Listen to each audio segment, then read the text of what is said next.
peeks in here. We'll have to talk about that. Oh, Such a trip. show. I'm like walking around to all of my stuff, trying to figure out where this is being picked up from.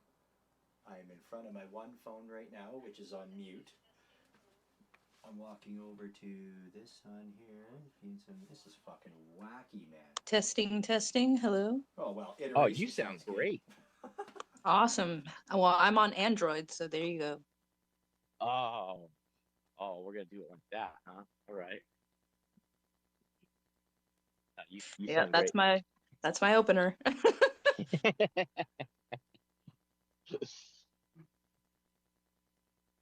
How's everyone doing? Are we doing we're trying to figure out some Apple problems. They're or more likely just user error. Yeah, let's always go with just user error. I don't know. Bitches, he's having an echo, so I'm trying to figure it out. Oh, gotcha. I think I might have figured it tweet, out. retweet space, get it out there, let people know we're here. I think I might have. Okay, how do I sound now? Oh, now you sound good. Hey, you know what it was? It was my iPad was feeding back somehow. I don't know why my iPad was doing that shit, but I gotta. You're really killing the Apple argument today, you know. See there, it's back again, right? You see? Yeah. Oh yeah. The fuck is going down, Holmes? Do you have a setting switched in there, something? Or? No.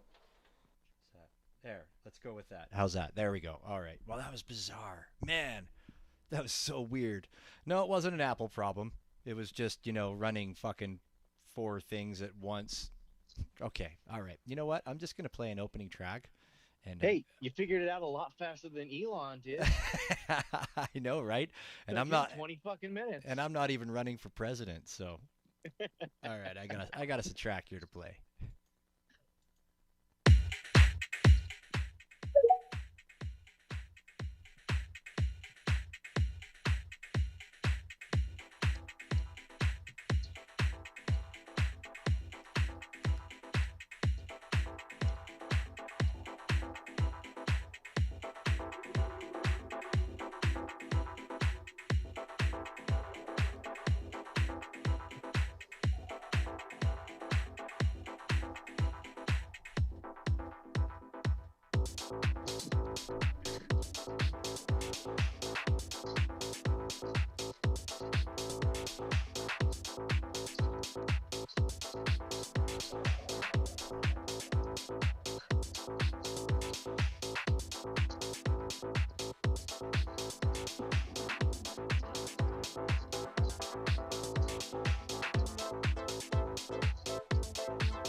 If I were you, I would think about climbing on board.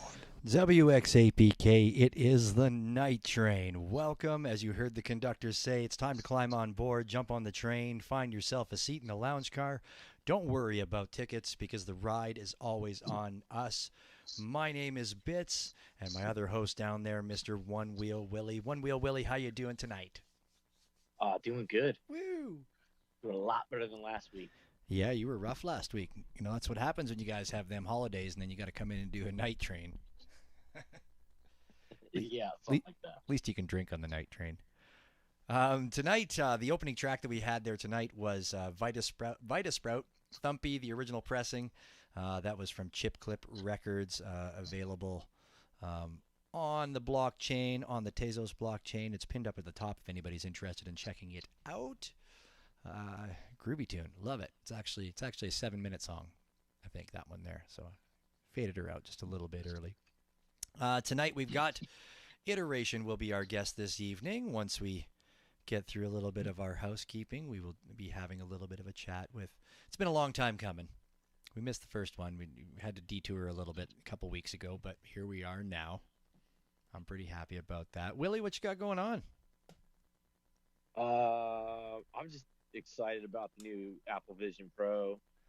You know, I have a firm disdain for Mark Zuckerberg, so glad to see they're finally, took their time, waited, and are gonna bring something out that's a lot better than what Zuckerberg can buy. But it's he didn't invent fucking Oculus, so there's that. But it's $3,500 US, dude. Yeah, I know. We can get into it a little bit later. What else you got going on? No, no, man. It's $3,500 US. Not much, man. I didn't do any buying or anything like that. Had on Sunday we had the episode 2 of WX8BK's NF Tunes was released. It was a killer episode. We got it up on Spotify. I pinned it up to the top for anybody that wants to go and check it out a little bit later on. Great app. Lots of improvements over the first one. Thank you. I must say, lots more music in it, but you still know what's going on. So yeah, it was a very good one. Very very flowy. Very easy to listen to. I appreciate that. I appreciate that, Willie. And for anybody that's listening, you got to know that that's genuine coming from Willie, because Willie does not blow smoke up anybody's ass, especially mine. So. Thanks, Willie. That was if it was all country, I'd tell you it was shit. I'm not listening again. No, we try to mix it up. I mean, one of the bigger problems with trying to only play stuff that's minted on blockchains is trying to find the variety. Like we had kind of touched on it last week a little bit about EDM, electronic music.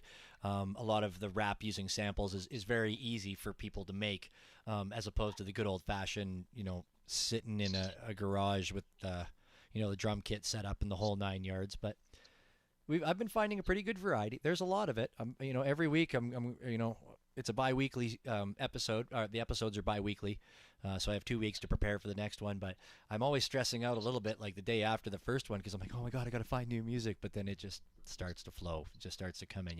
We got great people like Fendel down there, who released a really great piece today, as well.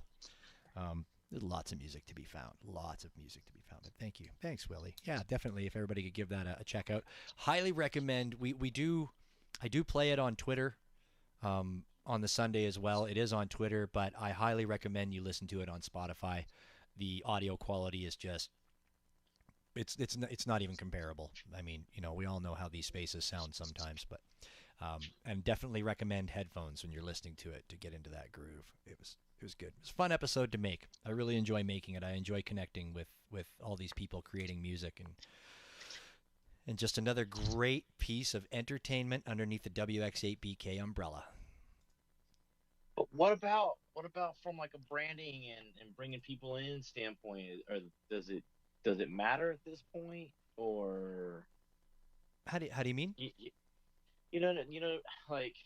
Like if they're listening on Spotify, does that matter? Does that hurt or help numbers? I don't think it doesn't. Well, I mean, it is what it is, right? I mean, we do offer it on Twitter.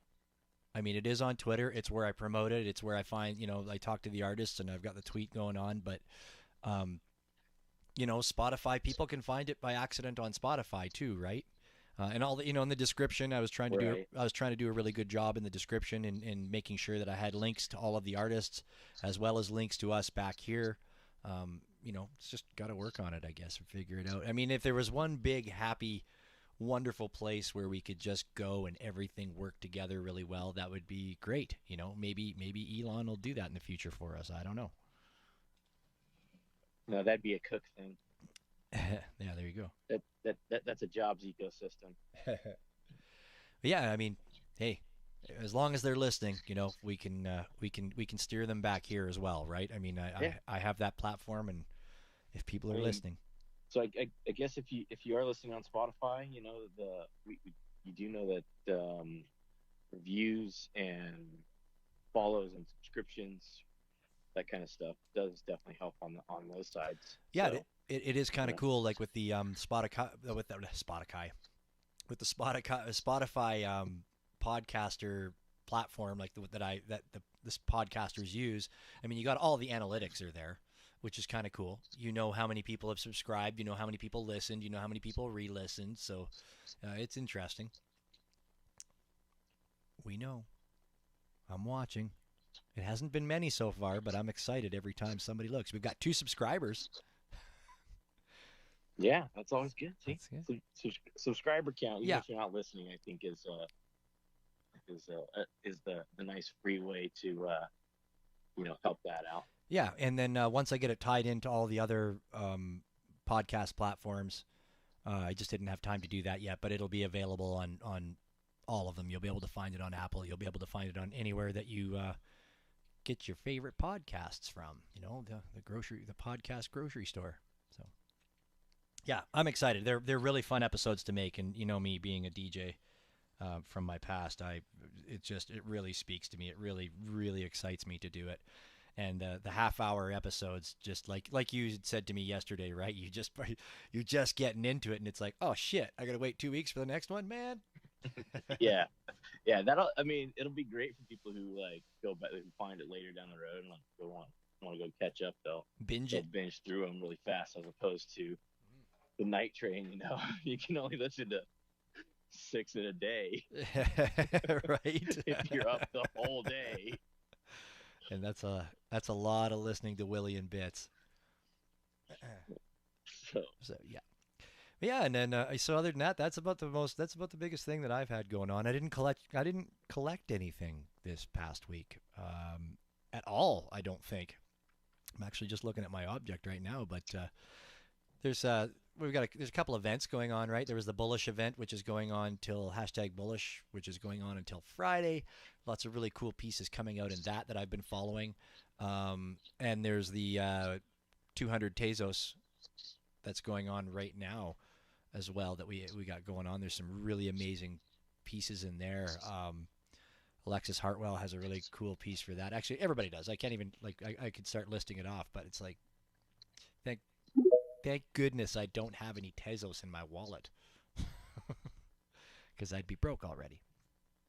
yeah, I loaded up just before the show because I know that I can't find anything on my phone while we're talking, but I have my eye on a couple things and was going through some wallets and looking for. I'm looking for something for you.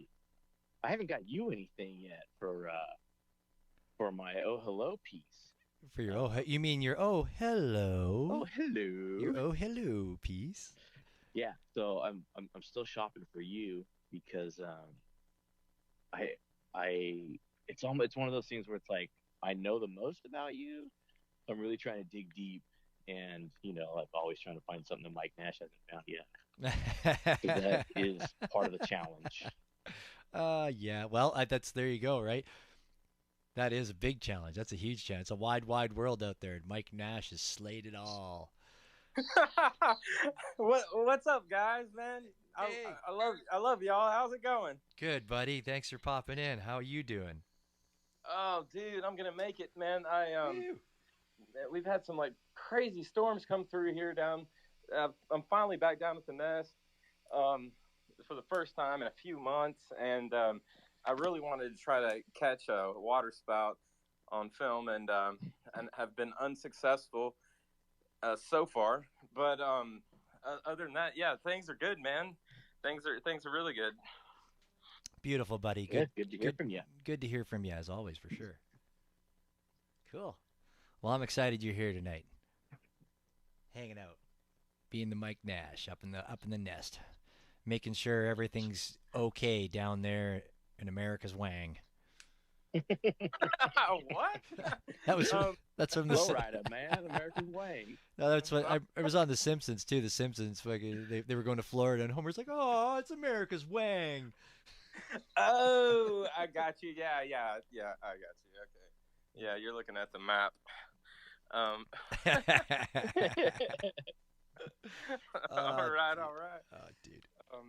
Cool. Yeah, dude. It's been a rad week. Cool things going on the chain, and man, I'm super stoked to be here. And with Iteration tonight, this is really rad.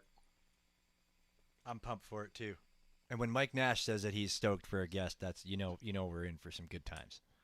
I'm excited. I appreciate that. Yeah. Someone was it this main account, so I'm not sure who it was, but yeah, they told me you were hyped I was coming on, so I'm like, oh my god, that's awesome. Thank you. That was me. Usually when it's the main account, that's me usually. Well, I shouldn't say usually. It's always me. One day we'll twist it up and that'll mess everybody up. Everybody usually just says you guys. Like when we go into spaces, everybody's like, "Oh, hey, Willie and Bits, how's it going?" Like, and it's funny. It's like, I'd like to be sitting next to Willie all the time, but I'm not. We're a little ways away, but it's all good. Yeah, a little far apart. No, I'm stoked for it. I'm stoked for this. It's gonna be good. Gonna be good night. Gonna be good night. Got a good room in here. Just want to give a shout out to everybody that's popped in tonight. Thank you very much for being here. We appreciate all of our listeners. If you don't mind giving a little tweet out, because this is important stuff we're going to be talking to you about tonight. Got Paper Buddha down there. Our man Laser Lou down there. Fendel. Max down there. Thank you. Sister Sage. Fariz. Illumixis. I think I read that right with my old glasses. Thank you for being in here. Appreciate y'all. And there's a couple of listeners that are somewhere off in the ether somewhere. They're here, but they're not here. So thank you for all being here. Appreciate it very much. Next week, don't have anybody locked down quite yet. I don't think. No, we don't. Let me check the DMs. Just got a new. DMs. No, I did not. But we've been reaching out to once again. As always, we never miss a Tuesday. We'll always be here. We'll have somebody here once we get it all lined up. Willie and I kind of get we kind of get all booked up, and then we get really complacent, and then all of a sudden we've gone through all the guests that we booked up for a month, and then we go, oh shit, we need to book guests. Yeah. Pull out the desperation. Pull out the desperation. I've reached out to Tim Maxwell. So we have Tim Maxwell, and I can't remember who else. I messaged out a few others, and I know you've done some. So there will be a show next week, people, and we promise it'll be fantastic. Or I don't know. We definitely have some confirms for future guests. We just don't have dates locked down. Yeah, we do have some pre-recordeds that we have to do as well for people that are on the other side of the world and not in our time zone. Yeah, so that's not, so cool. Not going anywhere anytime soon. Just that's so up cool. in the air for next week. It's so cool. I pat myself on the back all the time. We're fucking awesome. Worldwide, baby. Coolio. I said Coolio. R.I.P. It's not fancy dancy, but I said Coolio. All right. I love it. Well, buddy, I think it's about time. That we stop blabbing. I think it's time we get into the get. Unless you had something else, Willie. Sorry, I should have asked before I said that. No. Pick up a couple of Daniel W.'s pieces from his new series that we talked about last. But other than that, I don't have anything that I want to talk about. Just because they may not stay in my wallet and everything elsewhere. So. All right. Don't want to give away too many secrets. Willie, the man of not giving away secrets, Mr. Secret Willie. But yeah, I think let's get into it. All right. Well, alrighty. Well, folks, thank you for joining us. We're going to welcome up our guest tonight, Iteration. Yay! And the crowd goes wild. Woo! Welcome. Thank you very much for giving us your time tonight. We tried to have you on a couple weeks ago, but real life got in the way, which happens to all of us at some point in time, and that's cool. Everything for a reason, right? So I'm happy we have you here tonight. This is going to be awesome. I'm Yeah, excited. I'm glad it lined up now, and yeah, I'm excited. Thank you for having me on. I'm like looking in the crowd, and I'm like, that's a great turnout. So thank you everyone for coming out. Woo. Some people down there. We've been sending out the checks, so we missed the checks last week, so we had a little bit of a thin week last week, but all the checks arrived in the mail, so here, all our people are here now. Yeah, Cool. shout out Alex Delia that just came in, who actually was able to fill your space when you couldn't make it the other couple weeks ago. So Yeah, uh, that was a beautiful super one. super thanks to him as well. Awesome. Yeah, I managed to catch like the tail end of that, I think, after work. So that was really cool. After work. So if you don't mind, just to start off, if you don't mind just giving us a little bit of an introduction, who you are. You can dox yourself as much as you want, as little as you want, whatever you want. Just tell us who you are. Well, hello, I'm Iteration. You can also call me Jess. I'm pretty well doxed. I have a digital media company online, so I do a lot of media for really anything and everything from photo, video, graphic design, logo design, music videos, live recordings, just anything, anything and everything. I am self-taught. I've been teaching myself since I was 14, started teaching myself Paint Shop Pro and Photoshop, and really just went from there, teaching myself using tutorials. And I guess, yeah, from there, it kind of just grew into eventually finding my way to glitch art and the NFT space. I don't know how much detail you want me to go into, but I basically found NFTs from glitch art because I started teaching myself glitch art tutorials in Photoshop and how to like shift RGB channels, things like that. Starting out basic and then went from there. Um, but yeah, that's how I found the NFT space, was just following a bunch of glitch artists online on Instagram and things like that. And I started seeing them sell NFTs, so got interested. Thought it sounded stupid at first, like a lot of people did, I think. And but the more I read about it, I was like, okay, I could see like the appeal. And so yeah, I just started doing that back in I guess I'm trying to think. Yeah, I think I minted my first Tezos piece back in April of 2021. And that was like an animation and glitch piece called Signal 001. And I had minted on ETH a little bit before that, but that was my first Tez piece. Um, I'm trying to think of anything else, but if you have any questions, feel free. Yeah, no, that's cool. That's great. I was just gonna let you go and see how long you can just go, send it.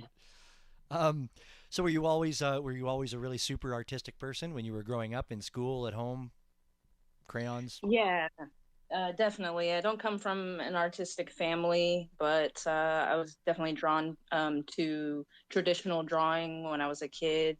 Um, yeah, pretty much. I started teaching myself drawing as well before I even found, the computer and digital art. I just started looking around me, drawing things that I liked.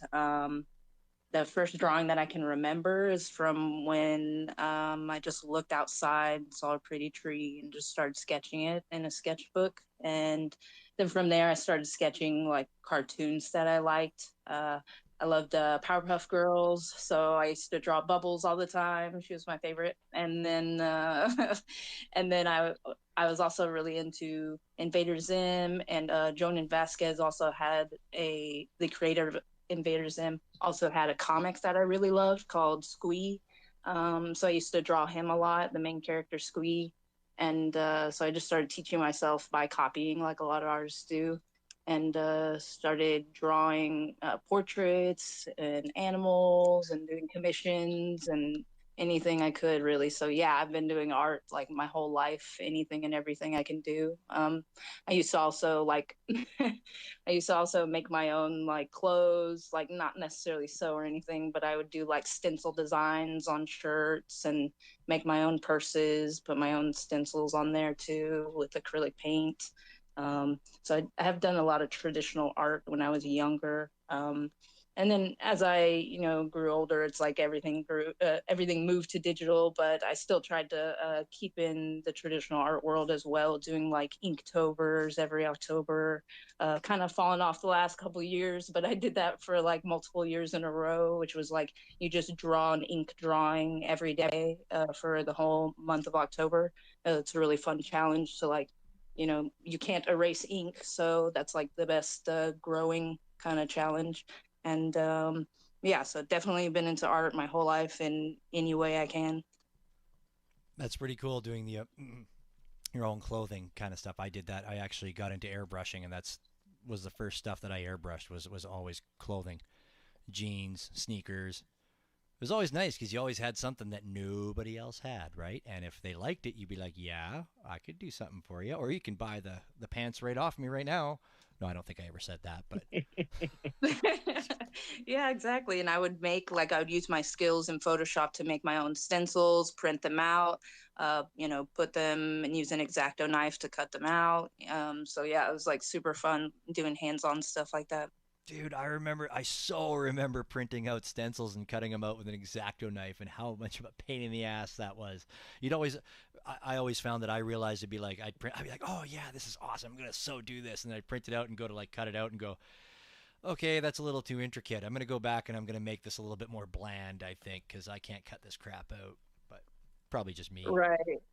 And then, yeah, I had to learn all about, leaving islands so the stencil wouldn't fall apart and all that good stuff. Yeah.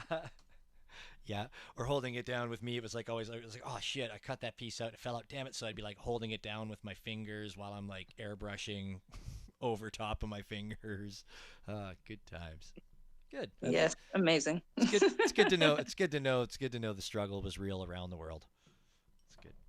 Um, so I love seeing like a fully continuous font somewhere, just like randomly, and then going like, somebody created that because they were doing stenciling or something like that. right, that's very true. Probably. Absolutely. So when was the era? When did you first start using a computer? It's like when I can remember, like first going into Paint Shop Pros, and I was Oh, 14, so I that's think right. that was around like 17-ish years ago, something like that. I'm 30, about to be 32 next month, so I think it's around somewhere in there. I'm not good with math, but yeah, so it was definitely when I was younger. I was already into like computer games and stuff like that, so it naturally just grew to eventually going online and um, yeah, eventually getting a pirated version of Photoshop from my friend, gave me a CD with the the serial key on it, and um, then I went from there. I started teaching myself graphic design, doing like forum signatures for people in like gaming communities and like other forums, and um, yeah, it kind of just grew from there. I guess Paint Shop Pro. I don't know. Does that even exist anymore? Do they still do Paint Shop Pro? Is that I even? think I looked it up and it like barely exists. Yeah, Yeah, I think it right. changed hands a couple times, but I think it's still out there. Right. Was Yeah. that a Microsoft product? What? I don't even remember that. Paint Shop Pro, Yeah, I honestly can't remember. or was that wasn't Corel, right? Corel was Corel Draw. Yeah. Right. Yeah. Yeah. Paint Shop Pro, honestly, it wasn't very popular. I'm not sure why I gravitated towards that, but must be what someone else was using and I liked it. Yeah. It was probably But eventually, yeah, I went to Photoshop. it's probably what was free first, right? Exactly. Yeah, I had access to that immediately. Yeah. We had that it echoes a lot of the times that whenever you hear somebody there, lots of the guests we've had on are like, yeah, and I had my first Photoshop was a wares edition that somebody gave to me with with the code or whatever. Like it's amazing that how many people who used it for free that it actually there was enough people that actually paid for it. Honestly, It's almost like there's a business model that could be found in there somewhere. M- maybe. Instead of charging billions That of dollars right out the joke. gate. That is no joke. I don't I'm know. Just that 100%. Yep, there you go. Not like freaking Photoshop now. Jeez. Yeah, that's my point. Yeah. It's almost like there's a business model in a low cost edition. Right. Yeah. Maybe. Still, people still crack that stuff, but I guess it's a lot harder these days. Yeah, I because guess it's I most mean of our that's life. just because yes, it checks in online Yeah, basically, that's right. True. Right. Because it is all right? web based. All this crap now. Man. So Yeah, I disappointing. think the last version is like CS6 maybe that people still use, for free and they don't have to update. Right. Updates. You update it and bye bye. So you said you were exposed to glitch art before the NFT world. Where were you exposed to glitch art? Obviously online, I'm guessing, like Instagram or something, or Yeah, there was Instagram and Facebook. There's a Glitch Artist Collective, which is still around today and super popular. And they would like share techniques on there and let you post and post your website and yeah, that's pretty much where I found out because I found out from a guy named Jared Scott who is actually on I think he works for Maker's Place now, and he was super big on like you know NFTs in the beginning when they first started. Well, when I found about 2021, and yeah, it was really cool just learning about them because he actually had a video an interview with Maker's Place, so I learned a little bit more about NFTs from watching his video too. So it all just went from there. And yeah, it's a great community, the Glitch Artist Collective. It has like a ton of different types of glitch art, like video, stills, even like analog glitch art, which I really like. I've never done, but I tried to emulate that with my pieces. Like my first Tezos piece is like trying to emulate that VHS kind of glitchy look. And yeah. I'm trying to think of where I was going with that, but yeah, that's pretty much where I found out about glitch art. I was gonna say it's all good because I don't know where you're going with it, but I was on for the ride. You could have just kept going and going and going. Nobody would have questioned you. You're running the train. um, Thanks. so you said you don't really do analog stuff, but you've mucked around with it a bit. Did I hear that right, or was I I somewhere else? no, I basically tried to make my Right. art look like analog, but it's not. I pretty Gotcha. much just use Photoshop and After Effects to make it have distortions, and I use plugins and lots of layers to try to make it look like a VHS or distorted, Right. signal type of thing. Right. Okay. That's what I caught. All right.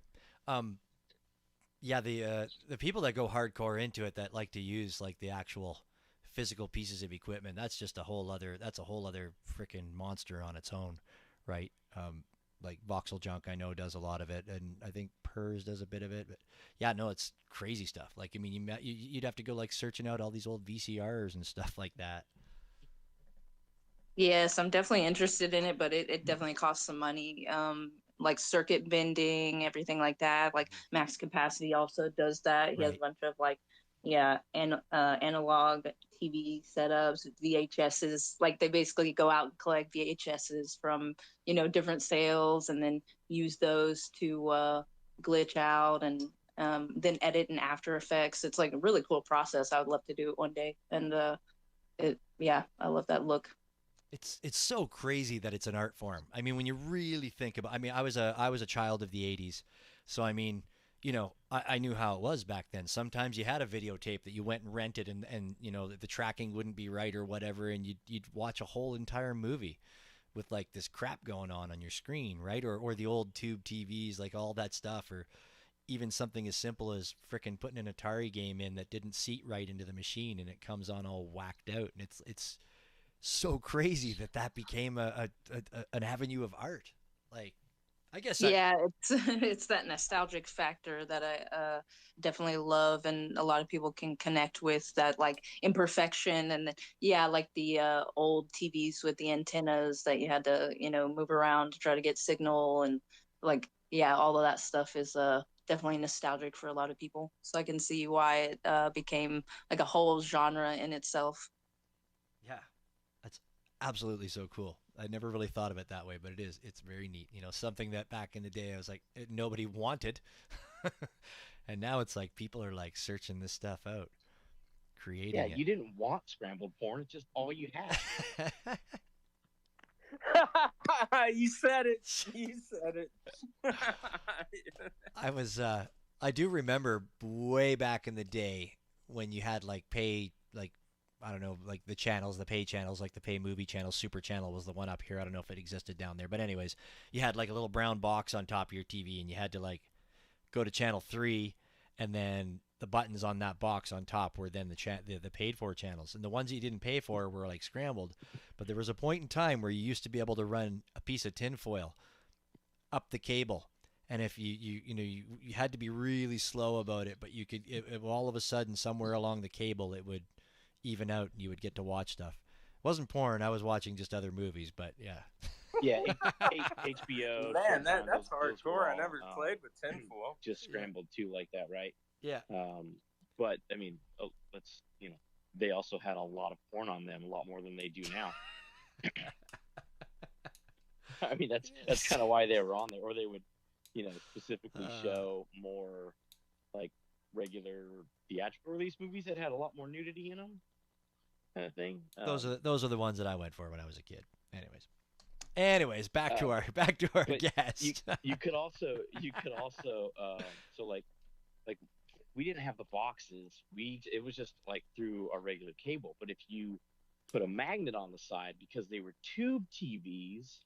So before they went to digital, like before they went like full digital, even though they were still boxy, because they were tube TVs, you could put a magnet on the side and basically draw the picture to one side, which would consolidate it and take out like half of the footage. Yeah, or, I remember that. You would get like a better picture.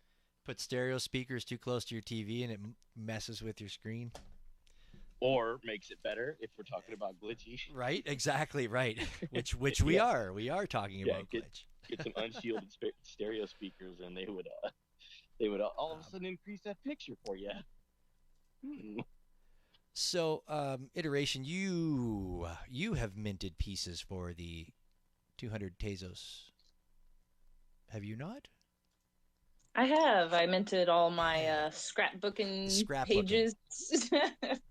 Yes, scrapbooking page 1, 2, 3, and 4.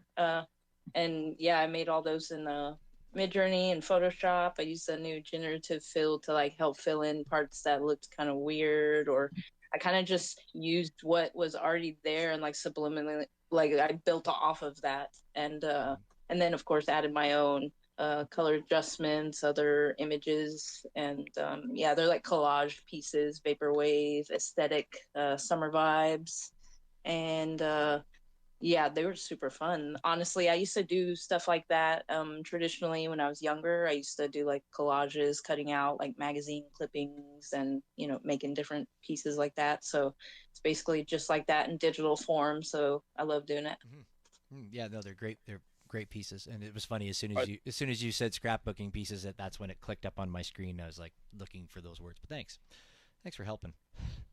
Is that the first collage that you minted?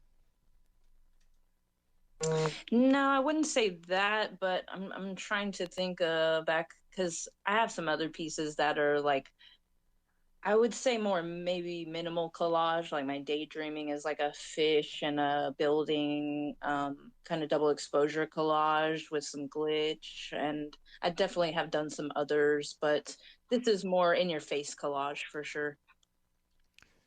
With your, going through some of your stuff, I noticed like your color palette. You obviously have a color palette that you like to use.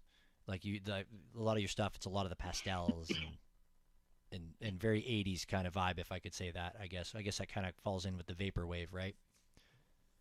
Yeah, exactly. I love everything 80s and vaporwave, so definitely see a lot of recurring purples and blues in my work. And yeah, really just whatever I'm feeling that day. Like I do have some black and white pieces because I do like to mix it up every now and then, but I tend towards really just color. I love mixing colors and playing with different color palettes. 'Cause I've been trying to use a little more yellow lately, because I definitely don't use that enough.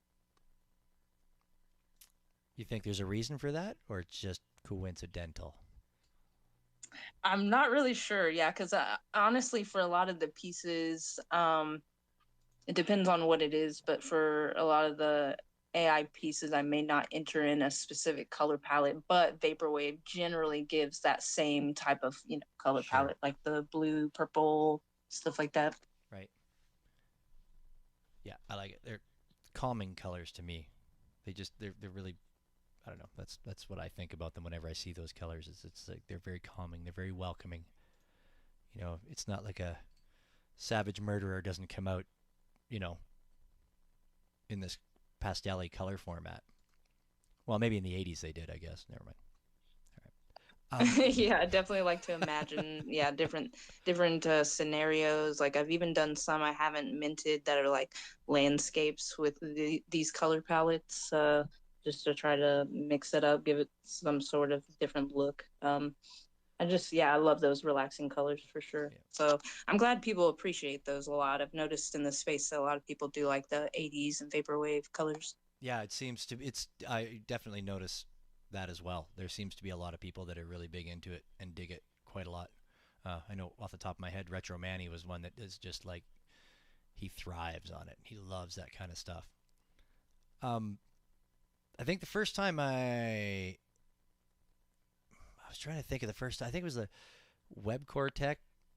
Might have been the first time I ever got it. No, I don't think so. I was trying to think about. I was clicking through your stuff here right now, and I had it lined up, but then my dog jumped up and mucked everything up here, so I'm all out of sorts. But um, I like your pieces when you do it with the computers, like just like some gorgeous looking vintage computer sitting up there on a desk, and I was like, that's so interesting. Yet it's like I don't know that I should be drawn to it, but I am. Like I really like these pieces for some reason.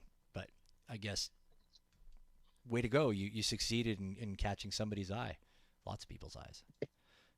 Yeah, that's interesting because I've definitely noticed people say that a lot about my work. They're like, I don't know why I like it, and it's like, yeah, I think it might be that feeling of nostalgia again. It's like, oh, it reminds me of like older computers, or yeah, like maybe your childhood computer if you grew up with them. So it's like I definitely try to capture that old feel and the old aesthetic in my work. And I've definitely noticed I tend to do a lot of work that doesn't involve a lot of people. I tend to do more like maybe abstract or computers or architecture, buildings, things like that. Mm. And I was trying to think about earlier why I do that, and I think it's because I work with people a lot. I like take photos, portraits a lot, and so my art is like a break from seeing people all day, and so I think that's why that happens. We all need that break. um, Synthwave Nightlife. That's the first time that I saw any of your stuff. I'm pretty sure that collection. Okay, yeah, that was way back then. FX Hash. Yeah, well, I mean that wasn't around back then, but it was something. It was one of the ones. It had a cassette tape. Yeah, I've just found it here. It had a cassette tape right in the middle of it, and I was like, dude. And I don't know how I found it. Don't know how I found you, but there it was, and here we are. Um, can you tell me a little bit about that collection? Was it all? Wasn't gener? Oh, it was FX Hash. Sorry, you just said that. Never mind. Yeah, yeah, it was a generative project on FX Dude. Hash that I dropped. I originally had first project was a vaporwave generative project, and then from there I was like, okay, I did the pastels, so now I want to do the synthwave nightlife generator, with the hot cars, the Lambo, there was a rare DeLorean in there. We got your sunset, your typical beautiful sunset suns that are the ones with stripes in them, just iconic synth wave. And yeah, I just had a lot of fun with that. And so yeah, I pretty much did. I made all the assets in Photoshop and layered them all in transparent PNGs and used a template that this guy Pure Spider made and plugged in. It was basically for a profile project on FX Hash, but I just used it for this instead. It's basically like a kind of digital collage, and so yeah, you just go on FX Hash and you just clicked on mint, and you got a random background, a random grid, some palm trees, maybe yeah, maybe I think there was a couple cool different rare items in there, and yeah, I love that, and I love the reception of it. So I'm glad you dig that one. Oh, it's sick. Yeah, it's definitely touching with the nostalgia with me for sure. I mean, just right from all the images. Like I was just looking at the one here. It's like it's got one of those big old brick phones, the old cellulars, man. Like the huge. Love it. I did not know that was FX hash. That's very cool. I like FX hash. It's very interesting. Yeah, It is, I and like I I like haven't to see even. people doing different stuff with it like that. You know, like taking stuff that was originally for PFP, like you said, and then like making not PFP projects with it. So I like to see people kind of changing things up a little bit. Yeah, and I already worked with layers in my head because of working in Photoshop, and it was basically like that, same thing. I just like layered everything in like a specific spot to make sure it lined up, and yeah, those are super fun. I haven't even like dove into the generative aspect, like the coding aspect of FX Hash yet, but definitely want to soon. They even have like I haven't even looked into it too much, but it's like FX param where you can I think you can kind of pick your generation now. So before you mint it, it's interesting. So much going on. And every time we have a new guest on, it's just like there's that much more loaded on my plate that I have to look into and check out. Yeah, exactly. I'm going to have to quit my job. I know it's like That's a the only good way to problem get to ahead. have. Right? It is. No, it really is. I'm a firm believer in, if you've got stuff that you're still interested in that you haven't done yet and new things to try, it's what keeps people getting up every day, right? Like it's a big drive. It's why you look at any old person that made it to 100 years old, and they're like, well, I always have something to look forward to, and so you got to get up the next day because you got something to do. Whether it's bingo, getting your hair done. In this case, it's you got to program this, clip art that, FX hash this, FX hash that. If if you're not living, you're dying. That's right. Do since your IRL life is working with a lot of digital stuff, like you don't ever get tired of just sitting in front of a computer? Because I mean, you must get your fair share of it. It's like every now and then, yeah, but I think I'm so used to it because I've done it so long. But I do try to get out, get some sun, stretch my legs, and get out in nature every once in a while. Yeah, definitely probably not as much as I should, just because it's my livelihood. That's basically how I make my living, is how like doing all media on the computer. Mm-hmm. Um, but it's also good to take a break, with my sketchbook and get away from the computer for sure. Yeah, absolutely. I did web design for a little bit, way back in the day, and I remember I just one day I was like, nope, nope, no more, because I'm doing this work all day or whenever I decide to wake up and do it, and then all my buddies want to play video games, and it's like I don't want to touch a computer anymore, so I walked away from it because it was overload for me. Now I would Yeah. probably do it. Now I would probably sign up for it in a second. I don't know. I'm getting to that point where you were at. Yeah. Like, ugh, computers? No, not on weekends. We don't touch those on weekends. That's when I do touch it. I'm like deep into it. It's like oh, my dog just walked away. He's like, oh man, he's on the computer. He's out of here. Yeah, but it does help that I also do like videography and photography. So I do have like gig work as well. Mm-hmm. So I do get away from the computer when I have to go do those things. And like my favorite thing is definitely filming live music. Like a lot of bands will hire my company to go out and film like promo videos and like advertisements and um, things that they can send venues so they can see what the band is like live. And those are my favorite. I've like gotten to film at like House of Blues, like gotten, go behind the stage and stuff. It's so awesome. Like different festivals. That's definitely my favorite thing to do. So that's me getting away from the computer. Yeah. You're not involved with any of these rap videos that are shutting down the Golden Gate Bridge in San Francisco, are you? Definitely not. No. Have you heard about this? No, no.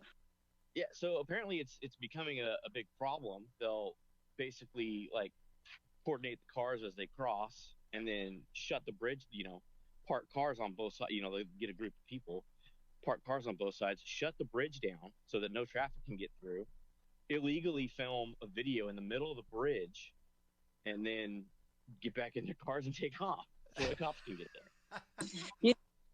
You, the best way to do that would be to do this one thing where you can basically film the song really fast, and then in post you slow it down and it kind of gives it a dreamy look. But that would be like the quickest way that you could film it. So that's funny.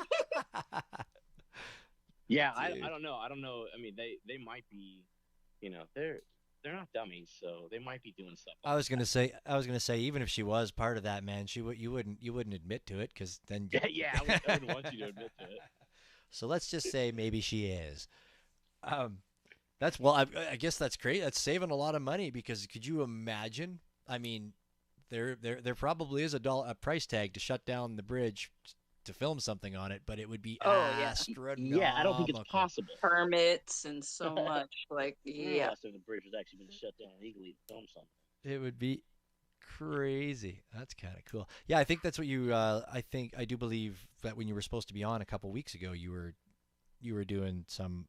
I don't know. It looked like a graduation, but I'm sure it wasn't. It was probably a festival or something.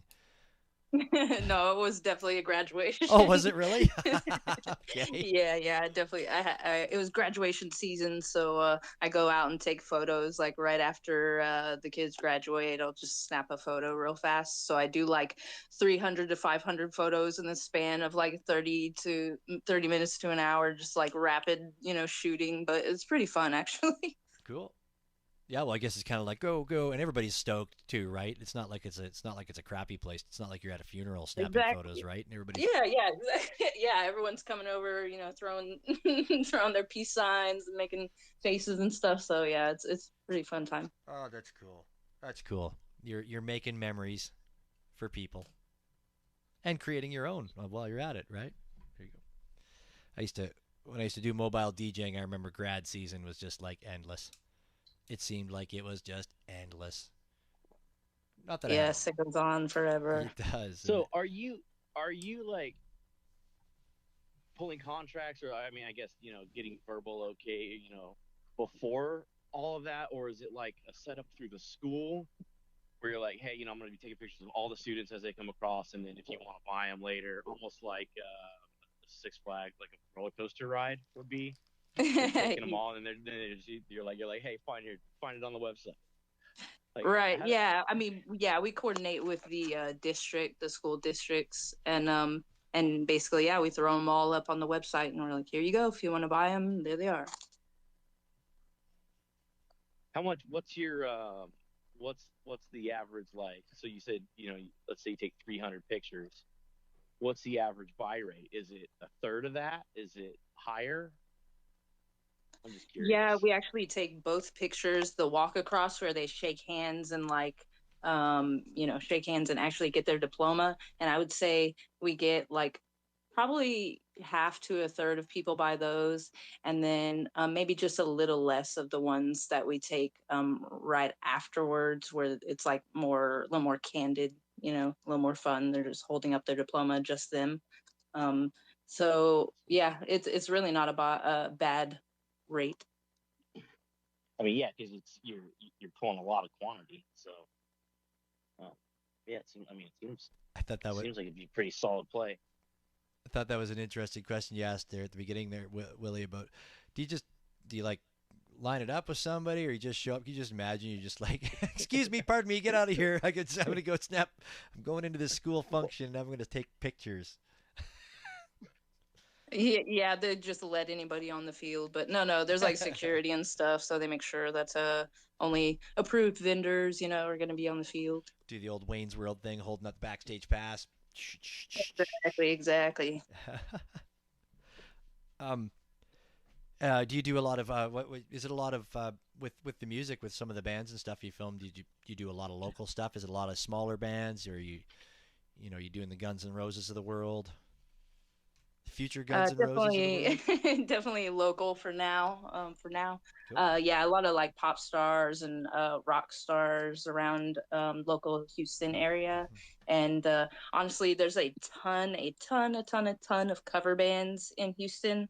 Like too many, to be honest with you, but they all need media, so it works in my favor. That for sure it would. Absolutely.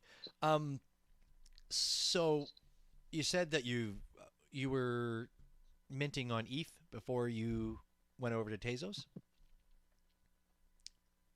Yes, I had a couple of like glitch pieces that I minted there, and then some animations a little bit before Tezos. I think it was maybe I'm trying to remember. It might have been around March or so of 2021.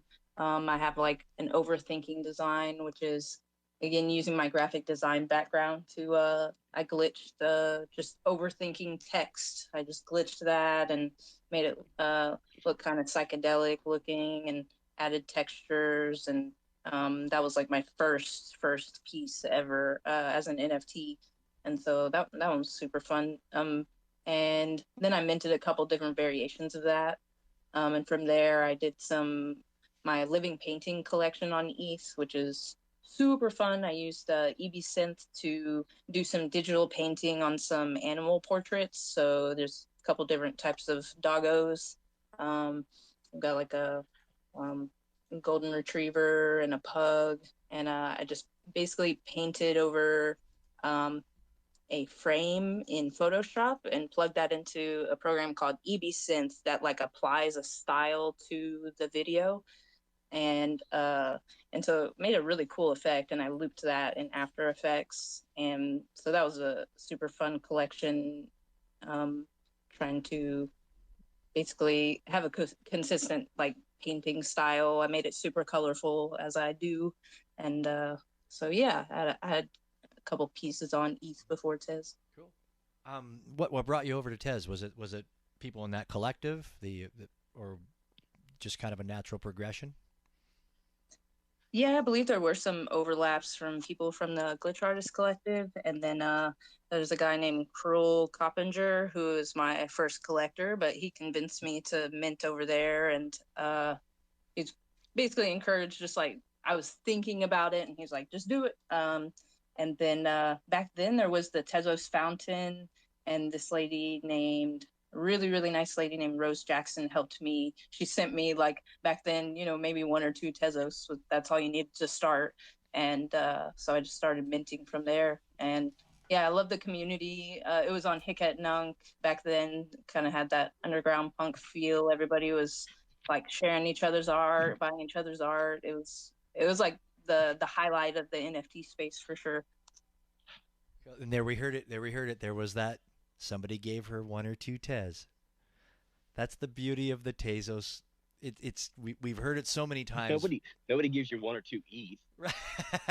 No. You gotta work your ass off for one or two ETH. I guess it's kind of Yeah. like that, eh? You could just like, yeah, here you go. You feel like a baller. Here's 10.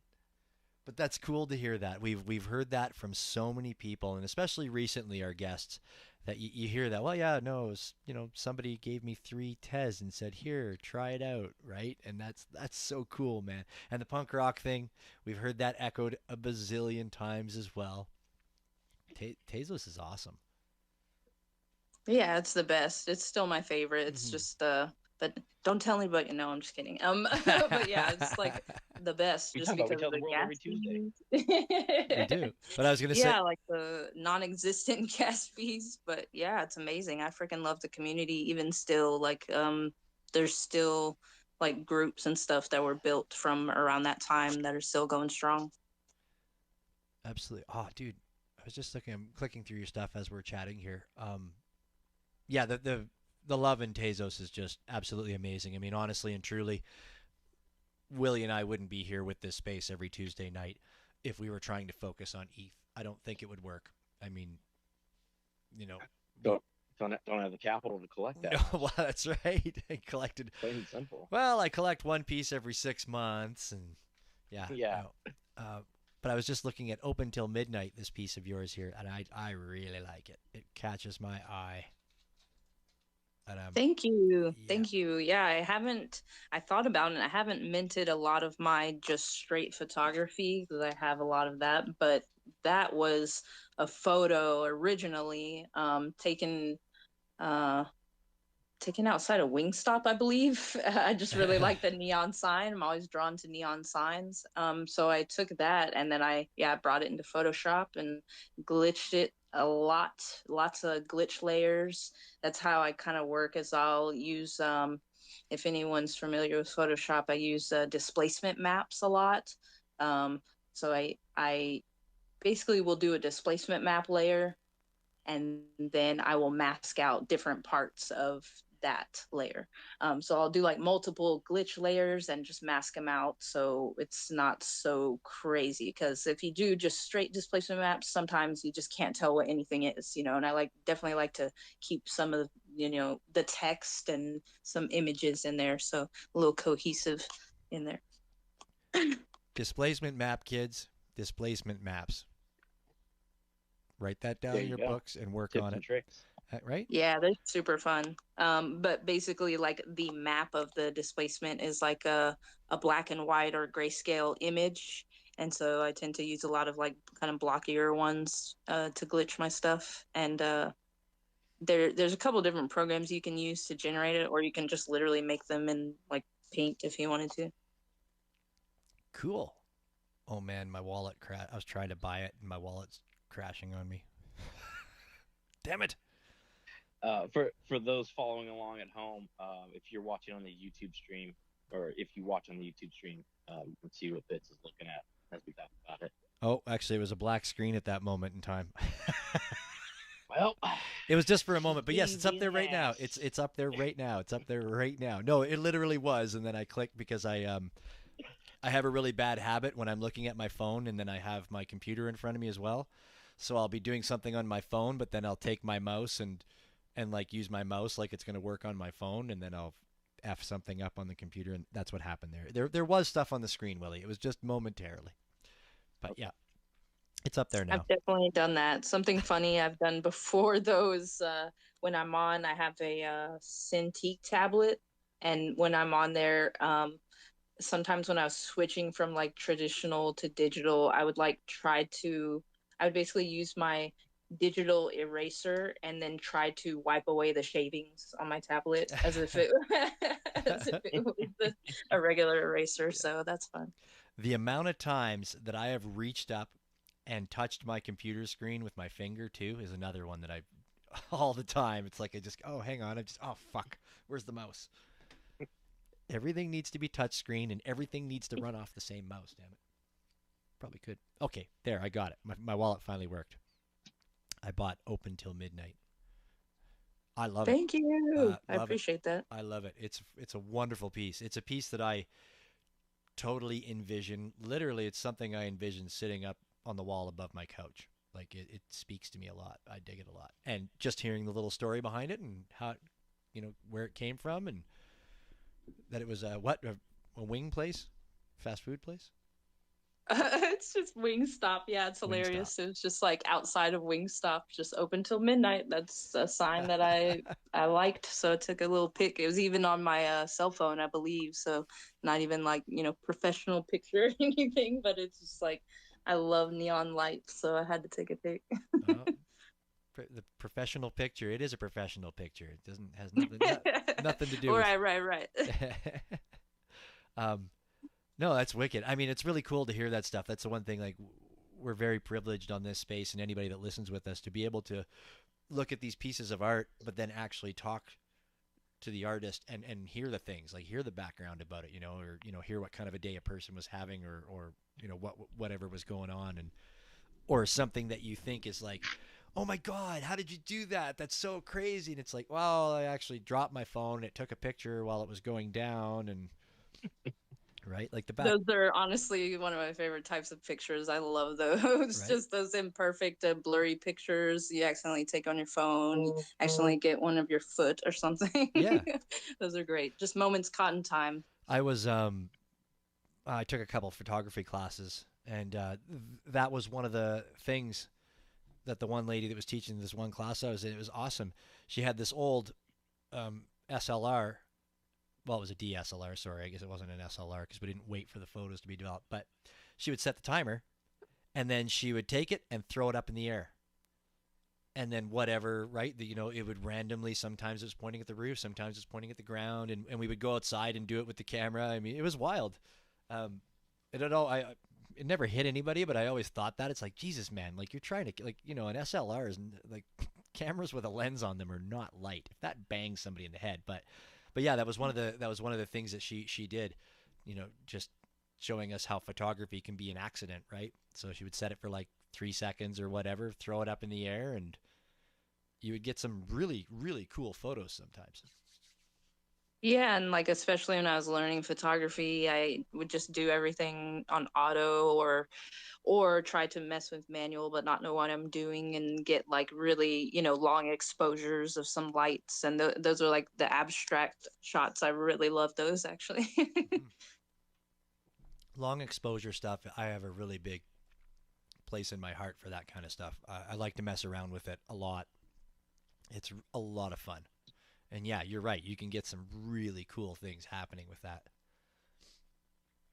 Yeah, especially if you move the camera around, like you said, even if you don't throw it up, but maybe you move it in like a specific shape or something. A little while ago, well, I say a little while ago, it was years ago. I may have posted it not long ago, but I did like a self-portrait where it was like a flash went off to like highlight me, but then I waved like an RGB wand. So it was like a really cool streak in front of me, but I was also lit up from the just regular strobe flash. So that was super fun to like experiment with. And yeah, I don't talk about photography a lot either, but I've been into photography since I was young too. Again, teaching myself like different things and not sure what it is. I never taught myself like composition, but I've definitely just it comes naturally to me. It's one of those things I can't explain, but composition in photos is definitely something that's like my forte. So on like live music photos, I will do some nice like dutching. I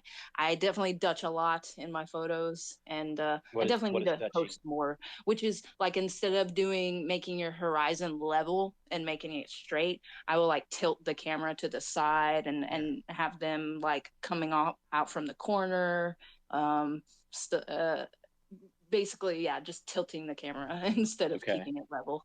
And I think like the composition, we've had a couple um, people that have done photography on here, and I don't know. I think not being formally trained in it is better, right? I mean, especially because if you have an eye for composition, you don't need to know the rules about it, right? Because honestly and truly, I think the rules are garbage. Because Yeah, I mean you learn them and then you break them because yeah. yeah, I mean you can do whatever you want.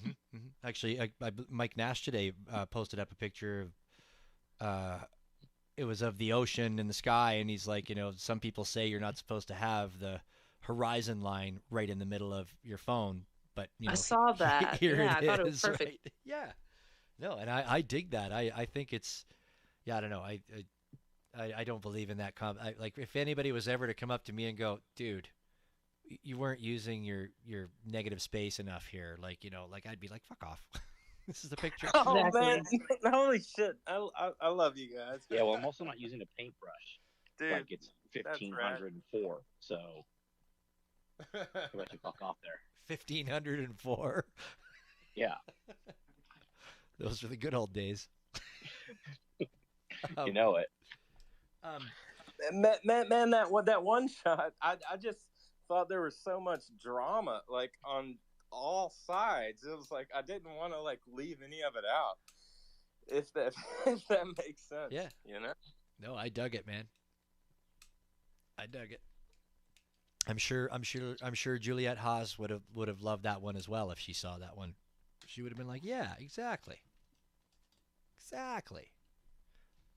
Yeah, and it's funny because, like I said, you can do anything you want, and it's funny though. Whenever I do line up my photos, like in Lightroom or something, it's like they tend to fall on, the lines that they say they should fall on anyway. It's like Mhm. the rule of thirds or whatever. But it's definitely just like a feeling for me. I'm just like, that feels right, and so I'm gonna do that. It's awesome. A natural.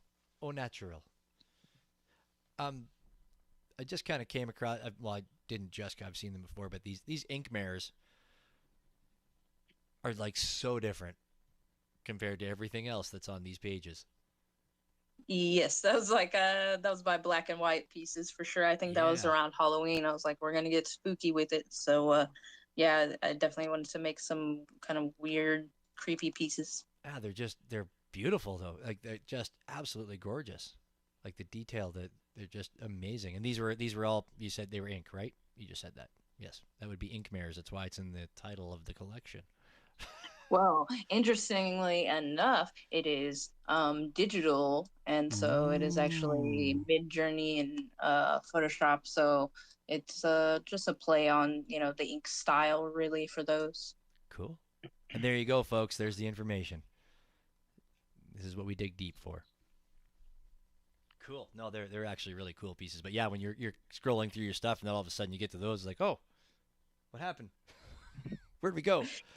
Yeah, and again, like they definitely stand out because I don't do a lot of like kind of Mm, human faces, and they're black and white, so mm. I think they're kind of striking. But yeah, there's still some available. They're only two Tez. I think I minted them for like an event possibly. I'm trying to remember. Oh yeah, it was called Dark Tez back in 2022 October.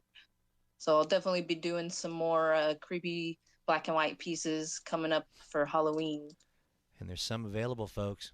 Jump in on them.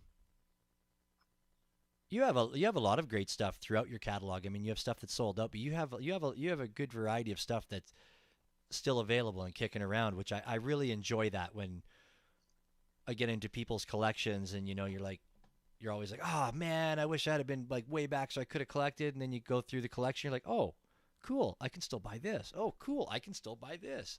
I really like that.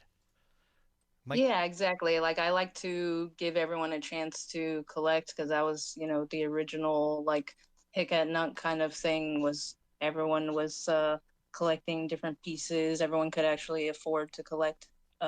And yeah, before I would never envision that I would be a collector because I've never been like, had a lot of money to spend or anything. But on Tez, you're like feeling like a big baller over there buying a bunch of pieces. right? um yeah, so but I like to view art as like additions for people to enjoy. They can put up in their galleries, whatever.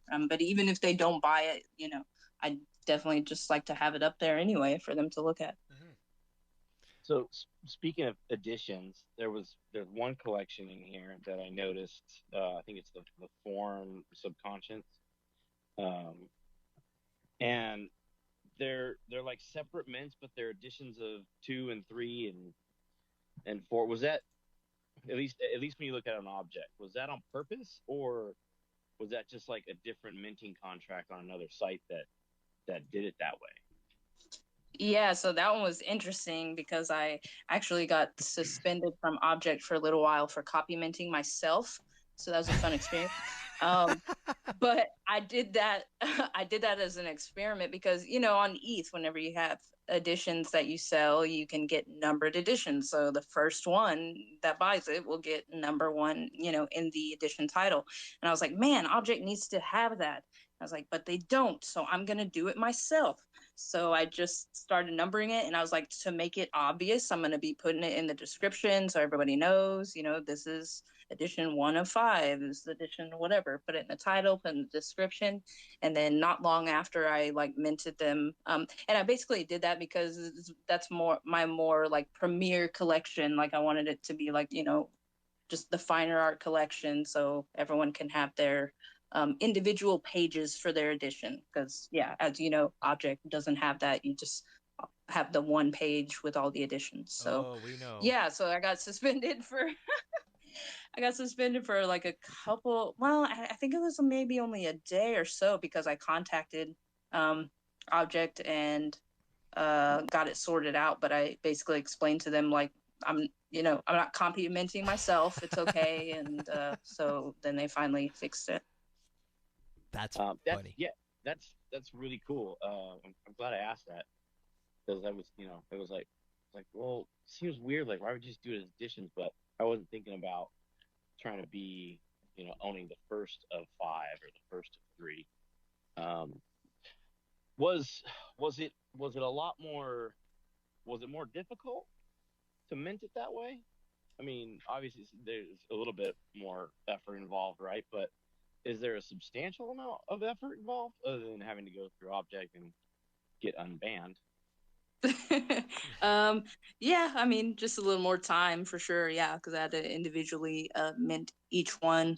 Luckily, you can batch list at least on object, but I didn't. I did them all like one by one, so I didn't use a tool or anything to mint them. So yeah, if you had like 20 editions, it would take a while. I think I had pretty low editions on those, so obviously, yeah, more than the time it would take for one, but um, for five, it wasn't too bad. Yeah, I was going through the descriptions of some of those because why are there three of the same thing? I'm like, is this a like a highlights side by side, something's different about them? Like, what's going on Where's Waldo? yeah, Right, yeah, right. yeah. This one has three birds. This one has two birds. Like, what the fuck is going on here? That's cool. But yeah, I think that's really cool. Once again, one of those things. If you got to dig deep, and you would have never known unless we had iteration on. Or I guess you could have DM'd her about it. But Yeah, and just a warning, if anybody wants to try, like it probably will get auto flagged and you will have to go through the same process. So yeah, I don't think it's been fixed. Like it's definitely happened more than once because I saw a couple other people and then after me, someone else had the same thing happen. So it it'll basically show up like for all your collectors, it'll show up that your account is like I can't remember the exact terms, but that that the tokens are like under question or something. I can't remember what it said exactly. that's crazy. Is there just a random question because we're talking about object and things that we'd all love to have on there? What is there? Is there any other than that? Is there something else you would like to see object have, like something that would make it more functionable for you as an artist or a collector? Oh, probably like blind minting would be really cool because not a lot of places have that. And that actually brings me to if you haven't heard of Glitchforge, that's a great Tezos marketplace that has blind minting capabilities for artists, which I did a small run of the Form Subcontiente on Glitchforge, which sold out. So yeah, basically you go on there and just you see a preview of the collection, but then whenever you mint, you get a random one. So Right, that's pretty cool. I wish Object had that. right. So how is that different from like say how FX Hash does it? Like, This what's the one's difference there? different on Glitchforge because it's no code. At least on there's two different kind of ways that you can mint on Glitchforge. You can actually make a coded generative project, which is how it started out. But then they also made a new place where all you do is upload a zip file of your PNGs or your GIFs or whatever, and that's pretty much it. You upload the zip file and then it'll pull from that zip file when they Right. do the blind minting. Right, just like a lot of the old, like a lot of the EFE or EFE, a lot of the ETH PFP projects, right? That a lot of them use that kind of style of minting. Kind of. Yeah, this one's just not generative though. It's not going to be like randomly generated pieces. It'll be only from the allotted folder that the Right. artist submits. Right. Okay. So like just to throw out as an example, I could throw in there like I could throw in a paper Buddha and a laser loop and a Fendel piece, and it would randomize which one of those three you would get, kind of thing. Right, right, correct. Only obviously, they would all be your own pieces, but I'm just trying to use that as a vast I was gonna say, Willie, difference if example. I was gonna say, Willie, if that's what you're doing, sign me up. I'm gonna jump in there. I'll take any of those pieces. But yeah, that's exactly how it works. Yeah, you just like upload a folder of finished pieces. They're already finished, no code, nothing. They're just in a zip file, and that's pretty much it. And it's catered towards like glitch artists, but like mine wasn't necessarily glitch. It was just like geometric, so they are lenient about that. It's I was just kind of thinking about you getting banned for copy minting your own stuff, or um, I believe it was Fendel told us the one time on YouTube he uploaded his own music and they flagged him for copying music, copywriting, putting up copyrighted music, and he's like, "Well, it's mine." Like, Exactly. Yeah, I worked for a band one time and it was the same thing. Like they would upload a video with their music in it and yeah, same thing happened. so I guess it's part of the. I mean, it's part of the problem of really having a computer do most of the work, right? Just like if you were late on a credit card payment, or you made a wrong payment, and there was like 25 cents that wasn't paid from your last bill, and then like you'd get that nasty collect. We're gonna send you to collections, and it's like, well, it's 25 fucking cents. And then you call in the 1-800 number, and they're like, oh, see, this is the problem with computers doing the work here, right? Like if a human being had saw it was 25 cents. I don't know. Damn computers. Damn automated. It's where AI. Yeah. All those chase transactions are glitches. Yeah, sure they are. Yeah, Dude. We'll all end up like Wally. because we're totally not in Right? a banking crash right now. Not financial advice. Yeah, we'll all just be blobs with the VR headsets on. Oh man, 25 cents get you flagged these days. It happened. Oh It my happened to gosh. me. It happened Dude, to me I once. would welcome that. Yeah. No, it literally happened to me once. I made a payment wrong, and it was less than 50 cents. And then when I called in, I was like, Jesus, like, because I was getting all these nasty messages, and I'm like, what? Like, I'm pretty sure I made the payment, and I called in, and she's like, oh, she's like, yeah, it's like literally whatever it was, like 38 cents or something like that. And she's like, see, this is the problem. She's like, if a human had looked at this, they would have been okay, fine, right? But she's like, because the computer has that, you're in the negative. It's like, Jesus, I don't think it'd be worth sending out the collections team for that money. I don't know what the percentage for them would be on that. Dude, I don't mind being flagged for any of that, like percentages. That's great. I don't know, man. That's awesome. But yeah, at least they're not like printing paper, right, and sending it to your home. Oh yeah, fair enough. That probably came later. It's in the mail. Sign it. Oh fuck.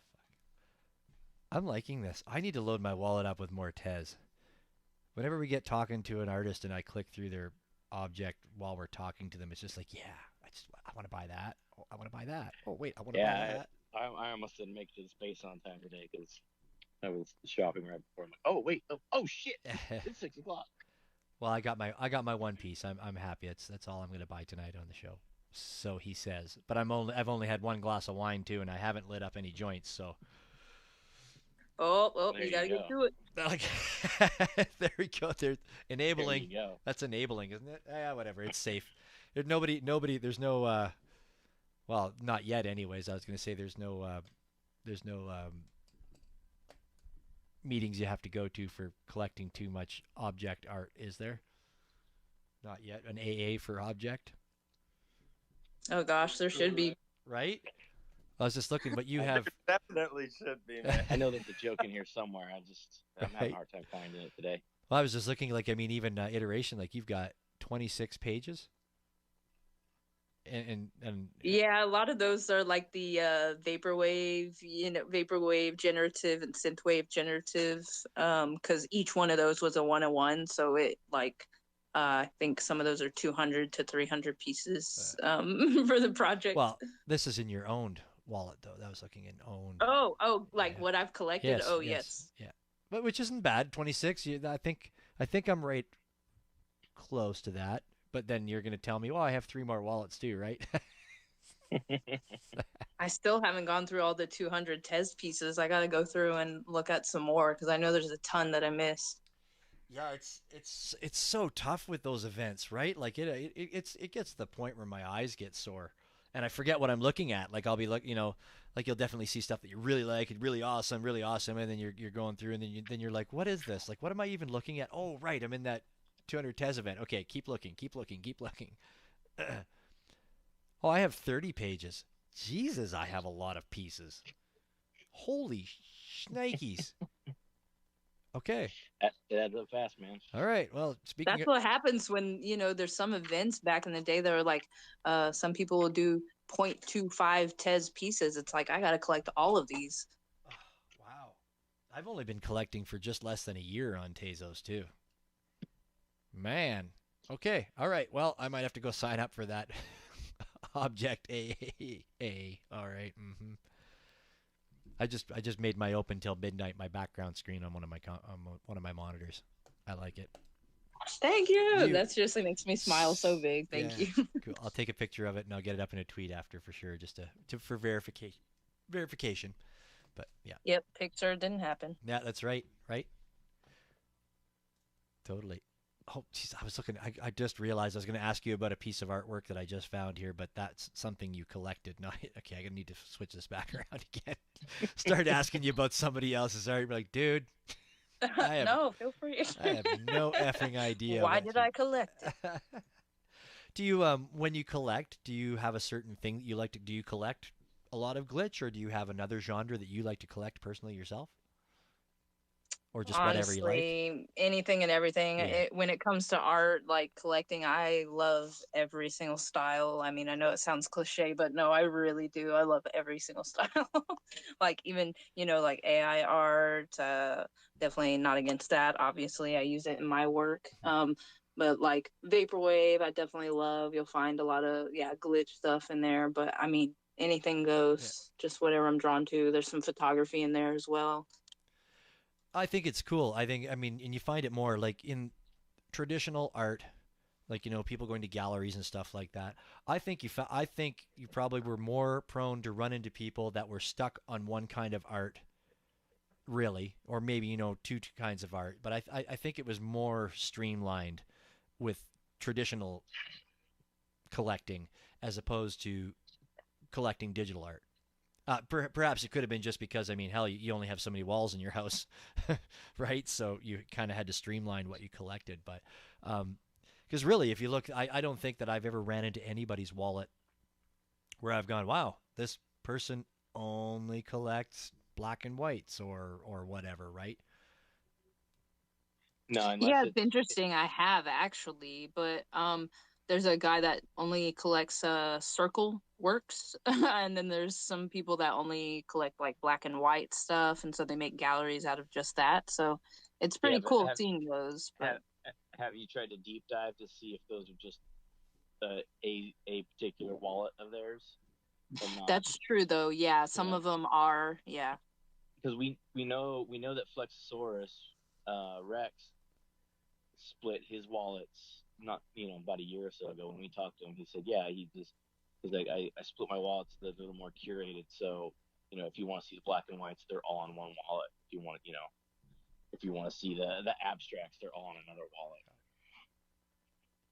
wallet. That's the biggest thing. I mean, I've said it a million times. That's what I want from Object. I want to be able to curate my collection and have it a little more organized. Yeah, I think we all do. Right? I mean, I would have a whole Mike Nash wallet, for crying out loud. Man, what are you talking about? I've been creeping in there. I've been picking up some skellies. Man, I've been trying to figure out. Why can't I hear Mike talk? What's up? What's up, Willie? You can't hear Willie? You can't hear Mike talk? Nah, I'm gonna bounce out and come back in. Okay. I can't hear whenever Mike talks. Okay. I'll be right back. Oh no. Well, Willie, Mike said the most beautiful things about you too. It's too bad he missed out on that, eh? Well, whatever.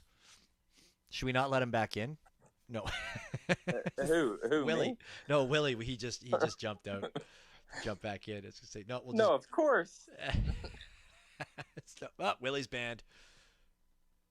Oh man, I mean, dude, I love this conversation. And it's like, is it like art as a thing or art as a scene?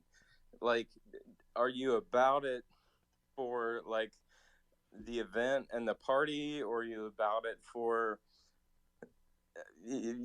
like actually taking it home?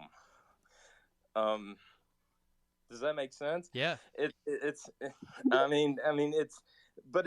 so intertwined, and it's all interweaved, and we love it all. I don't know. I've loved that conversation. Yeah. Well, it's the one advantage we have now is that with the digital art, we can collect as much as we want, which is beautiful. I mean, my house is only 1,100 square feet, man. I don't have a lot of wall space in here. There's no way that I'd be able to have, what is it, 15 pieces per page? And I have 30 pages. Like, I wouldn't have the room for that. 24 pieces per page. Is it 24? Yeah. So, Yeah, we need those digital frames so it'll just like cycle through the pieces. Dude, I so want one of those frames, but they're so disgustingly expensive. And we've talked about this. It's a big pain in my butt that none of them even really integrate Tezos wallets. Yeah, that's true. You might be better like building your own. I've seen some tutorials on like how to use some pies or whatever they're called. What are they called? Raspberry Pis, yeah, to make your own. We've been mucking with that. Willie found one that existed at one point in time, but they don't. Don't. It doesn't work. It doesn't work with Tezos anymore. And then. And they pulled the GitHub down. Yeah, and they pulled the GitHub down. And then I used ChatGPT to write a script for a Raspberry Pi, and Willie tried it out, but it wasn't panning out quite well. But I'm going to go back. I need to find some. That's the problem in the summertime is I spend less time in front of the computer, which is probably a good thing. I mean, I'm in Canada, man. Like when it gets warm enough to be outside, I'm out. I'm gone. If I could do this space right now outside my yard, I would be out there. But come over to my house, buddy. But yeah, I think that if I mess around with that Chat GTP and that Raspberry Pi, I think we can get it to work. Because I was looking at it and I kind of understand where it was going, and I think I'm starting to see where it was missing something. But yeah, maybe that'll be a fall project. But yeah, because I really want. Because I mean, the only way that I do it now, I have two TVs in my living room, and the one TV, I just have my Apple TV on it, and then I have another phone that I just have a whole bunch of like I right click and save all of my pieces, and then I cycle them that way. But I mean that's a big super pain in the ass.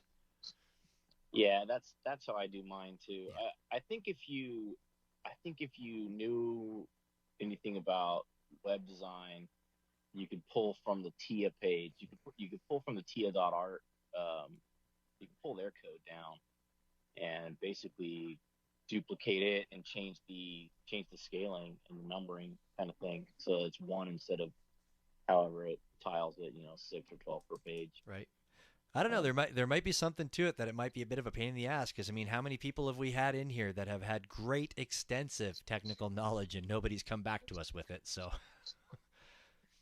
Yeah, and I've begged and pleaded. Yeah, you have. You definitely have. I'm like, I know it can be a simple idea too, as simple as like I say, a website. Throw your wallet address in there, and it should be able to just pull from your wallet address. Yeah, that's what I believe. Like, just it's got to be so easy. I just don't know shit about it. I gotta have a better conversation with my chat Chat GTP.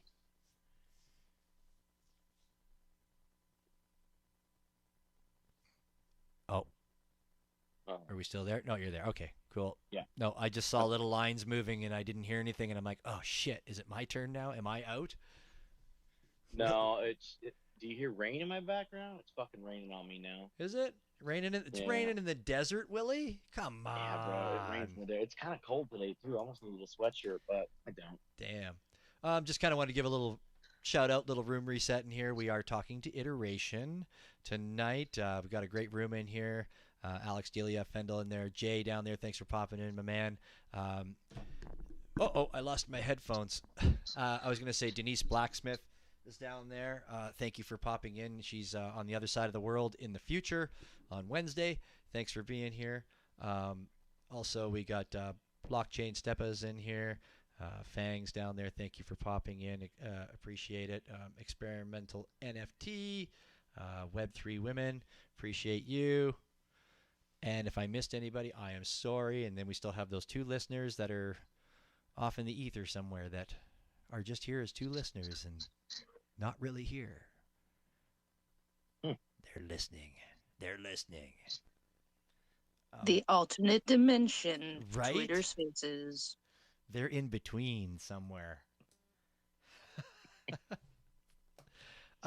So do you have a lot of stuff? Do you have like a whole big catalog of stuff that you've created that just is sitting there that you could probably just release for the rest of your life? Are you a constant creator, or do you create and release it and that's it? Did that make sense? Yeah, I definitely have like years and years of backlog of different art pieces that I could theoretically mint. I try to curate them, but maybe I shouldn't. I don't know. Mm. Because I have like, years of like photography and just still haven't minted any yet. And then yeah, I basically just have like photo manipulations. But yeah, I'm definitely a constant creator. I create every day, and definitely with the um, creation of Midjourney and AI, I definitely use my creativity every day with AI, and it helps me like um, get my ideas out a lot quicker. And so, Mm-hmm. yeah, definitely creating every single day. And if I'm not doing like personal art, then, I'm creating for other people, which is not ideal, but it's still fun because I can, like challenge my brain to fit within whatever they need. Right. Um, Shit. My question just dropped out of my head. I had a question. We were Happens. talking. It happens to me all the time. Maybe I should smoke that joint. Um, Damn it. I want to talk about the GeoCities stuff. Oh yeah, I yeah. think I think that's a super cool collection. Like where does your inspiration from that, from all the like all those different pieces come? Are they real places? Are they offshoots Um, of real places? Definitely inspired by real places, but like not necessarily like specific ones. That originally came about because I used in Midjourney, I used their image prompt to input my own art into Midjourney. So it was like my first collaboration with Midjourney, and I input my daydreaming piece, which I mentioned earlier, which is like it's a lionfish kind of double exposure looking piece with a building in it. So Midjourney really latched onto those buildings and had kind of like a solid color background that it kind of mixed with. And from there, yeah, I made like the original GeoCities just built off of that piece in Midjourney. And then I always like to edit my AI pieces. So that's where all the different, silhouettes came in, because I also love silhouettes. It's a very easy like style mix. So I made a bunch of like birds and like people walking, so give it that kind of surreal look, because it's more like abstract cities, but then the people kind of ground it and give you a little more form. Well, and they definitely like give the vibe of real world cities. Like looking at like Mount Vertex kind of reminds me of like, the hills of Japan, the mountains in Japan with the cherry blossoms, cherry tree blossoms. Yeah, that's perfect. And whenever I first minted those, people would and I named them all, and people would like relate cities that they grew up in to the GeoCities. So that was really cool. And sometimes there was like synchronicities of people saying like, "Oh, that looks like so and so," and the names would be similar of the GeoCity, and it's like, yeah, completely coincidental. Yeah, one of these totally reminds me of like Miami. Yeah, uh, they've got a really like cool, calming style to them too. That's cool. I don't know that I've looked at the I'm looking at them now. You're right. They do look familiar, like they look familiar. Yeah, there's definitely like a subconscious thing to them that I think a lot of people picked up on. So the the skyline part is that's was from the Mid Journey side then. Like Oh, I'm a lot of the I'm like kind of trying to deconstruct them a little bit to figure out like what's you, what's Mid Journey, to figure out like how we got such a great feel and vibe from them. yeah, and Not to try to honestly, take I anything think away from you, just right. Yeah, and I think that's the beauty of the image prompting in Midjourneys because I used my own piece for the influence for those. So it like really picked up on like the shapes and things like that. So the base image for the majority of them, like the base kind of layout was Midjourney, but then I definitely edited in like shapes and silhouettes and like corrected some of the weird looking buildings, straightened them up. So it's definitely a hybrid. It's kind of hard to tell like what's what's AI and what's not. Mhm. Um, I remember my question that I was going to ask a little earlier, just while we're talking Midjourney, is, so you are you using Midjourney? What is it, version 3 now or whatever? Or do you have a preference, or are you using one? Right now it's on like Holy shit! 5.1, I believe. Yeah, it's crazy. Some of those GeoCities though, those were back in like maybe Mm. V3 or so. It was definitely a while ago. Um, but for like recent pieces, I've been Dude, I'd love to using. talk about those early ones. I'm sorry, I don't mean to interrupt. No, that's no problem. Okay. Holy smokes, man! Yeah, it was like I knew what you were using, but you were using it so differently. Um, and the architecture was freaking amazing, dude. Yeah, it's weird because it's like that was almost lightning in a bottle because it's like that version and my piece and everything. It was just perfect as it was like at that time. Because it's like I've tried to do a similar thing in the most recent versions, and maybe I got to play around with like you can play around with the style and stuff like that in Midjourney, and you can play around with like image weights now, like image prompt weights, so you can say, make this more like my image.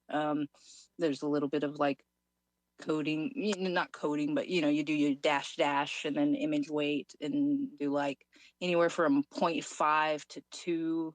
But anyway, back to the old versions. Yes, it was like a perfect, like, I don't know, it was like a perfect mix because it was still abstract, but it still was like pretty creative. I think version now, Midjourney 5.1, is like really specific. You have to it's more like stable diffusion now, and previously it was just, yeah, it was like a different algorithm, so it was like a more creative, more a little more abstract, a little less form. So it helped like the geometric parts of the geocities, I think. Yeah, absolutely. And I think that's what makes it so like uniquely yours, really. Yeah, thank you. I appreciate that. And I've gotten a couple compliments about doing like abstract and geometric work in AI because not a lot of people will do that. They'll mostly do like humans, like I mentioned, even with AI stuff. So I like doing, yeah, different shapes and abstract art in there. It's like super fun. Maybe even like in the older versions. So, uh, so you asked earlier, like, what do I use like now when I am making pieces? Like, I may go back to like version 4 to make pieces, depending on what it is. Like, if it's more stylized, but if you want like photorealism, then you would probably go with like version 5.1 Midjourney because it's really good at that. Mhm. Yeah, we've kind of had the conversation a little bit about it. How um, I think Willie agrees with me a little bit that kind of the older versions we kind of liked a little bit better, just because we liked more of the randomness that happened in it. And I mean, don't get me wrong, the more modern versions are amazing. I mean, some of the pieces that people are producing, like doing the photo realism stuff, is like, I mean, it blows me away. It's very cool, but I kind of like the old. I kind of liked it when it would f things up a little bit more. yeah. Did Yeah. you did you say you cleaned up the some of the glitching around the buildings? Yes, absolutely, because they were like very wonky. So I pretty much edited like every single one because you'll I, see I some of wonder it if that's still in what really there. helps give it this like not mid journey look almost, especially early mid journey. Like is the fact that you did all that work on in the after to it.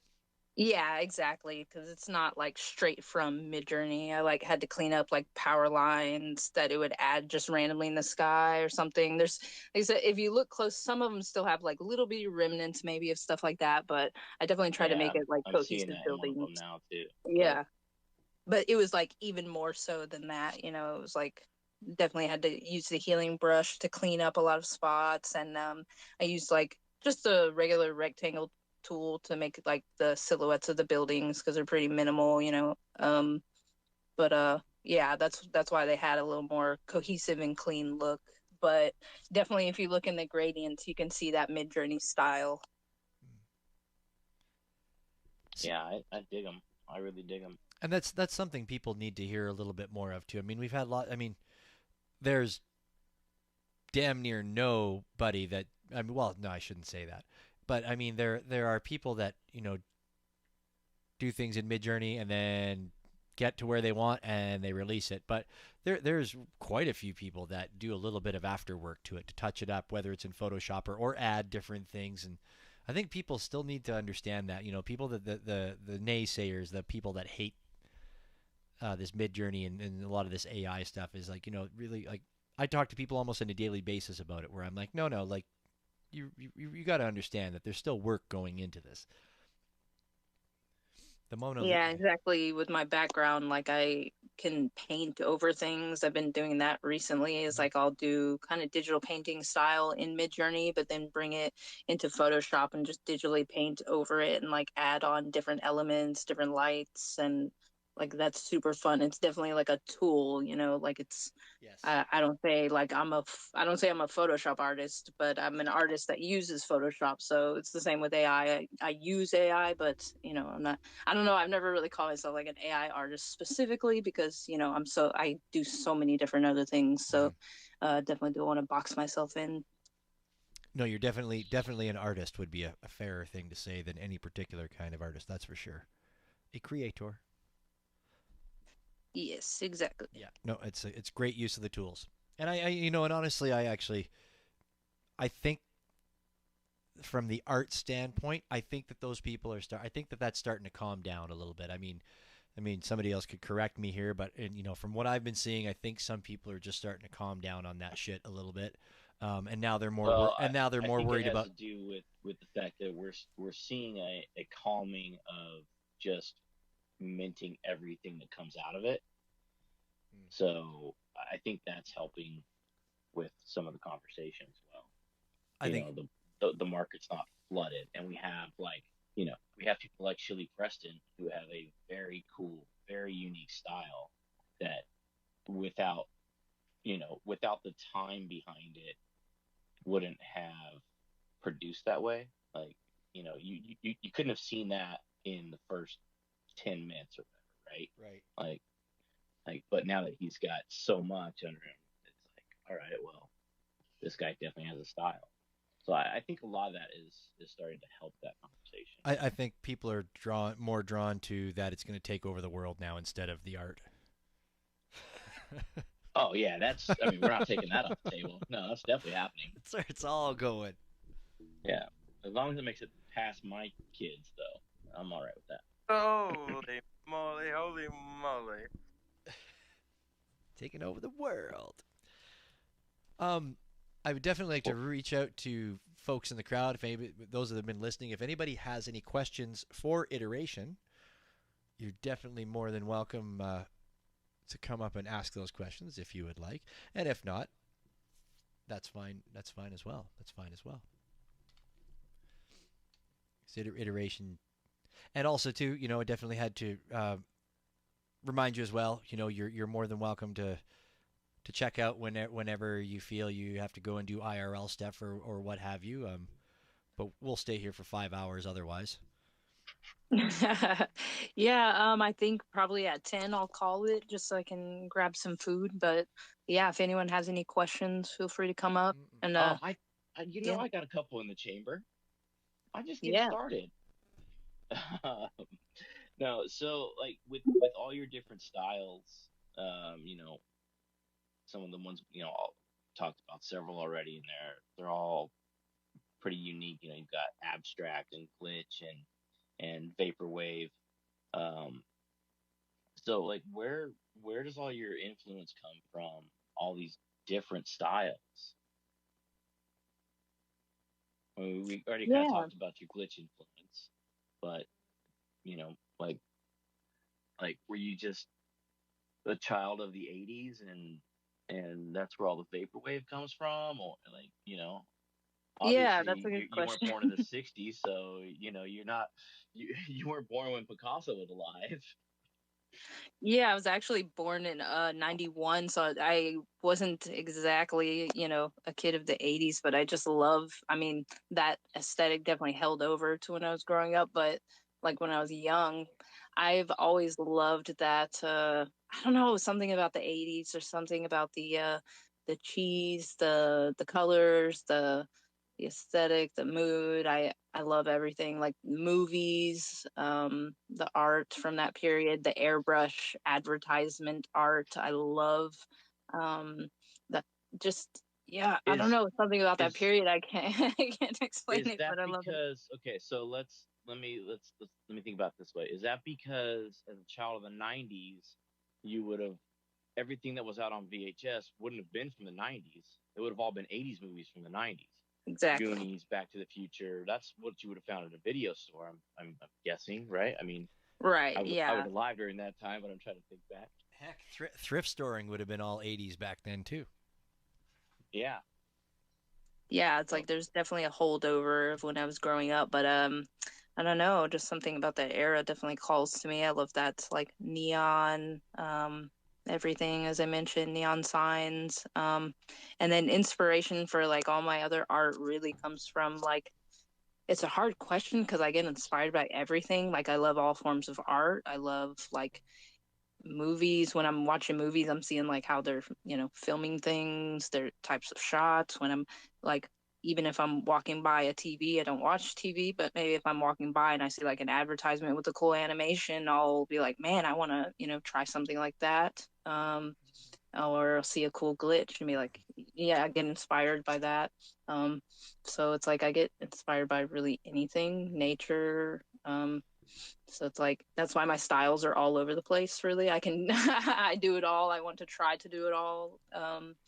It's just fun. You're you just you're definitely a creative, like flat out. You're just a creative and inspired by so much for sure.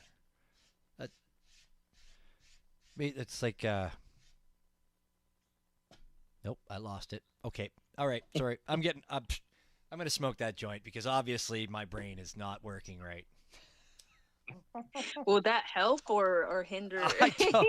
Well, it's not. You know, all I'm thinking is it's not working out for me right now. So what the hell, right? Let's go for broke. so might as well change it. If it's not working, change it, I've always right? got it.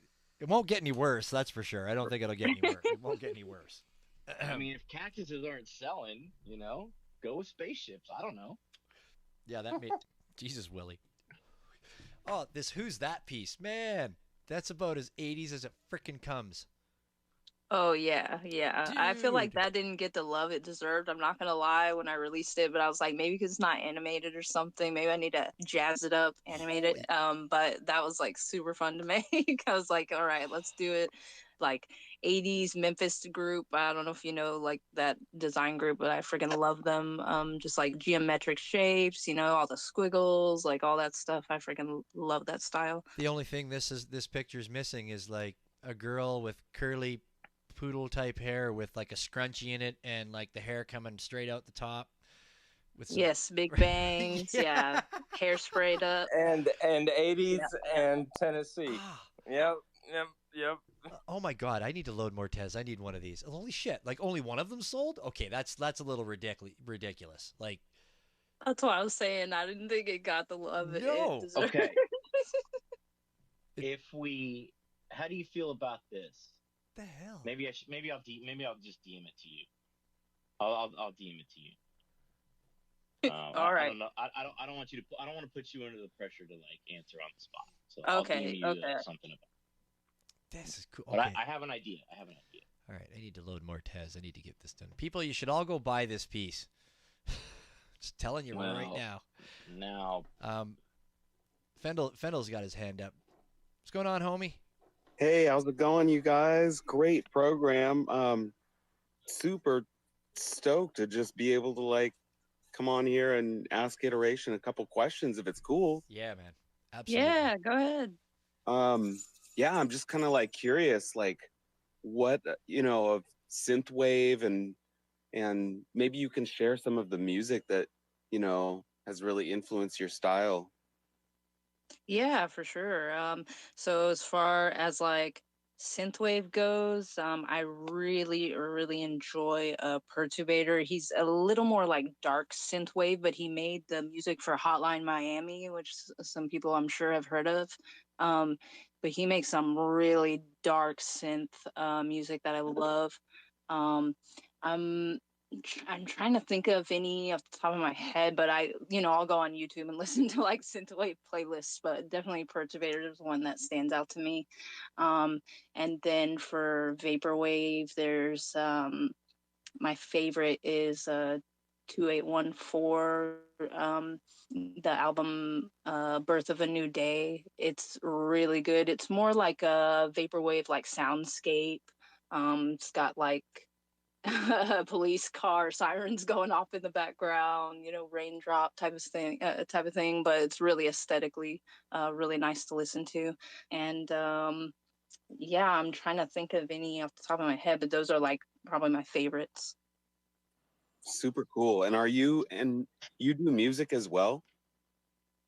Not really. It's like I've just dabbled in like a Reaper, and I have my business partner Illamixis is actually a musician, so he's helped me like with different synth plugins and things like that. And like mastering the track because I'm not the best at that. But I definitely dabbled in like just a little bit of kind of electronic soundscape type of music, but I'm not a trained musician at all in any way, shape, or form. No, that's totally cool. I love that you're using Reaper. I've been using it for years. I think it's a fabulous digital audio workstation. So that's super cool. So you're using VSTs? Like, I'd Yes, love to know because what you use. I have some cool because I actually have an Arturia, the little mini lab. So I have some of their VSTs, and then I have a couple like plugins, and yeah, I definitely like the old electronic sounds, and so I could definitely share some. I'd love to swap some VSTs.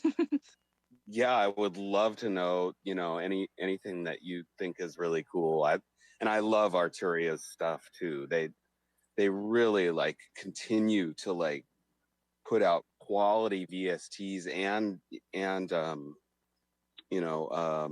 physical, synths. Yeah, exactly. The mini lab is perfect for me because I'm not, like I said, a trained musician. So it's like just a little bitty keyboard that comes with some pre-built VSTs in it already. So it's perfect for beginners. So yeah. Oh, that is super awesome. Yeah, thanks for sharing that. And great to have you on this program. So cool. Love Yeah, your thank love you your for your work. questions. I appreciate that. Thank Mhm. you. Cheers. Fendel's always got some good ones. Fendel was one of our, much like Mr. Mike Nash up there. Fendel was one of our one-time guests and stuck around and hung out. Like we're actually building additions on the studio for Fendel now. Got to have rooms for everybody. Yeah, that's amazing. Just building a community like that. That's what it's all about. Oh, we have such a beautiful one here. I mean, every time I look out into the room here and I see the people that have come in like all night tonight, there's been an amazing crew in here, and we're lucky. We're super super lucky. We're super super lucky to talk to people like you as well. Like seriously. Yeah, I'm honored to be on, really truly, like seeing all the other guests that have been on, and seeing that Purs was on, because he got me into AI art. Actually, I don't think I even mentioned that, but like way back when he invited me to his like little channel on Midjourney when it wasn't as busy as it was now. You could actually make your own channel in the Discord server of Midjourney. So he made like one that he invited people to try it out. So he totally got me into AI. So I love like seeing all the people that I started back with on Tezos start to get on these spaces. It's really cool. Yeah, we love it. Such It's just amazing. so much fun every week. Yeah, and there's just an amazing group, like an amazing group of people. And I really like to hear that too. I mean, we talk about it how small the community can seem to be, but we say that, but then it's also on a daily basis. I also go, well, who are these people? I just got a tweet from so and so. Like, who's this? And then you actually look, and it's like none of the normal people that I would normally see are following them. And I'm like, oh my god, I might have found a new universe and a new bunch of friends. It's so there are lots, Yeah. right? There's so many like different micro communities. It's like, yeah, I still haven't even found them all. It's crazy. Yeah. No, it's definitely facts, man. It's definitely facts. But I think the fact of, I don't think the fact that you see, a lot of times when you're looking through people's wallets or, looking who they're following or whatever, everybody's like, well, it's such a small community. It's such a small, and I'm like, well, it's not necessarily always a small community. It's like, these are just the people that are like-minded, that hang out together, that collect each other, or collect, that all just have to be in the same places, right? Like, I mean, if you're in a small town and there's one bar on the edge of town that always brings in these bands that you like, well, obviously all the same people are going to hang out there, right? That's how I look at it. It's not a small community. Damn it. I was going somewhere better with that point, but No, I got kind of I defensive agree. there. I agree. I was getting just lost Yeah. and scrolling her pages again. I love the Galactic Station stuff. It's all so just fun and great and I put who's different that? but the same. I put who's that up at the top there, the little pin tweet up at the top there. And if any of y'all were back in the 80s, that. Like, you had like a binder or something in school that had that exact damn picture on it, like, for sure. Like, it's authentic, man. Maybe Trapper Keeper. Yeah, Trapper Keeper. Yes. Definitely a Trapper Keeper, dude. I couldn't get a trapper. I never had a Trapper Keeper. Oh my goodness. It's hilarious. I never did either because I was in the 90s, so it's like a little before my time. You didn't. I mean, but then not only the Trapper Keeper, but you needed like this little pencil holder thing. It was like I don't know what would you call it, like a pencil keeper. I think it was made by Trapper Keeper though. Yeah, so yeah. No, it had. Yeah, it was probably just called the Pencil Keeper. Yeah, dude. There was all kinds. Yeah, I remember that. There was fucking. I know exactly what you're talking about. You could make your binder weigh 1,000 pounds and then have to lug it around all day. Yeah, it was cool though, man. It was cool. I wasn't. The Trash Wave 2 and 3 did those for Tez Trash, right? Last year. Yeah. Yes. I definitely remember those sticking out to me. And yeah, I always liked to. I always tried to like do something weird for events, like to stand out. That's just how I am. I'm just like, okay, how can I mix events? How can I do something that's like not traditionally trash art, but still my style, like something that's just unique. That's definitely what I strive to do. Yeah, I remember them being very cool, and I was looking for like a couple of months before that. I was looking for, and still haven't found any, by the way. Like a lot of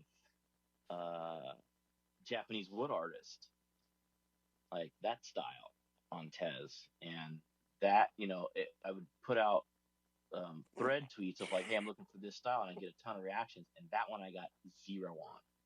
0. That's so strange because it's like a popular style. You would figure it'd be even when I try searching on Tez, I don't find a lot. And the stuff I do find is not like, it's more like it's more just like straight anime, not traditional Japanese wood art style. But anyways, yeah, that's interesting. It's like Something's lacking in the market, everybody. Yeah, that's what I'm saying. I'd say Sarisa Jacoma. I mean, I don't know how you pronounce it really. You have to shoot me a text, Mike.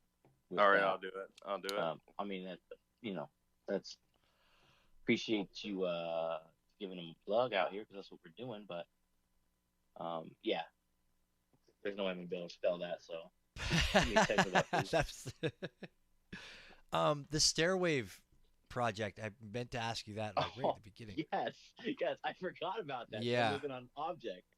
Yeah. Such a cool project. Thank you. Yeah, that's another one where people are like, why? Like, why do I like these? And it's like, because we all take stairs, I guess. I mean, that's why I created it. It's just like I want to see these stairs in real life, so I'm gonna make a whole collection of aesthetic stairs. Right. Yeah, no, they're my biggest problem was I don't spend very much ETH, but when I have enough ETH in my ETH wallet to buy something, I'm gonna buy it. And then I started looking through the ones that are available still. I'm just like, oh my god, I don't even know where you go. Like, which one do you want? Well, hopefully there's stairs you go up. Well, I guess you could go down. You could go down. could. It could be It like could go either way. could be like Salvador Dali stairs, go all over As the long as F you're just not going sideways. going upside Or down. empty Escher That's stairs. what I Some of was them, thinking. yeah, some of them are kind of weird. Like they don't lead anywhere. Yeah, no, they're brilliant. They're absolutely brilliant. So that was just. Has anybody 3D printed any of these for you yet? Like that's where you could bring them to reality. I know, not yet, not yet.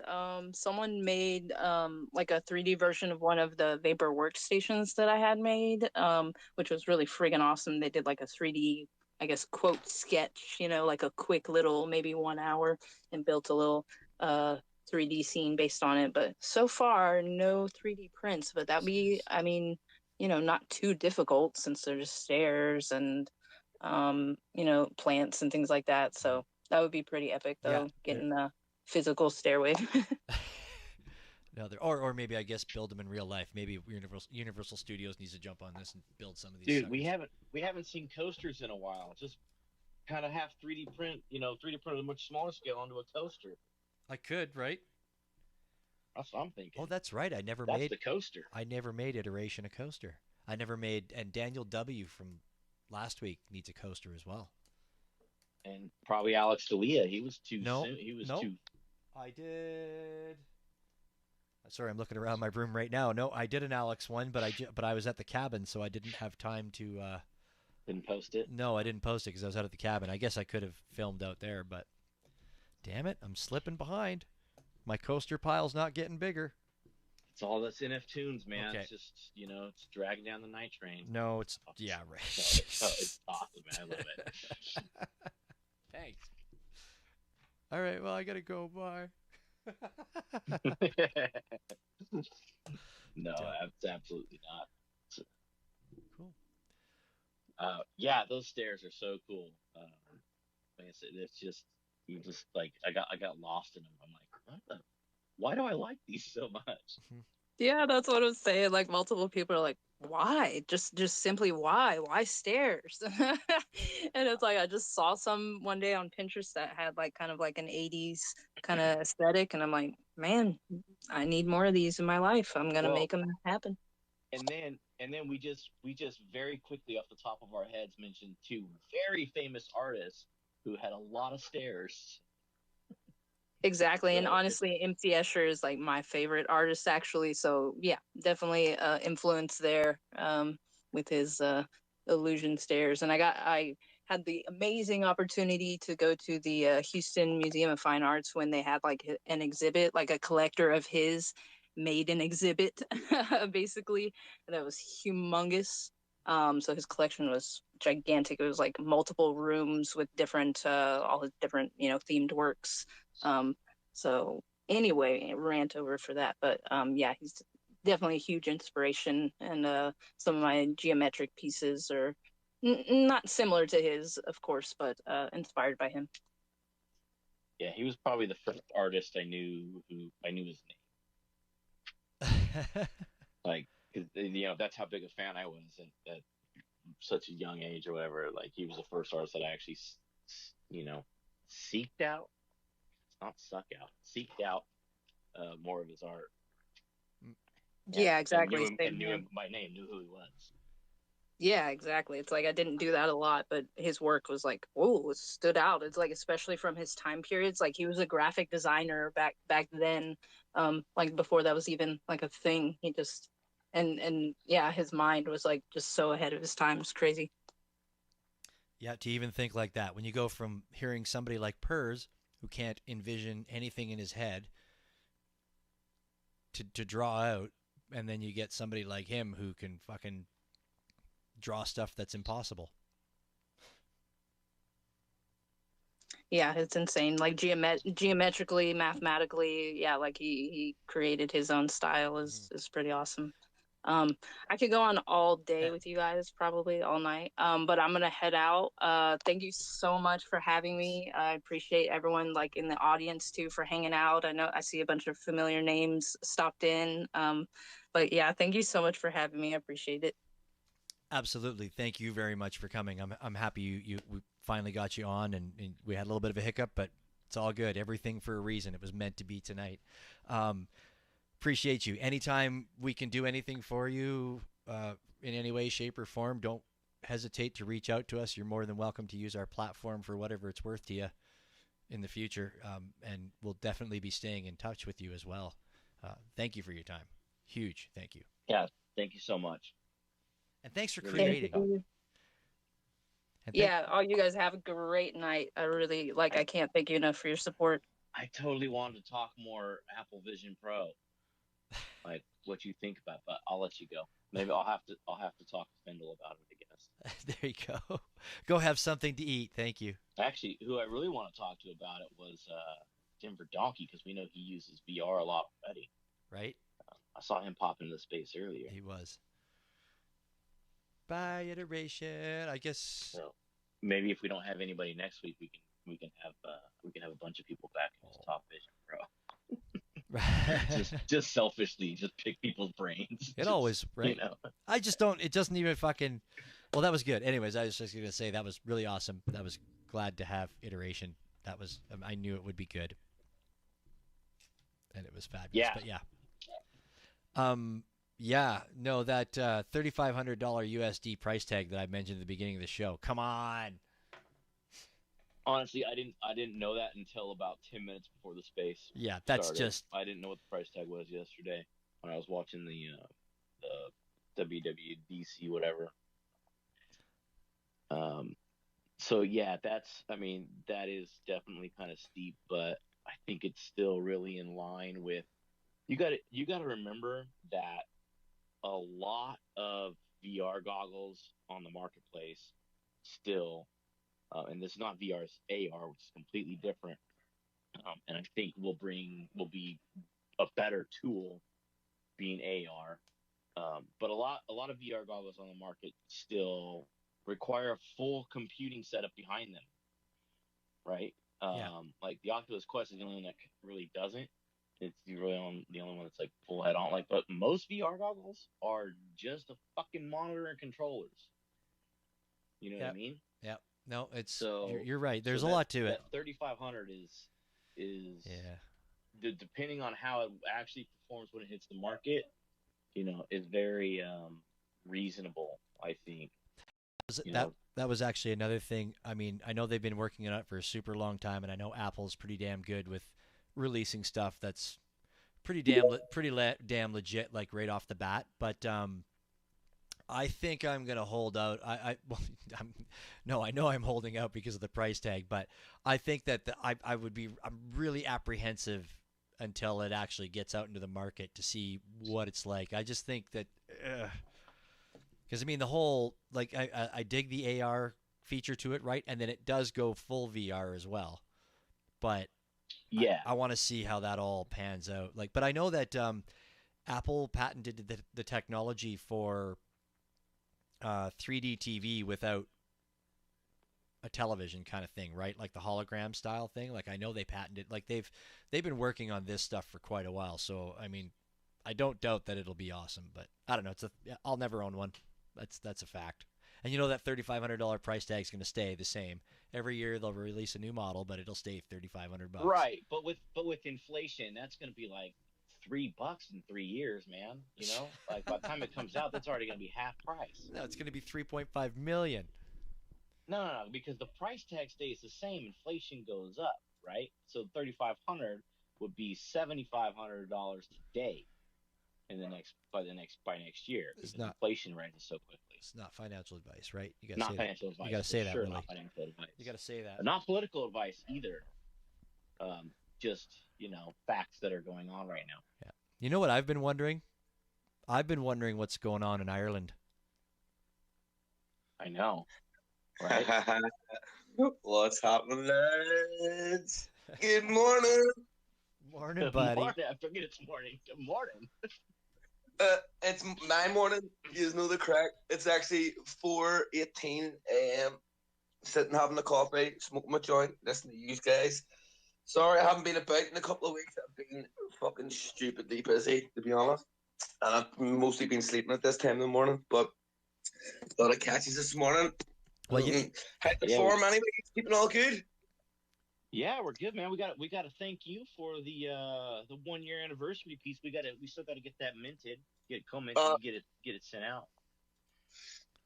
I will. Funny enough, I figured out how to do collab contracts with. I done a wee piece with Innovative. It was like Pepe fucking Snack Shack sort of thing. But whilst I was doing that, I actually figured out how to add people onto your own contract and like collab with them and stuff. So I was like, "Fuck, that's cool." You pretty much have to be around at the same time to do the initial signing, and then I think after that, you don't. Yeah. You can add them on stuff. Yeah. But here, there's no worries, lads. Fucking, it's all good. You know yourselves. It was just for the crack, like so. But I was gonna say, yeah, we gotta get that minted so we can send that out. I have been about just in case you're thinking there's a test or something that I haven't. I've just been fucking really busy. Hey, what's the crap? Yes, Apple thing is they're talking about the goggles. Yeah. I get $3,500 is pretty steep, like lads. I must admit. I've actually I can give you a little bit of flipping experience on VR because I've got an Oculus Quest 2. I've had one for about 2 years. I got it when it was first out, the 256 gig model. I actually originally bought it from. I bought this for my daughter, right? Originally, right? She just turned 12, so I was thinking to myself, oh, I'm going to buy her a VR headset. She's going to make all this class 3D stuff. I'm going to mint it at NFTs and fucking sell it for a fortune. And fucking she hasn't looked at it, Bernie. They're completely backfired on me, for fuck's sake. But they are quite cool. But I think, like you were saying there about the AR, the augmented reality tool will probably be the more useful feature, I think, for doing stuff with, because it's really fucking, I don't know, it's hard to explain, but you see when you're static, it's really sickening. So like when you've got the VR goggles on, you're moving about. They say best way to describe it is if you're playing like a Minecraft style game, right, where you're moving about using the fucking controllers and everything's moving, like you're walking but you're standing still, you get sick as fuck, lads. You really do. You get motion sickness, something shocking. The last time I played it, I had to lie down after about half an hour. I felt fucked. Not even joking. And maybe that's just because I'm getting an old bastard now, but I don't know. I had to lie down, but I reckon that AR, the augmented reality, where you can actually see your surroundings, well, and why they're on top, would be cool. Like, I think a big thing based on their pitch yesterday is they didn't pitch gaming. I mean, they did, but very briefly. In a half-hour pitch, they gave gaming like 2 minutes, right? They gave movies quite a big time because Disney's on board, so they gave that a lot. But it was really more about creativity and creating and workflow, a lot of things like that. A lot more like everyday business type of use, or especially for like video editing, audio editing, creative types, like we talk to every week. Well, so you know what? Well, see, it is a great tool. Like that's what I found with the Oculus Quest. there is a lot of great tools on it to use for that exact thing. Like meetings and all, you can do like virtual meetings where everyone could be in the bloody meeting room, the VR on, they're all talking to each other in live time and stuff, you know. It is cool, but there's an awful lot of things on it that they're focusing on now with this Apple thing that, you know, you could have done a while back that you don't really look at. Like the cinema thing, for example, like, you know, you can put the goggles on and literally plant yourself right in the front seat of a fucking cinema and have like a fucking 130-foot screen in front of you, you know, if you really wanted to, like, you know. Yeah. But it's weird. I don't know. It's just, it's so much more convenient just to turn the TV on. Do you know what I mean? If you really wanted to watch something instead of setting the whole thing up and Well, sitting down. and it's funny you say that because one of the things I was thinking watching yesterday was, all right, so I need 4 of these for my family if we want to watch a movie. You know, like, all right, first of all, price tag, fuck, and then second of all, like, you know, yeah, you're still there with your family, but it still seems like, you know, distant. Like, I don't know, Well, but I it's think, straight like I up, said, straight I up the think bat. I think they understand that though. I think they know that they're trying to work through that, but you know, Apple's a marketing company first, Of course it right? is. Of course You it is. know, Fuck so. so I don't know the other they're company they're queued up, like, I'd say the stores for like a day or two for a new phone. You know what I mean? It's because they've done such a good job and fucking hyping it up beforehand. All the Apple heads out queuing up for their latest iPhone. It yeah. doesn't fucking, like, half the stuff as the latest Samsung does. You know what I mean? Fuck's sake. Yeah. Uh, but you see the 3,500 price tag thing, and that's what's going to kill it. I think, to be perfectly honest. Yeah. Like, I remember when I bought that Oculus, it was £400 sterling, and that was like when it was just out, which would have been what, like $450 or something to you guys. So Yeah. that was like the most expensive sort of like standalone headset at the time, you know. Now, unless you went into stupid prices and had the whole computer set up, but in terms of a standalone device, that was the most expensive on the market. So it's went from $450 to $3,500. It's a bit of a big Well, fucking but like I said, you know, the other VR headsets, especially when we're talking about gaming, you know, which Apple is trying to not market to the gamers. Like, I think they know better. They're trying to market to companies and users more than gamers. But when you talk about gaming, my buddy's got I don't remember what the hell he's got now, but you know, he's got a $2,500 headset basically, right? That he also has a, you know, top of the line video cards before they're even released. So, you know, when they're released, what are top of the line video cards? If you can fucking get them at retail, what are we talking? $2,000 just for the video card, right? So we got 5-6 grand in his system, easy, and it is night and day between that and the Oculus, right? Yeah, 100%. No doubt, mate. Yeah, 100%.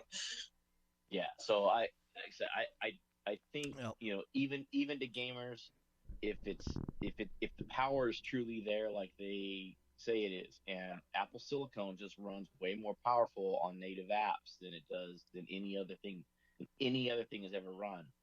Um, I I don't think that price tag is going to kill it. no. It'll be interesting to see how it. I mean, really, it's just like going to be interesting to see how it pans out. Like 100%. Yeah. Well, wait, it's funny when you put it like that, dude. Because you know yourself, some fucking GPUs can cost $1,000. Like, you know Yeah. what I mean? Like, so, Yeah. No, like, Willie. You bring up a Yeah. very valid point, Willie. Like the you know the amount of people that I know that have a $5,000 computer. I mean, Yeah. So I mean, yeah, but you price it on your any MacBook standard Pro, alien fuck, working dude, computer as well. it gets up there fast. You start adding memory to it. I'm sorry. I'm gonna tell y'all right now. If I'm spending $5,000, it better have a gas motor in it. I better be able to ride around on it. Like shit. Sorry, that's No, it's facts. That's what I do most of the mornings. I swear to God. Like, when I'm listening to you, I'll sit and I'll make me coffee. I'll be listening for a bit. Sometimes like a half an hour. Sometimes less, sometimes longer. And then I'll just be sitting laughing at my phone at like 4 in the morning, just fucking going ha ha ha ha every day. You Well, I come know up with some we take it. We've I was gonna say we've been in the shower with you a couple times now for sure. yeah. That's good times. That's what kind of a friendly space we run here, people. We're friendly, or you can bring us into the shower. You can take us on the ferry to work. We're good space. We're good space. We're good. Oh, these are good lads. Like, I'll give you that, man. See, we got Yeah. Pokes down there. Poke popped in. Thanks for popping in. Poke Shaman down there as well. Good stuff. What's the crack with just I heard Willie ripping on it earlier on, but the fucking NFT tunes. I've listened to a few of them. How's that going? Is it like a slow starter, or what's the story? Well, the second one it was bi-weekly, and the second one was on Sunday, so it's doing good. It's 2 episodes, and I feel I'm getting them dialed in a little bit better, and with even only done 2 episodes. But yeah, it's bi-weekly, so the next one will be out in 2 weeks. I'm digging it. I'm getting really good feedback. The artists that I play, like the songs that I play, and then the artists that supply audio clips talking about their music as well, I've had like super huge positive feedback from them. Like they really positive feedback. So I definitely know I'm on the right avenue, that's for sure. Wow, Willie knew that this was going to be on the right avenue from 5 months ago, because he was telling me 5 months ago, dude, just do it. Start doing it. Sometimes I just know when there's a need in the market that needs to be met. Yeah. I just don't know how to meet it. Plus, sometimes yourself, it's not like this thing's going to kick off overnight. It takes a while to get into the pipeline and for people to fucking to hear about it and stuff. Yeah, no, and it's something new, right? Like I've only done 2 episodes, and that's the thing is it'll go weekly eventually. I'm very sure of that. Like even as I go right now, I'm giving myself 2 weeks because I'm teaching myself a whole bunch of new things, right? And I've never had to. I mean, we come here on this space, and I might have some notes written down on a piece of paper, kind of. Willie might have sent me some notes or whatever, but we don't really prepare for this other than taking a quick look at looking at some art and already be interested in the artist, and then we come on here. Here's something, the best way is to wing it, Yep. It's more natural then, Yep. But with NF Tunes, I literally could just sit here in front of my mixing board and do the show live and play the songs live, but it's the first thing I've ever had to write and actually produce something, right? Like I tried the very first day, the first time I tried to record the first episode, I sat here and I was like, oh yeah, here's what I'll do. I'm just going to sit here. I got all the songs lined up and I'll just talk. And then I was like, well, no, like I need a format to this. Like I need some, and I need to think about what I'm going to say, because I wanted to keep it to a half hour. I don't want it to go any longer. So you kind of have to curate and take out the hums and the ha's and the uhs, right? Like, so I'm learning. But not taking out content. No, because as well, it's like there's not in my what I've seen so far, I haven't came across a hell of a lot. In the place. I haven't came across a hell of a lot of like NFT songs where there's like still a lot of actual content as NFTs. There is, but it's not like you're flipping.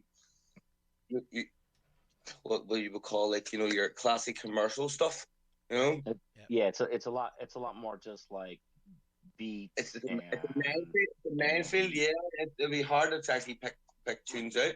Yeah, it's funny as well because like I've actually got a friend and he's called Ben, right? He's in Scotland now working. Funny enough, but he writes music and he writes great music, lads. It's more like an R&B hip hop sort of style.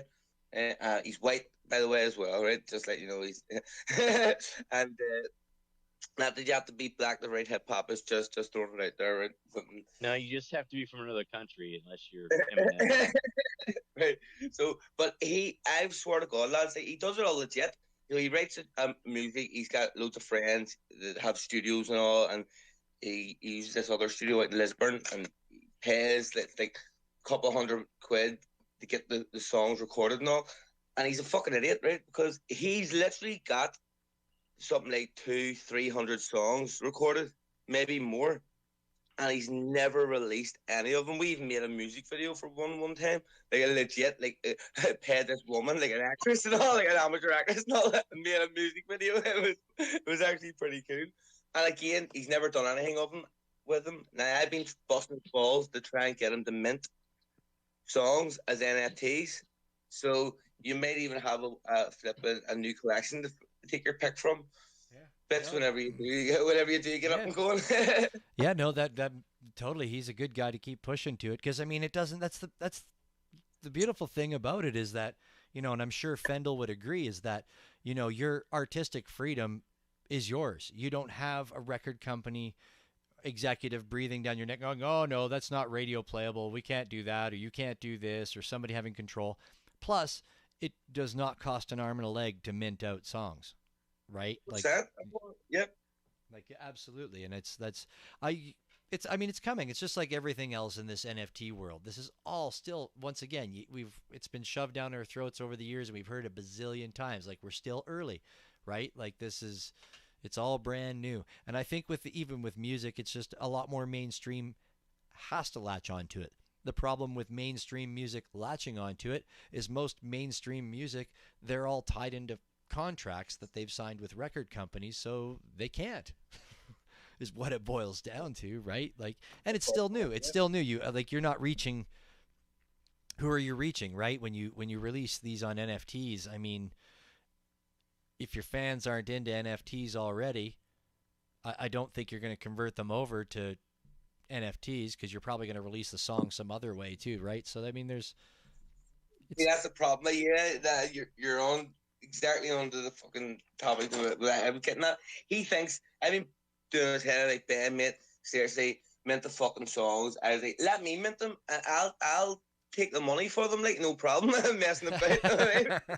Oh shit! I mean, if we're doing that, and I swear to God, and I was like, honestly, mate, just fucking mint them. And I was like, it's a piece of piss. It is literally the easiest thing. I've like told him, set yourself a fucking cookie wallet up. You can literally use Gmail to flipping set one up. Piece of piss. Wouldn't recommend it to like bank all your songs onto, like, you know. But in terms of getting set up initially, I was like, that's all you need, and you can mint the contract. It'll literally cost you £1, mate. It'll cost you a Teslas. They're $1 at the moment. You know what I mean? Yeah. And I'd be telling, it's so easy. You have no idea, and he's just, I don't know. He's just reluctant because he's not really into NFTs the way I am. Like, I sort of introduced him to crypto and all that. He's got a crypto portfolio and stuff, like, but in terms of NFTs, he's not really into this sort of thing. So I think that's part of the reason that actually it's what's putting him off. You're saying, so it's like that whole, like you said, we're still so fucking early. Anyone in crypto and NFTs and stuff, we've been here that long. We feel like we've been here a flipping lifetime. But in reality, we're not. We're still fucking. We're still early. We're still in the queue. You know what I mean? But nobody else heard about the fucking thing yet. So, it's all still a come, lads. I know. We're OGs. We're OGs. I was going to say, actually, it's very interesting with a lot of music that gets minted, how the songs are short, which is really cool. I mean, it's different. Like, it's not even short like what they play on the radio nowadays. It's like even shorter. But it's amazing how somebody can create something that has a beginning and a middle and an end, and compact it down. Like Willie was talking about with me writing the shows, right? How do you take stuff out without removing what you want to present to people, right? The content of it, which is really cool. But the one thing that I really dug today was Fendel's piece that he released today is like, what is it, 7 minutes and 40 seconds. Ranunculus. Did I say that right? Ranunculus? Yeah. You sure did. Yeah, thanks a lot. And my opinion of it is that you should just release music that you want to release, no matter how long it is. And just love it. There's no rules here. Like, yes, Tezos never started like that anyway. I mean, this thing was like 2 years ago, this July. This was ragtag, man. It was hard to mint. Like, the thing was down all the time. Thing shut down for 2 weeks. I mean, we're starting to get into some of the good stuff with DNS and like object, offering more like tools for us. It's infinitely better already. So, no reason to think that, there's lots of cool things to come for music. And I believe like strongly music will have its day on Tezos, no doubt. I mean, it's just taking a while to get there. Like the developers listening to musicians and developing the right tools, and we'll get there. It's just going to take some time. So like musicians should not like feel like this thing needs to be 40 seconds or a minute and a half because of you're worried that like a listenership doesn't have the attention span to listen to something. Forget it. Just do what you do. Did the Doors listen to how long a song should be, man? No, and did I mean, Jerry Garcia listen to how long a song should be? Right? No. Did Miles Davis? Did Miles Davis? Did Deep Purple? Deep Purple didn't give a shit. Oh shit! What are you kidding? Are you? Rush don't give a fuck. I was gonna say, Fish is still playing a track right now. They started way back in the day. It's still going. in 32. Right? No, and that's the one thing, and I touched on that in the first episode of NF Tunes, was that, like that again, right circling back to that, is that you don't have a record company that you signed a deal with that says, this is how it's going to be, or you don't have radio stations that are like, you should shorten that up because you're cutting into our advertising time, or you're cutting into the time that we allot to this record company. Like it's yeah, no, it is the most beautiful thing, and release what you want, and that's awesome. Yeah, it's totally, it's I love it. I really, really do. I mean, I love music, and everything I've heard in my exploring in the last year or whatever with music on blockchains is like, man, it's going places. It's here. I think another thing would be, it's kind of just like when we were talking at the beginning of the show about having a way to use a Raspberry Pi or something you can sign into where you can just connect your Tezos wallet to show your art on a screen. It would also be great to have some kind of a music player that would just connect with your Tezos wallet and only play, your Tezos NFTs. Or obviously, I think that's great, but if we can't get the first one done, which seems like it should be a lot easier, because at least, like I say, Object, Taya, all these websites can pull up the images and display them in a certain order, right? Yeah. Then you got to click through and then get to the music side, but I would love, if we can't even get just the static images to display, like, can we get the first one first? No, but I was gonna say, you know what, dude? I think all along we know, and a lot of people know, it probably is super freaking easy. You're right. It's there. It's all there, and it's super easy. But it's probably not something that anybody wants to focus on because it's not profitable. It's not. Well, yeah, it's not really that important at this moment in time, right? Like, it totally isn't. There's other things. Just, the way I have it envisioned, there is zero profit. There's no way to profit from it. Other than, you're gonna put advertising in it? No. You could sell it individually, but that's a huge push, right? Shit. Actually, if you sold it as a token and then like gave a download key, but once you give out the first download, we're talking about basically what's the unzip, the one that RAR, not what the hell is it called, RAR, where RAR. It's always been free. Yeah, it's always been free, right? Yeah. So it's like, well, who's gonna pay for it?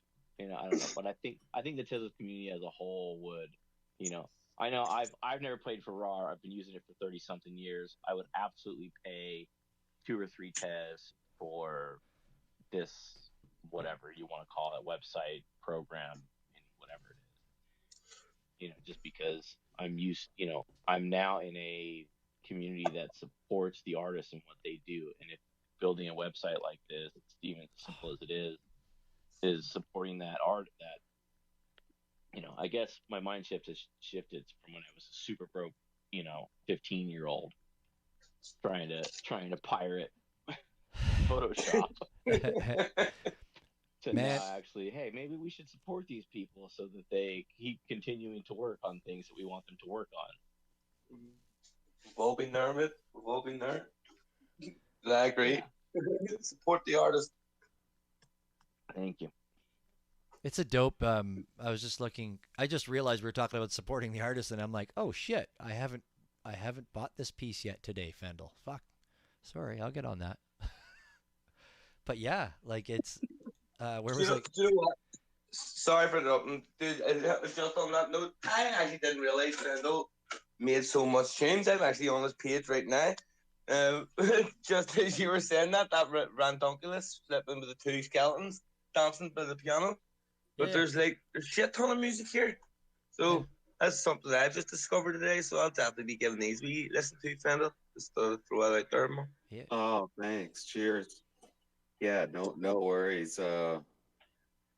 You know, and just to add to the point though, like one big artist could change a lot on for music NFTs on Tezos. Like, I mean, I'm just talking about like, you know, Neil Young or like Drake, or like if somebody big like just decides like this is the way it's gonna go, like that could be a total new day for all of us.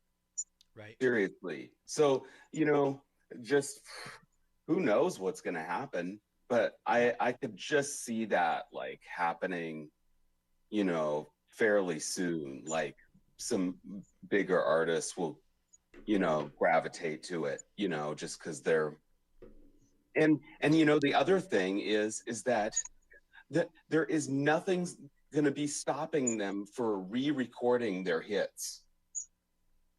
Yeah. For Tezos. Yeah, well, that's what TLC did 3 weeks ago. Right. Right. They re-recorded 3. Whatever it was, No Scrubs was one. I just remembered No Scrubs. But anyways, there was like 3 of them. They did it, and then they sold off. They auctioned off the shares. I didn't check to see what the shares went for. When the fuck did this happen? That was like 3 weeks ago that happened. TLC redid 3 songs, and then it was on Tezos as well, and they put them up. And they auctioned off. Them on Tezos? Yeah, it was a Tezos auction to buy the. Hey, Yeah. that's mad. So is the piece on Tezos the ownership piece, basically? There's whatever the. Or was it just whatever part of an auction? the collective. So on the Tezos end of it, the NFT you got was just basically a token that gave you that percentage of ownership. Right. So if you bought 10 of those, you would have X whatever percentage of that song, right? And then if they released it, you know, it's released every which way from the sun. So right? Since it's minted, you could play it on DNF Tunes. I don't know if the tune is minted though. the song, I think I don't believe the I'm ownership actually, rights are minted, not the actual exactly the songs music. the songs they did not mint on the blockchain, only these tokens. Yes. Okay, yes. I was a little backwards. So it's almost so it's almost there, but not was kind of where I should have went with that. Well cleared up bits. That also might be a lot of the big DJ names might be doing it that way too, that I've been telling you that I've seen but was gonna send to you. Yes. That might be the case too, is it's just the ownership rights that are minted, not the actual. Yeah. I mean, but I'm thinking that's only a matter of time. I mean, that's how they did. I mean, that's the best way they're looking at it right now. But it's only a matter of time before they go, okay, like, you know, like Fendel was touching on that, you know, you just need one of those names to do it. And it's only a matter of time before that happens. Because what is it for? I mean, honestly, let's face the facts. What is it for somebody for somebody famous to even just take a B-side or something they weren't going to release or whatever, right? And just like send it out. You know, it was good. It just wasn't good enough for the album. Okay, well, let's put that on the blockchain, right? Like, I mean, it's coming again. Like we've been sick of hearing it for the last little bit, but we're still very early in this whole Web3 world. Everybody's trying to figure out how to make it work, and do we really need it, and is there any real use for it at all? I mean, Yeah, absolutely. I mean, and even artists just recognizing that means, mhm. there's more to it, and we're already moving Yeah. in that direction, I mean, right? Like it's the no bad news here. All news is good news, right? And yeah, even though this is good news is better news. yes. I was gonna say, Yeah. we've even got Denise Blacksmith down there. She's a blacksmith. She's working with the hot iron, and making NFTs with it. She's figuring it out. Pong blows glass and makes NFTs out of it. Fendel plays a saxophone and makes NFTs out of it. It's all everybody's figuring it out. We're figuring it out.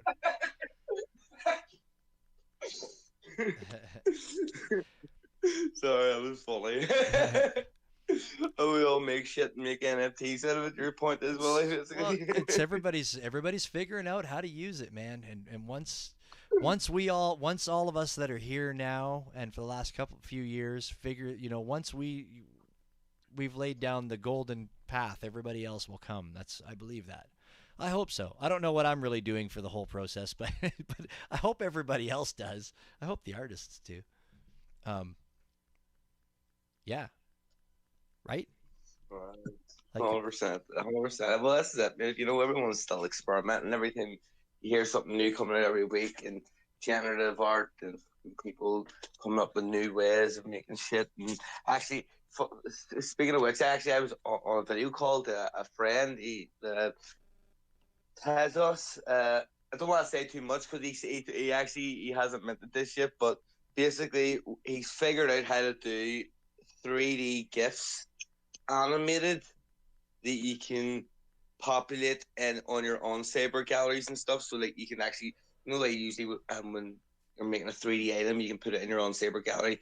You can walk past and stuff in VR, look at it, yeah. but it doesn't do shit. It just sits there. Well, he's figured out how to fucking make those 3D, like the 3D items animated that move.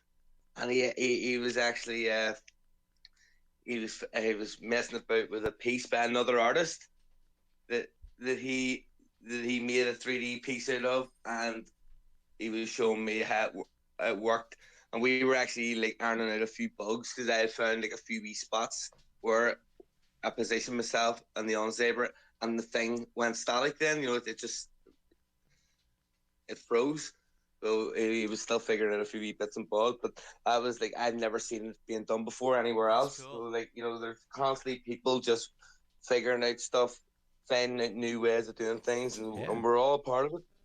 So like you said, we're laying down the golden fucking path, the yellow brick road. Damn straight. When we're all sitting in an old folks' home, we'll be going, "Yep, I did that." I helped pave the way, son.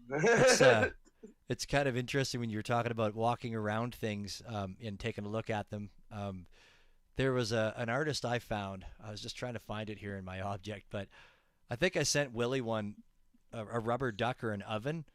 Like he just randomly finds stuff. Like he found an oven on the side of the road that somebody was giving away for free. It had a little piece of paper on it that said free. And so he took his iPhone and he digitizes it, and then he sells it as an NFT. So you can buy this oven. Like I have this oven, and you can like put it in your living room and walk around it if you got the new iPhone. And then I think it was this morning or last night, he put up a free mattress that he found. And I'm just like, this is so cool. Like, it's so random, but it's like for 0.25 Tez or whatever. It's like, I can't not buy it. Why not? Yeah, I mean, that's a fair point. Yeah, that's it. That's when I originally discovered Tesla. I couldn't believe there was so much dope stuff, and it was so fucking cheap. I was like, going, what the hell? This is class. Slick Seven says, start buying everything. So got a wee bit out of hand at one point. That's Willie, part of the reason why I love Tesla so much. Like, I've got NFTs on ETH as well. Like, I've got hundreds of NFTs on ETH, but I've thousands on Tez. Do you know what I mean? So there's a difference. That's like, it's funny. It's like, God damn it! I wouldn't spend 1 ETH on something, but I'll spend 1 ETH on a lot of things. Yeah. Walmart. That's it. Walmart's model. Fill up. Bark bargain hunt. Fuck's Yeah. sake. Yeah. I'm well, the thing that I've found, I mean, now that I've got the NF Tunes wallet, there's not much in it yet at all, but it's like now I have another wallet to fill up, and I'm like, well, I don't know if you know this, but they don't fill up. no, they don't. There's Yeah, there's no at capacity meter on, dude. man, I can't believe that I have 30 pages. I had no idea I had 30 pages until tonight. That's ridiculous, man. I mean, don't get me wrong. I understand. Like, what do you have, Fendel? You've probably got like 40. I think we talked about this one night. Pages? Yeah, Of collected. 120. 120. No, you're 120. you're thinking of me bits. I'm at 40. Oh, are you okay? Yeah. I- I filled up 2 pages today. Oh, we lose you, Willie? Oh, I must have muted everyone. Are we there? Everybody's muted. Oh, that's what it was. Yeah, you did. You just muted Yeah. everyone. All right, That's we're good. what it was. Yeah. Yeah, to hell with all of you. No, if nobody's going to listen to me talking, then nobody can listen to anything. That didn't make any sense. That didn't make any sense. But yeah, no, I'm I was saying Got I lots of filled up thumbs up. 2 pages today of .01 test pieces, right? So like you know, 20 cents maybe. And right? the 24, 50 cents is 2 pages if you're looking at that stuff. so the interesting thing enough it is when I look at my stuff is that I realize that like I haven't bought much of things like that, honestly and truly. I mean, the people have sent me stuff like that's also, you know, a good point to make. But I mean, I've got some good solid 1, 2 tes and up purchases there on 30 pages. Like, dude, sorry, Right. not trying to. Yeah, I'm not trying to be like a baller here, people, because I'm not. I'm not like I don't have my Tezos gun shooting shower and Tezos all over us.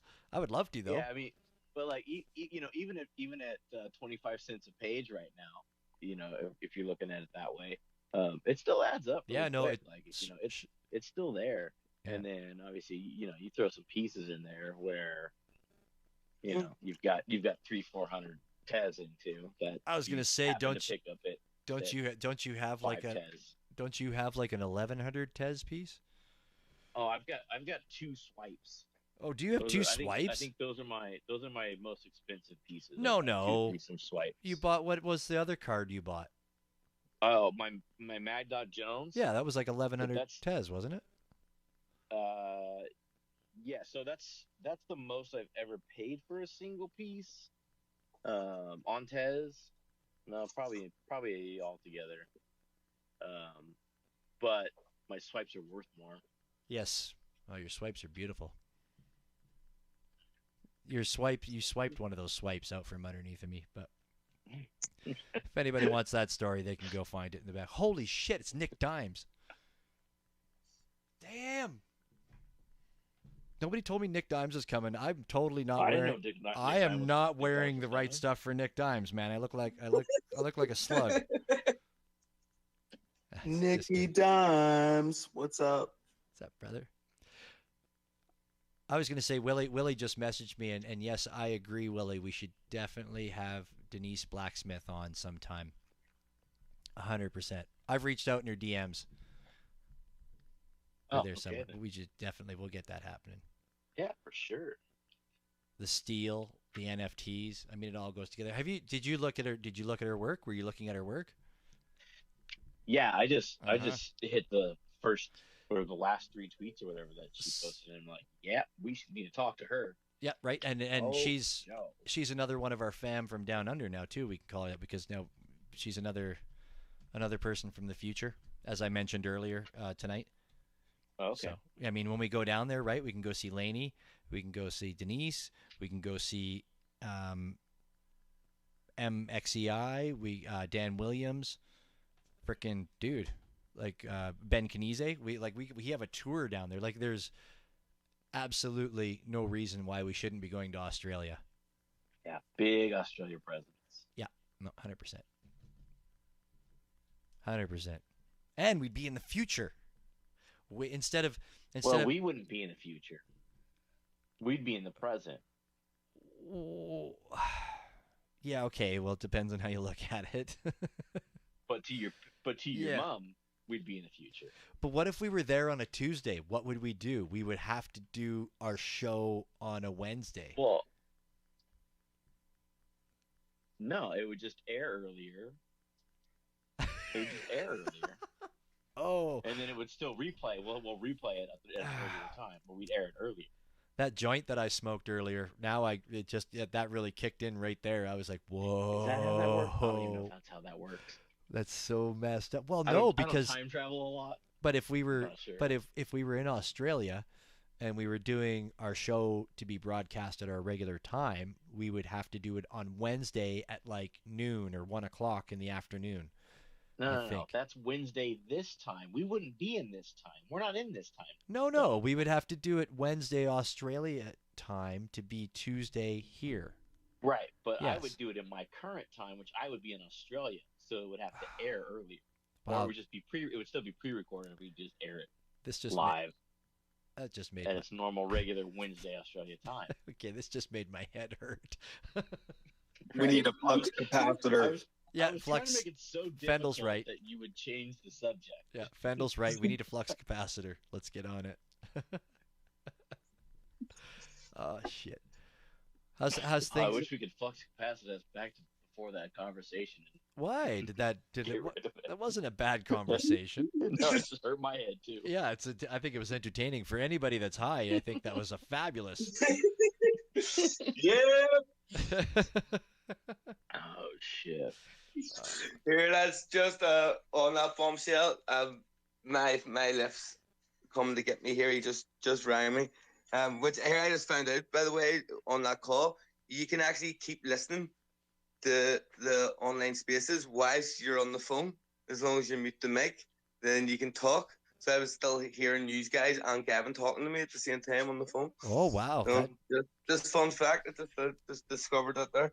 But yeah, so that's me heading to work, lads. So it's a pleasure as always. Peace out, chaps, and have a great night. I suppose it's night for you, fucking 5 a.m. for me. But I'm gonna have Cheers, buddy. a cracking day, and I hope you all do too. And I'll see you later. I'll keep listening. Like, I'll just mute the mic just in case you don't hear from me.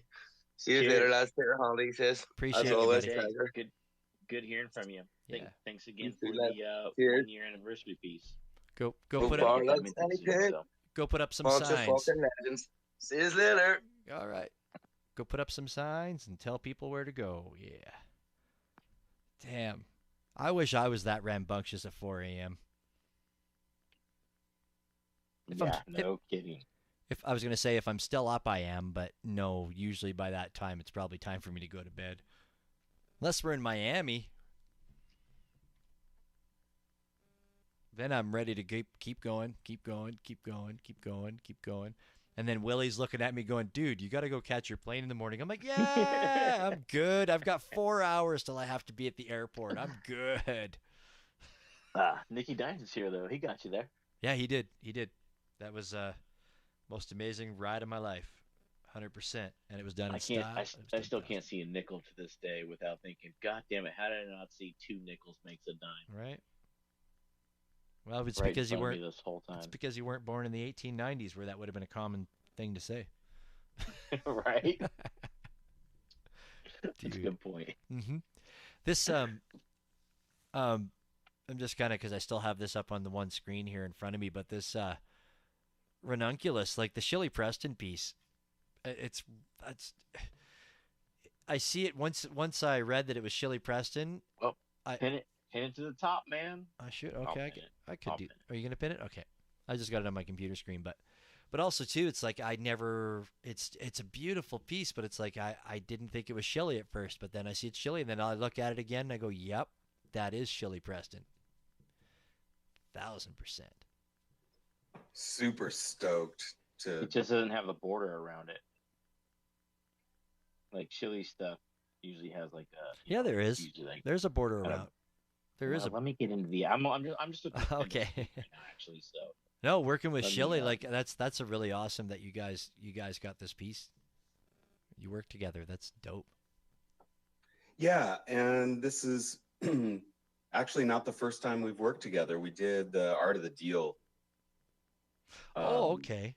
Was it both the pieces or just the one? Because you did 2 pieces for that, didn't you? yeah, and I think the other one is Chili too. It's been a little while. That's like at least like 10 crypto years ago.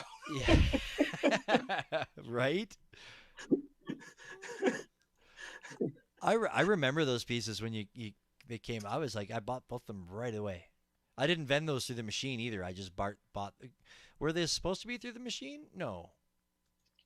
Yeah, I think that they originally were through the machine. Oh, okay. I remember I did not buy them through the machine though. Um, but yeah, they were. Those were really. Oh, which one was it? See, now I gotta Yeah, go. they're both Chili's. Oh, okay. Yeah, for sure. That's fucking sick. Then that's interesting, because again, those are very like I don't want to say they're not very Shilly because I mean Shilly does very different styles at times, but he definitely has a style all to himself as well. Huh? That's I'm interesting. trying to find the Art of the Deal one. Yeah, they're I am too right now. I think it's on page 3. Page 3 of Fendel. I think it's page 2 actually. Page 2. Oh shit. Are you sorting oldest then? It's Let's see. page 2 from newest. Yeah, okay. Mhm. Yeah. I remember I can't remember which one it was, but I remember there was the one of them that I really dug your not that I disliked the audio for either of them at all, but there was the one that I just remember I just let it sit here playing on my computer because I was like, "Damn, I really like this." As I do with a lot of music NFTs and a lot of Fendel too. I've realized I'm getting a pretty good decent little Fendel collection going on. I'm gonna say I might be a fan, just maybe.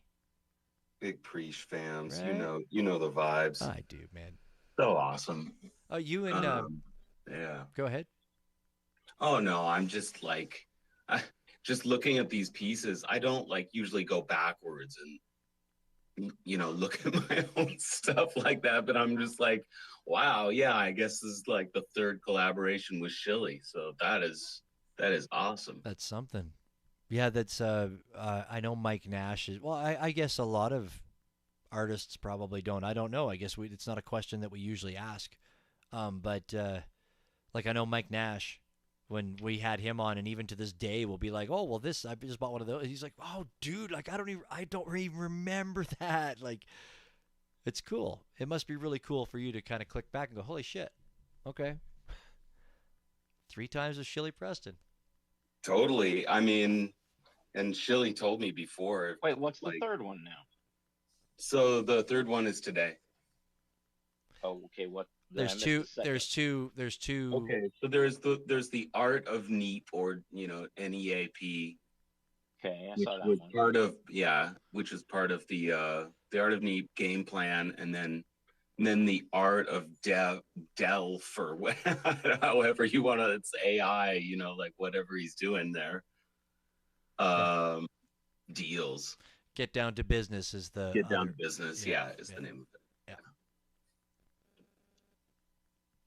I went through a lot of these actually, probably a week ago, I guess, when I was starting the second episode of NF Tunes, when I was starting to produce that. I went through your whole archive. I was going through every single piece, and that's when I realized I was like, oh, I own one of the. Oh, I own one of those. Cool. Yeah, that is so cool. But I remember, and I that's the other thing I love about, the advantage that musicians and visual artists have is that being able to offer people the opportunity to use their stuff. Like you have a lot of pieces that are like CC by, well, not, I shouldn't say a lot, but you have a few pieces that are like, CC by SA or whatever the hell it is. They're like, send it, give it, just make sure you let people know where you got it, kind of thing, right? Oh yeah. I've definitely dropped a lot of pieces in wallets, or like, yeah, for sure. Like even Jayburn, like in Jayburn's another great guy that has a lot of pieces that are, if you buy his beats for Jburn, you can use them however you want. And like, I love that. So it's like, even like I was talking to Willie, like I started buying up a few of them because I'm like, well, if I'm producing NF tunes and or anything, and you need background music, or you want some kind of a beat or something, or you want to change something up, like, sure, I can fuck around with GarageBand and get something out of it, or I can go into my object wallet and go, oh, I'll grab this Beats by Jaber, or I'll go, or wait, no, Fendel had this piece that I could use, so I'll just use. I love that. Like, and it's like I told Willie, if you, even if you buy something that's on secondary and you have to pay like, 3 times the price for it, like 9, 10 tes or something for something that was a 1 tes. But if you're getting something that you can use in your own kind of artwork, well, damn it, that's kind of worth its weight in gold, right? I don't have WX8BK doesn't have support Jburn money to get a sound, to get an opening song, but I can sure go buy his. Well, I gotta hit him up in the DMs because you said that all of his 101 holders get a second verse, right? Yeah, it's something like that. You gotta look that up. I remember. I gotta hit him up on that. I think it's on his. I think if you go to his website or his link tree, it's where he has a little spreadsheet that has like if you have a Beats by Jburn, what you can do with it. If you have the one of one, you get it has all that. And I do remember that. I believe it was a one. If you have his one of ones, that he'll do a second verse for it if you want. So yeah, for sure. Because you do have a one of one. Yeah, stole that shit. Like 30 tes. Nice. And I mean, I would also say for the NF Tunes show, I have not ran into anybody that has said no. Because I can't buy everything that I play. I mean, that's just facts of life. Like, I'm not made of money. The show doesn't make money. This show doesn't make any money. But everybody's been like, yeah, give her. And that's where I kind of wonder, like, I can't remember who it was, but they were like, oh, some artists would be like, man, you can't play that. But I was like, that's totally dope. And in my head, I'm like, well, why wouldn't you, right? Why wouldn't you allow somebody to play it like a radio show? Like, it just doesn't, I would think I would be doing nothing but... as long as you're giving credit to it, yeah, man. Like, that's my thought, but I'm not a old, old style music producer. But if it becomes who owns the rights to fucking Michael Jackson. Yeah, but if that's the other thing too. It becomes monetization, right? Like if I'm playing something that people and I'm making money for your monetary benefit. Yeah, then I guess that kind of makes sense to me, right? But yeah. Anyways. No, it's a great point. But that's why I don't think I've played anything yet on the show where I haven't asked every artist. I don't think. Well, maybe the first episode I played Maiden Queen by Fendel, but and I never asked, but I think we're okay there. Actually, I think it's okay. But you're talking. Are you saying you don't own that piece and you? No, I do own that piece. Yeah. Yep. Yes, I do. That was I believe that was the very first Fendel I ever bought. Man. Yeah, but like we're saying, that's that's kind of a different conversation because if you own it, and he says right there in the but he doesn't. Not on that one. Not on that one. I don't think that one does. Does it? Maybe it does. Oh yeah, owners of this NFT may use the music for your own project or request original stems. Yes, it does. Yeah. Okay. Yeah, so there it is. And like we're going to see a lot more of that here in the future, where those stems will be part of the music NFT and you'll get it all, I mean, there'll be all kinds of like digital assets that'll be coming with, the music. And actually Atlanticus Music has already like done some of that, and which is great. And actually with that NFT, I can actually go back and change anything I want, or I can add assets as I want for that music NFT. So that's what, all of these kinds of tools are coming. It like, full on, like it's gonna be really expansive, you know, like, and just like you were saying, Jay Byrne, you know, saying he'll add a second verse. We'll see all kinds of things, but you know, to the masses, like when Tezos has their version of Spotify, you know, it's a total new day. I mean, like, and DNS really like has that. I think, you know, I haven't seen, you know, what the actual tool looks like, but that's the idea. And then there you go. If you could just listen to anything, uh, you know, in playlists and make your own playlists of everything off the blockchain, everything that everybody's doing, then oh my goodness, you know, we'll see all kinds of changes.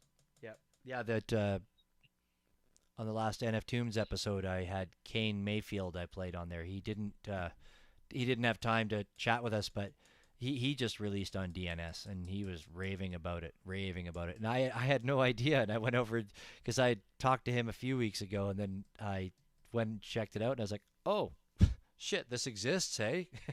Here it is. And like, yeah, they're big into audio content over there. Like that's their gig. That's not their their main point though, right? I haven't had time to check that out yet. A lot of their for some reason I thought it was supposed to be like a chat program. Well, a lot of their content has been audio related, but I think musically they're just focusing on that recently. I could be wrong. Maybe Fendel can speak better to that if he knows anymore. But yeah, that's my understanding is that they've been very big about audio stuff, but music is really recent, but they're going like deep into it. Yeah, okay. I mean, they have all kinds of tools that they're about to release, but yeah, the Kane Mayfield drop is the first drop for them, and you can see that it's integrated with Object, so it shows up on Object. So they're already there. They're just you know, I'm not really sure why they're waiting to just let everybody, you know, mint, but they're going to have their own minting, you know, section of their website, and musicians will be able to have just a number of tools coming up that are just going to be total game changers, especially like the curated playlists is going to be a huge deal. Plus, just like what you were saying, Willie, yeah, it is also a social like network, you know. Okay. Again, yeah, it's that remember same thing. The guise of the invite being when Jay Byrne sent it out to his people in his Discord, his owners group. I thought it was just a chat. Yeah, and social media platform. And we are on the wait list. WX8BK is on the wait list. We're going to have our own WX8BK DNS domain and everything. Excellent. Yeah, and I don't even know if I got myself on the list. And that actually reminds me. I thought I sent it to you as well, maybe the link, but maybe I didn't. But yeah, I got WX8BKs up there. I guess NF Tunes should jump in there. But what else was I going to say about it? I did reach out to them. I'm going to reach out to them again. Obviously not for this show, but for NF Tunes, I want to reach out to somebody there so we can get a little bit more deep dive into that. But that'll be cool. Yeah, let's have him on here like we did when we had the vending machine on and we didn't know it was Chili Preston. Yeah, right. I mean, not Chili, Plexusaurus. Yeah, it's cool. Yeah, Quick is the guy to talk to.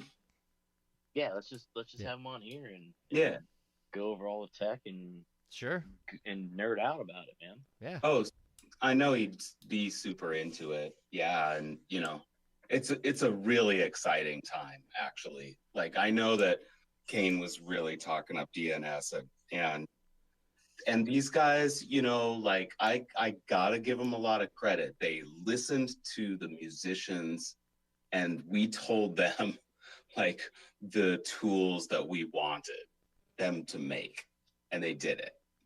So there it is. That's awesome. That's good to hear.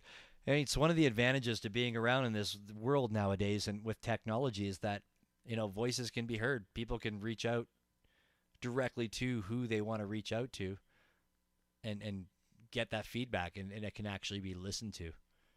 Yeah, and I mean, they really are doing it. Like, it's really nice to see. You know, like that Kane drop was an awesome drop, and I mean, the music was awesome, of course, but like, it was nice to see DNS have a really good, successful, uh, you know, NFT drop out of the gate. I loved that. Yeah, he sold a lot of those too on that He drop.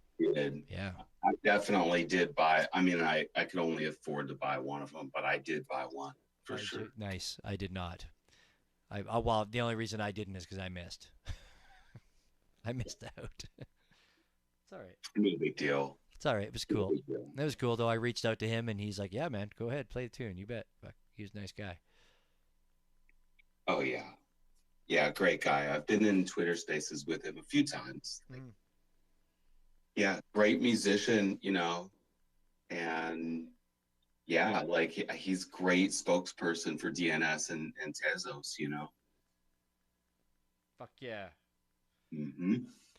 And music NFTs and the whole business for sure. Yeah. I'm excited about music. I'm excited about NFTs. I'm excited about it all. What's Tezos at these days? Are we still at like 90 cents? Yeah, it's barely came back up to 90 today. That's reminded me. I still want to go do a bit more hunting again and find stuff. It might be listed low. That's the one thing I looked at. Like, man, that was something else I looked at. It's addicting, man. Talking about needing to go to object addiction, especially finding those penny mints. Oh, those are addicting. You gotta just like be diligent to yourself about trying to weed out the 10,000s of them, you know. And like, if you find one that's on a like an edition of 100, and like 10 have been bought up, but it's like really good, then you gotta go, all right, let's look into this artist a little more. And then that's when you go, all right, let's buy 30 of them. You know, if it's just like a sleeper artist that nobody knows about yet, like, you know, then they probably don't even know what their stuff is worth because they don't realize people are paying attention because they haven't had the sales yet. So, you know, hit them with a 30 or 50 sale, you know, and it's 50 cents. So you'll make their day and find something new. I was going to say, hey, if they keep those, you know, if they keep those Tezos until Tezos goes back up to $4 or $5 again, they'll be doing good. Well, yeah, but I mean, $4 or $5. But even if it's, you know, if that strikes something else, so like we talked about it before, you know, I know people watch my buy wallets when I buy, or my, you know, and I've seen them come in right after me and buy up more than I did right after me, and I've seen it on more than one transaction, several transactions. That's how I know they're watching. But if people are watching, if you buy 30 of something, they're going to look into it too, and they're probably going to see the same things you saw. You know, they may not buy them up immediately, because they might look into it like, well, what's going on here? Is it, you know, are we using this transaction for something else? But they'll definitely take a look. Willie's an influencer. I'm just a market man. I just like to understand the way markets move, and I'm not very good at it. Like, I'm not, you know, trained in it or anything. So I just like to like figure it out. Go like, well, why? Right. You know. That's cool. I like that you do it, because I'm not that kind of a person, and I am enthralled with it when I listen to you talking about it, and when you do some of these things, you go, well, look, here's what I did. I'm like, damn, Willie. Well, I mean, the biggest reason I'm here is to try to find that next something, right? A lot of us are here for that same reason. A lot of us are here for other reasons, but I mean, one of the big reasons why I'm in Tezos is I'm like, well, what are we? Were we going to find the undiscovered on ETH?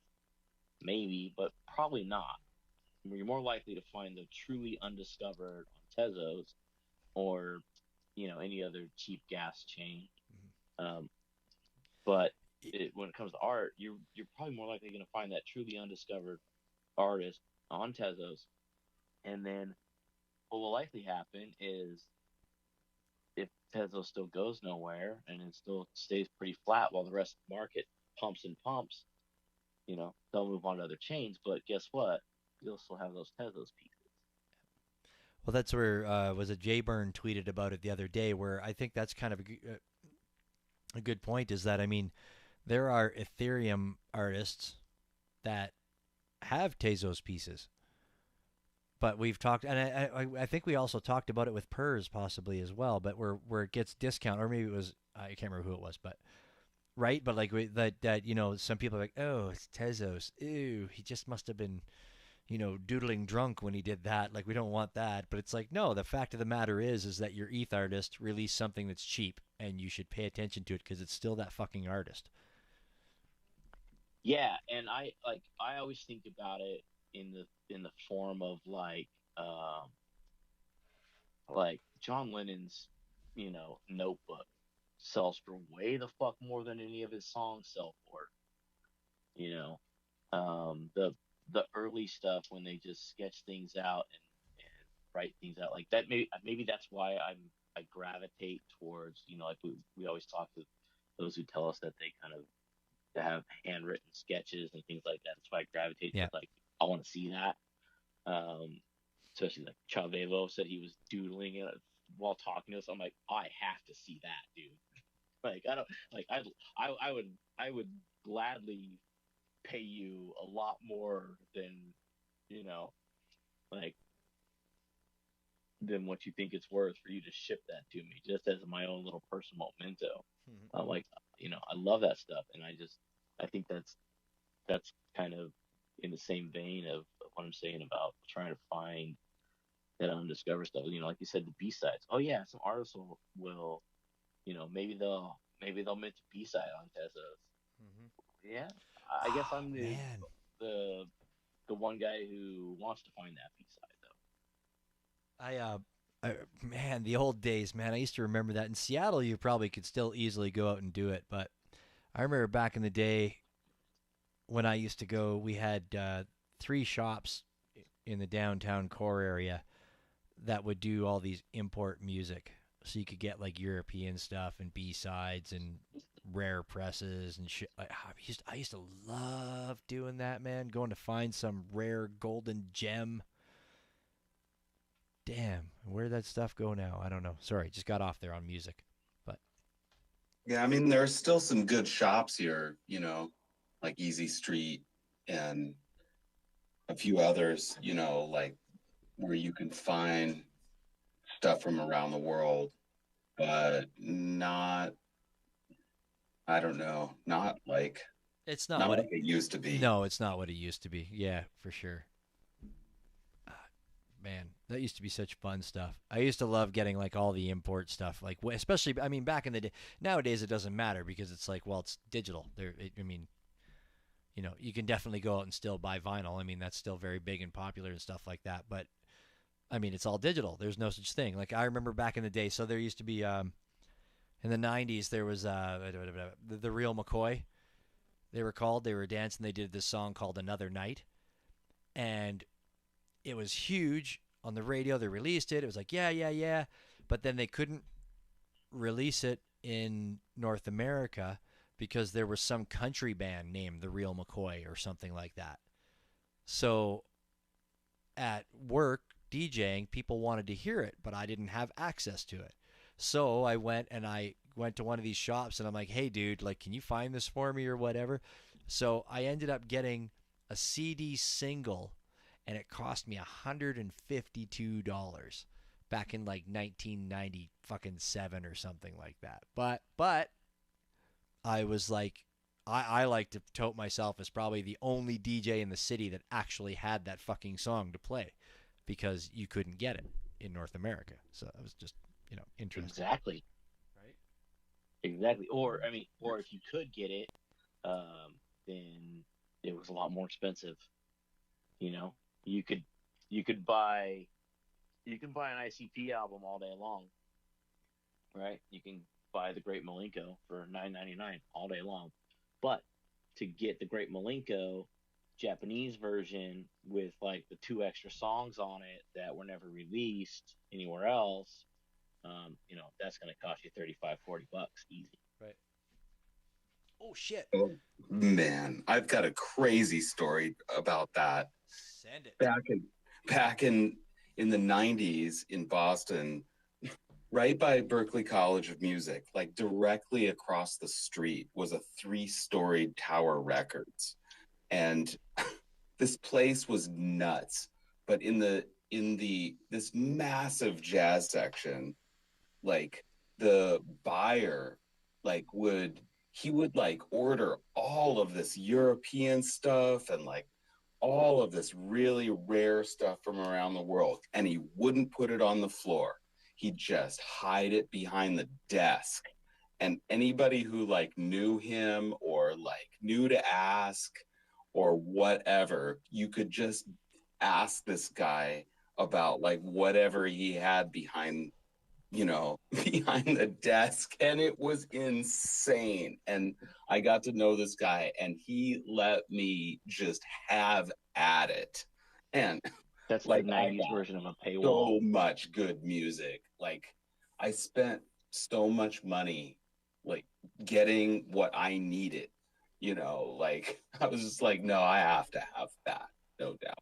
And that lasted for like a couple years, and you know that tower is long gone, of course, but it was cool. Well, yeah, remember those places like here we used to have it was called A&B Sound. And yeah, they used to have those and it was like even It, wait. Does that have anything to do with the CNC Music Factory? no. They didn't get their are they even Canadian? No. I feel like there's got to be You're something stretching there. it. You're stretching it there, brah. You're stretching All it right. there. A and B Sound. Yeah, but anyways, but like A&B they Sound, used to CNC have, Music Factory. I don't know. but in Vancouver and here in Calgary, they had like 3-story, and it's like even in today, like could you even imagine? Apparently in Japan still you can. Is it Tower Records still there? I think it is still Tower Records there. No, no. What was? Maybe it was Tower. I think the last Tower Records was in L.A. It was No, the famous one in Hollywood, and I think it closed. no. I think that I think that somebody in Japan had bought the rights to have them, and they used to. And Tower Records used to run them, but it was totally different. And then they all closed down here, and then I think the ones in Japan still exist, and like they're still like 3 stories and shit. What was the other one? What was the one they made? Yeah, no, I think it was Tower. I could be googling this, but let's just speculate about it anyways, because that's what people used to do before there was Well, phones. it's more fun. It's more fun. Yeah, to no, it listen is. to It's us way more being fun. idiots. Nobody wants to But- listen to a bunch of idiots Google. So, anyways, but You like, guys also had the massive Virgin mega store or whatever I in don't- downtown Vancouver. I have never been to that one. Is that still? I mean, it was only in like, oh God, again, 90s, massive record store. yeah. There used to be HMV. I don't know if you guys have those down, but we've had massive HMVs too. But even now, can you even think about that? Like a record store that's 3 stories? Fuck off. I've never been in a record store bigger than my living room. Oh, dude. I remember I used to go to the I've never been to the Tower in LA or anything like that. So Oh, but like now in LA, it's what's the name of the store? Forgetting. It's right in West Hollywood. Amoeba Records. Oh yeah, So good. I've So been to a good. record Like store. even just going on their website. Oh yeah, you could get all kinds of great ideas of people to listen to just by checking out their website. But that store is awesome. And they have one in San Francisco too, and they might have like 3 or 4 stores, something like that.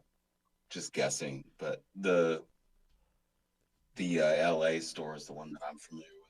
That's wild to have that. I mean, I just think about that now, and it's so out of place for this modern world. I'm gonna have to go to one. I want to go to LA now. So, well, I bet you if we go to Vegas, they probably have something there. Like, there's got to be something 3 stories tall No, in Vegas. if you're gonna do it, you want to go to the LA one. Yeah, no, realist. Yeah, for sure, for sure, for Like sure. if you're gonna come out here. Yeah, of course. Got to get out there, man. Got to do a tour. So I'm just looking here. I could So probably make a day out of going to a record store in LA. Probably make a day out of it. June 17th, 2022. No, that doesn't make any sense. Oh, I guess it was. Huh. I was just going to say June 7th, 2022 was when I bought Maiden Queen by Fandel. Oh, I thought you were going to say that's when we had Nicholas Dimes on. It was like almost exactly a year ago. Well, but it's pretty much right in there. Like, I was trying to figure out, like, I don't know, but then there's this first come, first served. I have it written down. I can figure it out. Yeah. I know we have it documented, but I'm just looking through. I'm just trying to find, and I actually, sorry, I totally went off topic when we're talking about 3-story fucking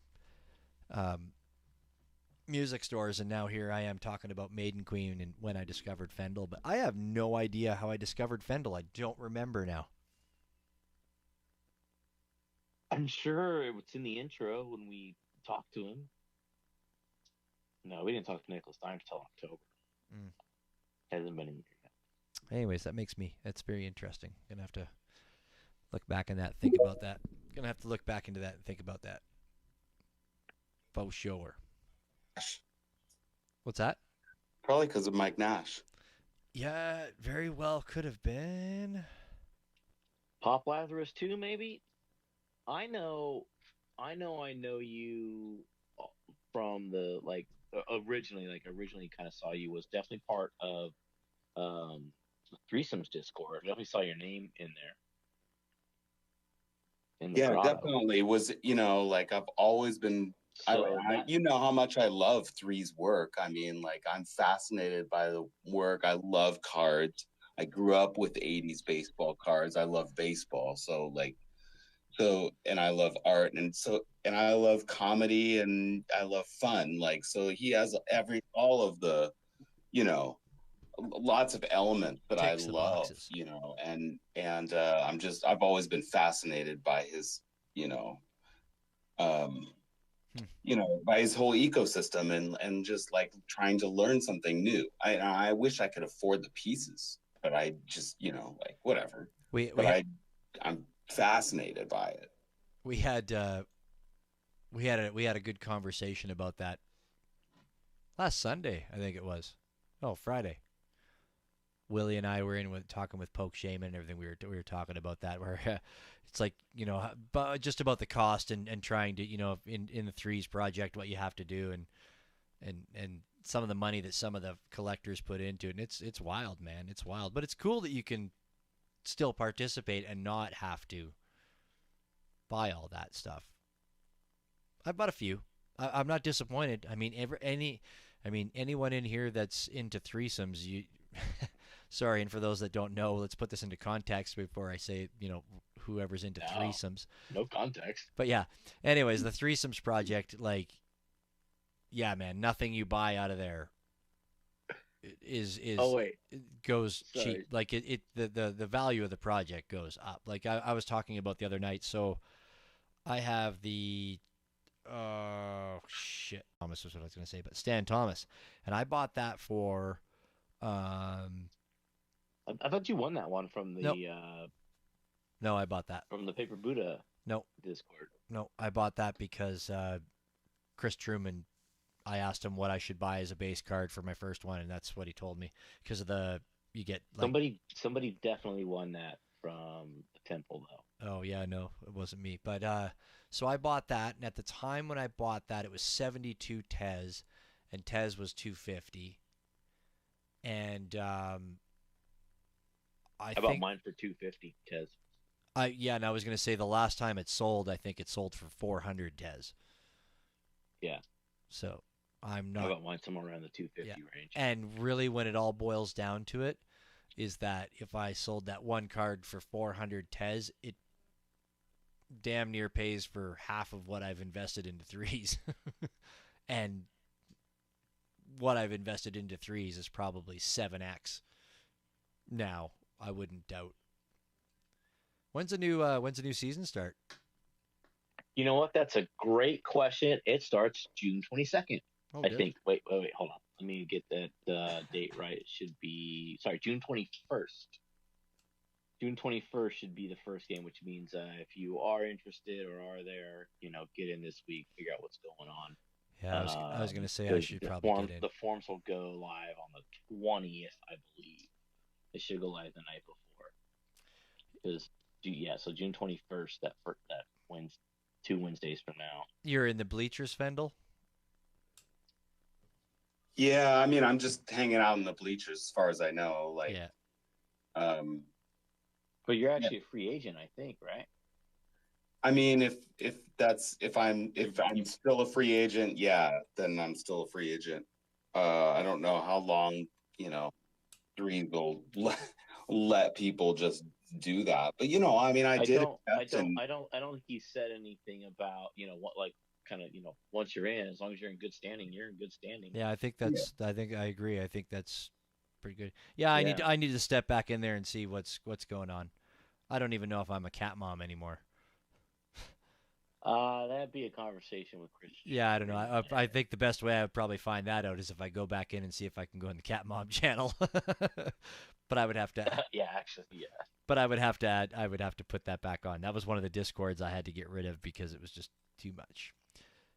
But yeah, I'll play a season. I'm definitely, if I can, even if I have to be up in the bleachers doing it on my own accord, I definitely would still play a season. I think that was there was a lot to it. I mean, it's a lot. Not everybody can dive into the threesomes world, and like there's definitely a time and a monetary effort to it.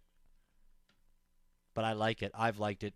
Years ago when Willie, or years ago I say, year ago when Willie sniped that swipe out from underneath me before I even know who Willie was. Damn it. But yeah, man, it's a cool project. It's if there's you want to point to somebody that knows how to make something work in a market like this is, that's the man right there and then. He knows. I like it. And a really nice dude in person too, to meet face to face. Like, the dude was fucking awesome. Absolutely accommodating, absolutely wonderful. Fucking hilarious too. Yeah, and just give him a microphone, he'll talk for 4 hours. I don't know. I don't know. I was gonna say I think we found a point to where you find his end, right? Yeah, no, because he really likes to be in that 45-minute to an hour range, and so, but he was obviously more than happy to answer our questions, keep talking with us as long as we had questions, There's a Tez Tones, there is a Tez Tones space tomorrow, is there not, Fendel? Wednesdays, isn't there usually one? Oh yeah, we will be meeting at 11 a.m. Pacific Standard, 1 p.m. Eastern. Yeah, I just right. That's cool. Yeah, it'd be great. How's that? We're just starting our first full season, so it's exciting. Yeah, I touched base with Hash Brown yesterday or the day before. I just kind of like randomly, I was just like, "Hey, dude, like, I know you're busy." I'm like, just haven't touched base with you. I mean, we were, how's it going or whatever. And he's lots going on, man. Lots going on. He likes it. Everybody likes it. I think all of us in this space, whether we admit it or not, we thrive on this advancement and what's going, and the hype and the buzz and the fucking, whether you're in the Tez Tones or just collecting or doing whatever, man. It is going to be a really interesting season for sure. There's a lot of really cool things happening. You guys drafted last week, is that right? We did. Yeah, I have new team. In fact, one of my team members was in here, I think, Faris. Yeah, Oh yeah. yeah, he was in here for quite a while. And then my other team member, Hello Carmelo from, I think Hello Carmelo's from Southern California. But yeah. So what's tomorrow's space about? I think tomorrow is going to be mostly like just a chill, a chill hang space, where people will probably play live a little bit and yeah, it should be a lot of fun actually. Of course, Retro Manny will be hosting and maybe bases, but yeah, definitely retro and I just expect it to be a really fun, chill vibe. I don't think that. Yeah. I think the Monday space is more of like our get work done type of space, and the Wednesday space is kind of a little more open ended. Yeah, that's what I was gonna say. I said I think Monday's usually your business one, because I've popped in on the Monday one a couple times in the past, and I'm like, oh, this isn't for me. This is business. Not that they were horrible, but I'm just like, no, this is business. I don't need to be here. Yep. Yeah, totally. If we're totally not, understand. If we're not talking about how to fucking fly my blimp around, fuck, I don't want to hear about it. Right? Dude, no, Tez Tones. No, I guess in some of that business though, you can definitely learn about advertising and learning how to, what the business side of NFTs and stuff. Well, it's nice to be listening to this and you're kind of new, like you can there's definitely advantage for non people who aren't a part of the project to listening to those spaces. Absolutely, and I'll tell you what, like it's really cool to hear the back end of it all, right? I mean, obviously, there's conversations that go on outside of that, like obviously, but it is cool to, it's cool to hear the back end and to hear to hear y'all working through it and like everybody throwing things out, right? Like whatever. That's the sketchbook, like I was just saying, right?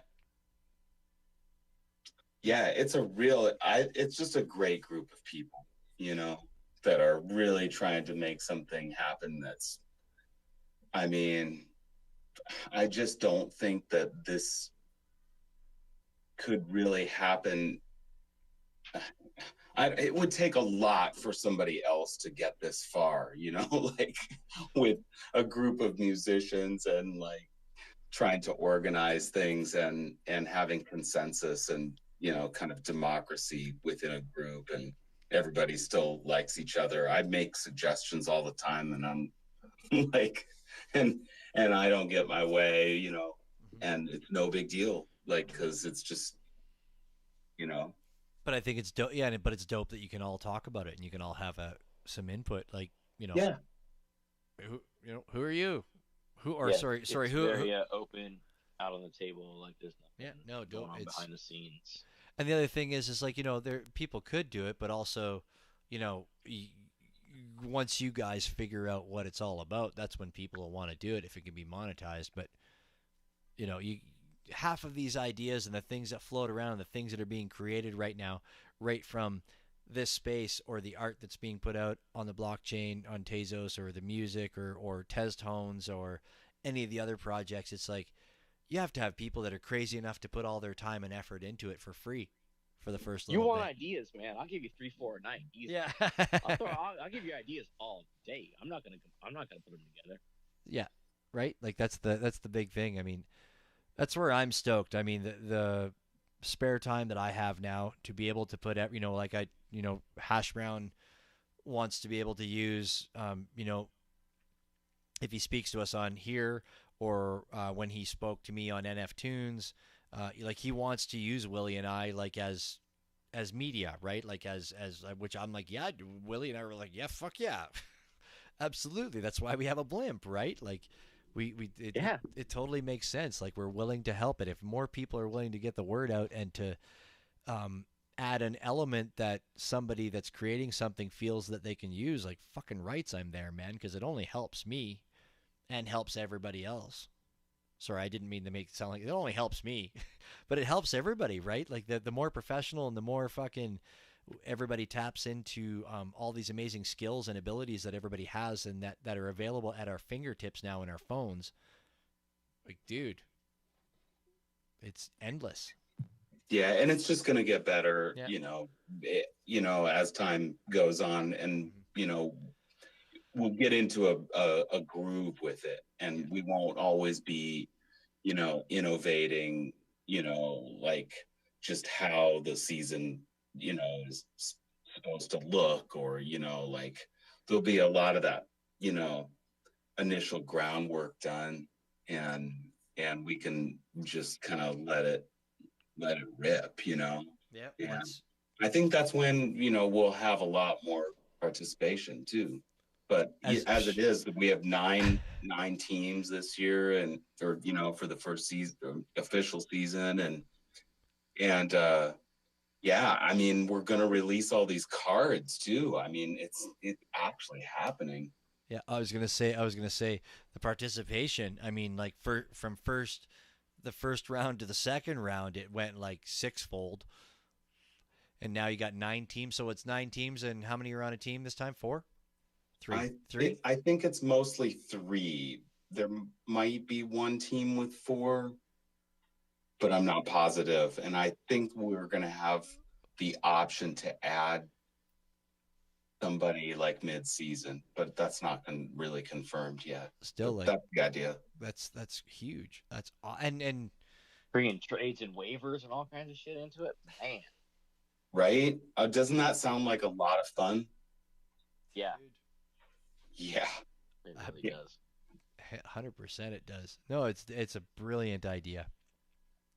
I like it. It's super fun. And I'm just trying. It's kind of like with me doing NF Tunes. I know I've fallen out with being very conscious of Tez tones, but yeah, like Tez tones is like part of NF Tunes as well.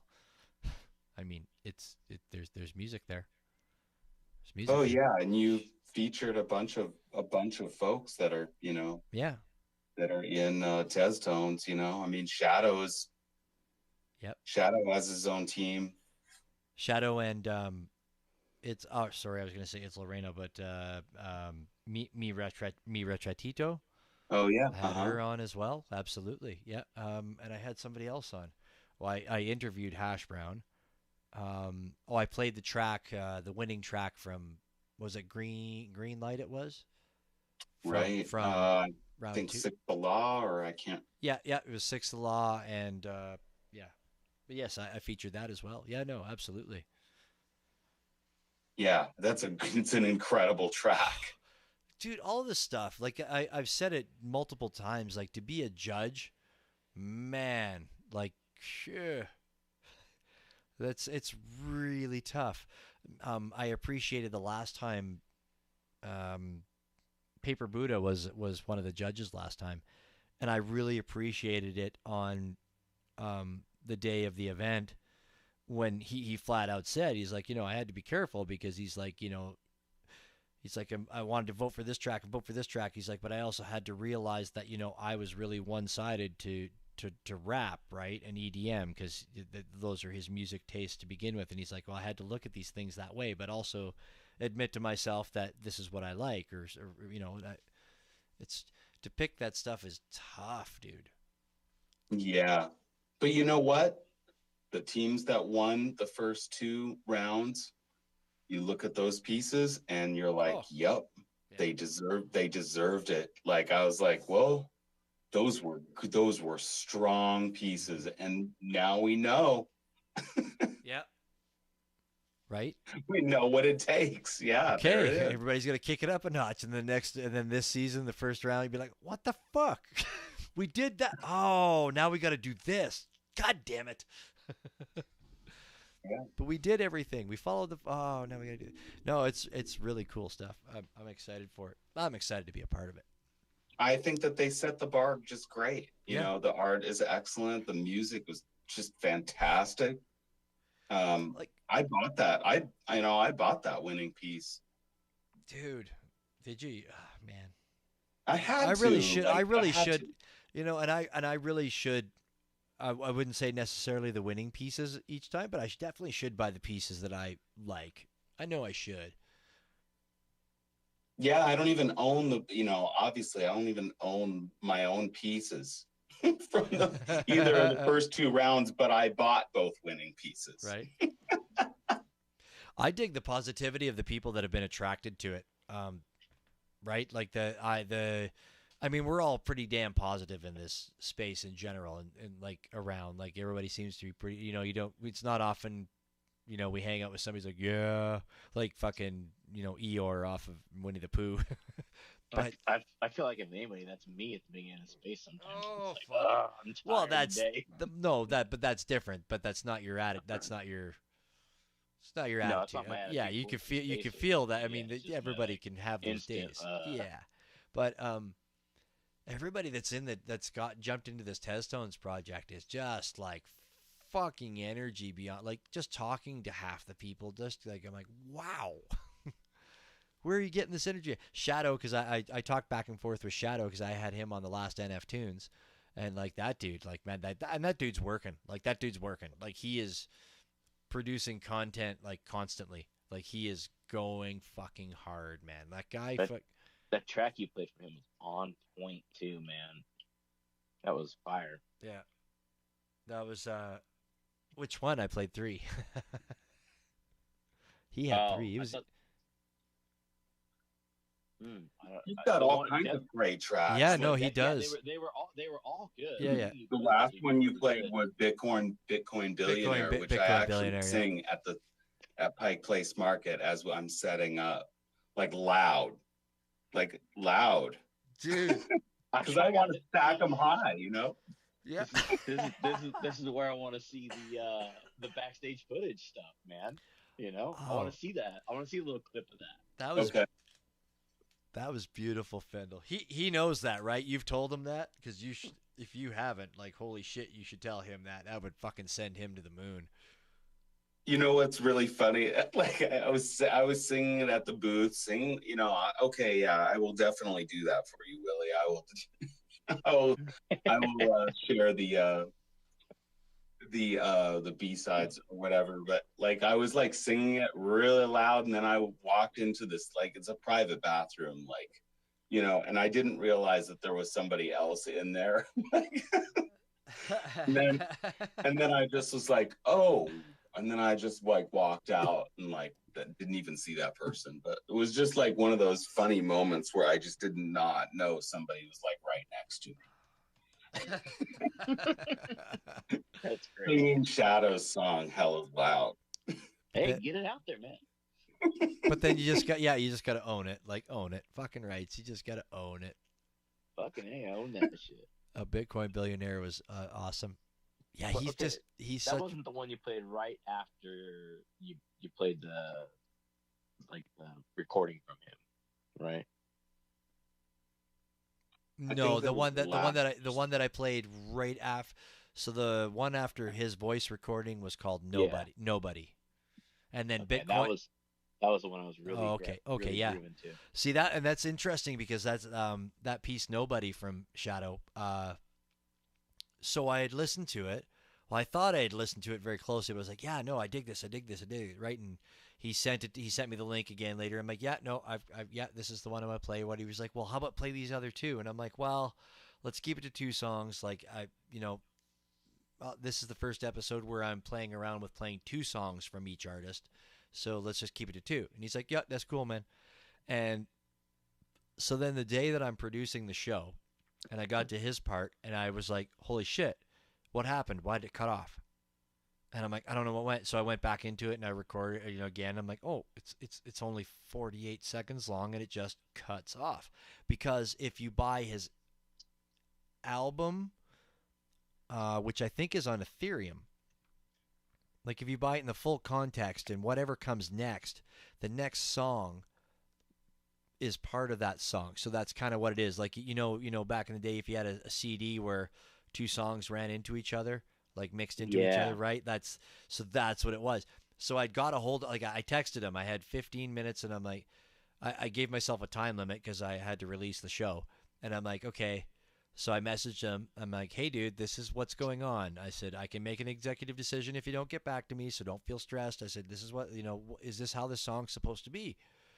And then I was like, okay, he didn't answer me back. So I added Bitcoin Billionaire and I faded it out at a good point. And he's like, nope, you made a great decision. He's like, that's how the song. He's like, sorry, I thought you'd listen to it. And I'm like, I did, but I guess I didn't realize at the time when I was listening to it what it was, right? So it kind of actually gave me a really big learning lesson that I have to really make sure that I mean, I shouldn't be, you know, promoting somebody's song or talking about somebody's song or playing somebody's song or whatever without really paying attention to it. That seems very fucking not right. Like, that seems kind of ignorant as a matter of fact, right?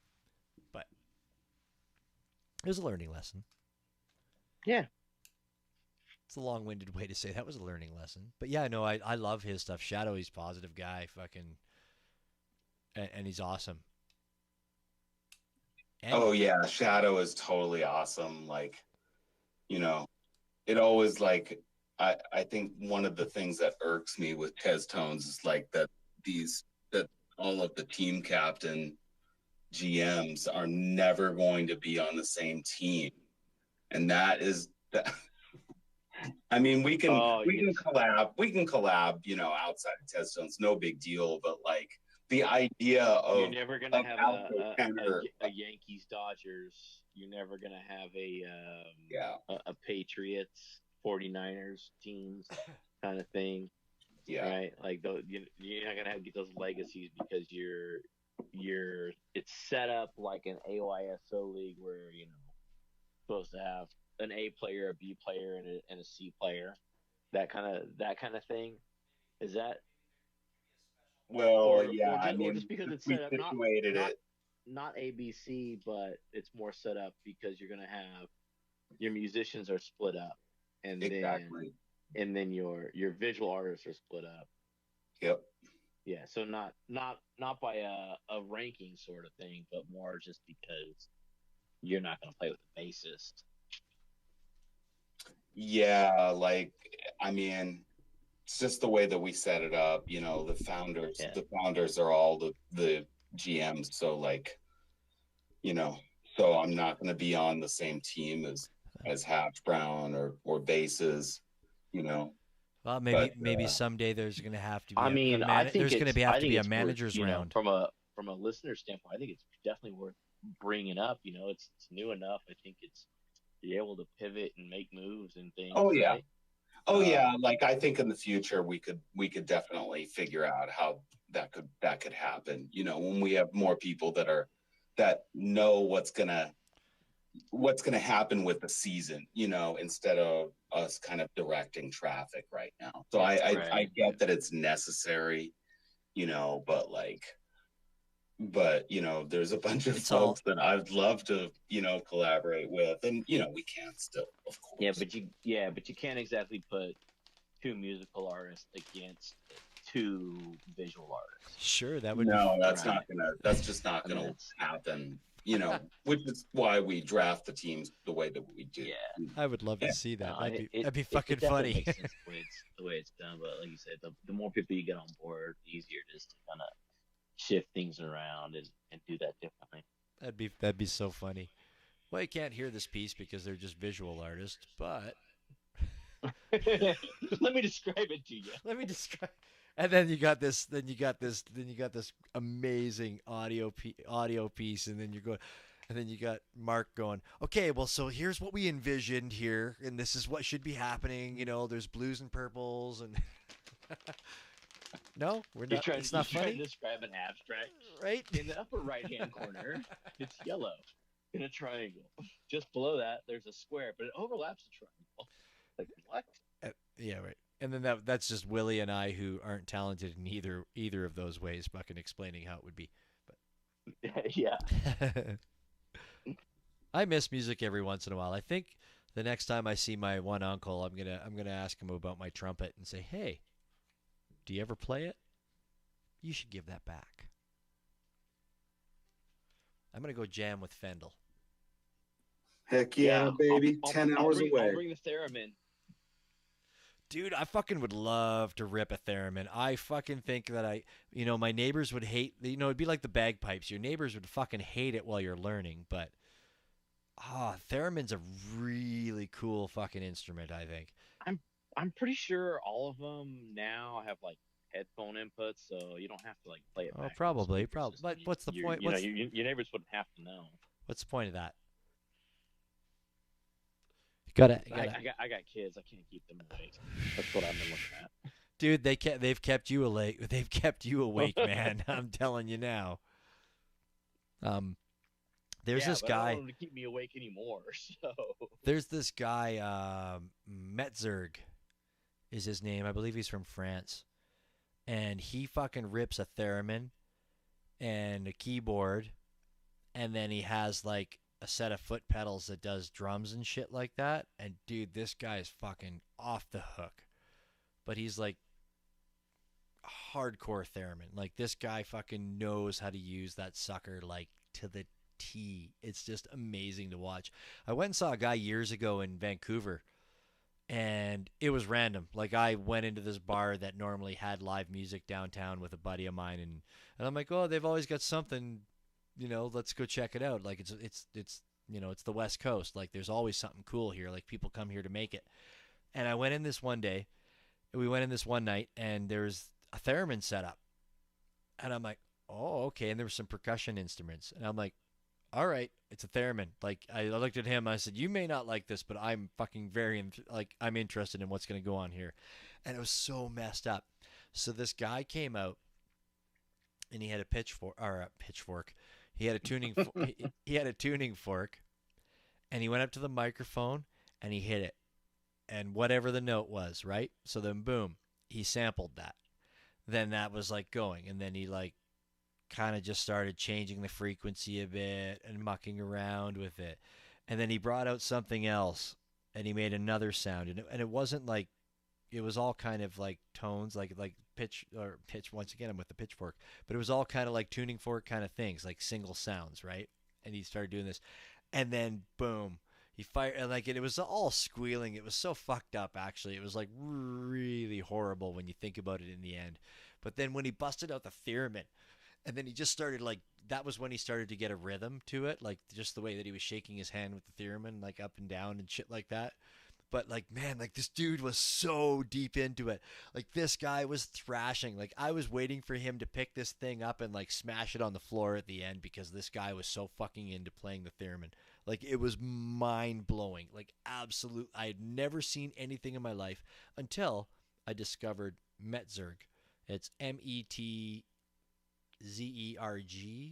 I believe is the way he spells it.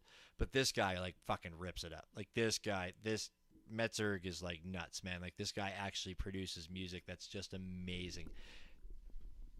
Got to check it out. I'd love to see that guy. They're making those. They're making theremins again. Yeah, actually, that's what Willie was saying. You can like get them at like perfect circuit, like whatever. And Mezzerg, no T. Is it no T? Mezerg. Okay, sorry. Well, good. I'm glad. Well, I had to Google it for myself. Yeah. No, this guy, give him a listen. The guy is interesting. That's what comes up. I mean, I know there's one song that he does. Well, it's probably a couple songs. I mean, it depends on what he's doing. But when he does it live, like he'll be in this big groove and beat and and then he'll just do a quick break, and he like fucking runs his tongue up the theremin, and it's just like, dude, that is so fucking punk rock awesome. Like that is so cool. Yeah, but anyway. Yeah, to be punk rock on a theremin is a new sentence, I think. Dude, it's a brand new sentence. You watch that guy, like that guy is like lit. Like there's some where like he's just like in an attic somewhere, and he like comes out with a beer, and he like sits down in front of a piano, and he likes to use a lot of reverberation and sustain. And like he'll come out to a piano drinking a beer, and he like puts the beer down, you hear it playing, you hear it echo through the microphone that's on the piano, and then he just starts plucking strings, and then he's cool. It's really neat stuff. He definitely looks like he wants to be the who was that magician, the mind freak. He looks like he wants to be the mind freak of the theremin, that's for sure. Just based on the first couple searches on fucking YouTube here. Oh shit! I gotta let my dog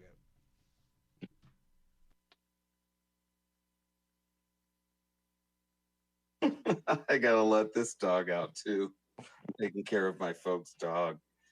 He's a 4-pound poodle. 4 pounds. He My is dog- tiny. I mean, he is like tiny. My dog poops 4 pounds. Yeah, what kind of poodle is that? That's not a standard, obviously. No, he's like a mini teacup poodle that my folks adopted, like maybe beginning of 2020 or so. Like, yeah. Okay. Little And dogs. he's a really nice little dog. Like, he doesn't like other dogs, but he's really smart. Like,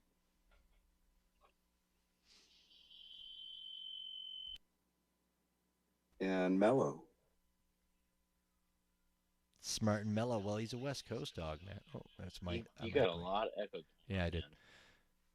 He's a mellow dog because he's a Seattle dog, man. Well, he's a Portland condo dog. Well, that's what the little dogs are for. They're not even cats. They're not even that. They're not even that tough. Oh, there was that dog.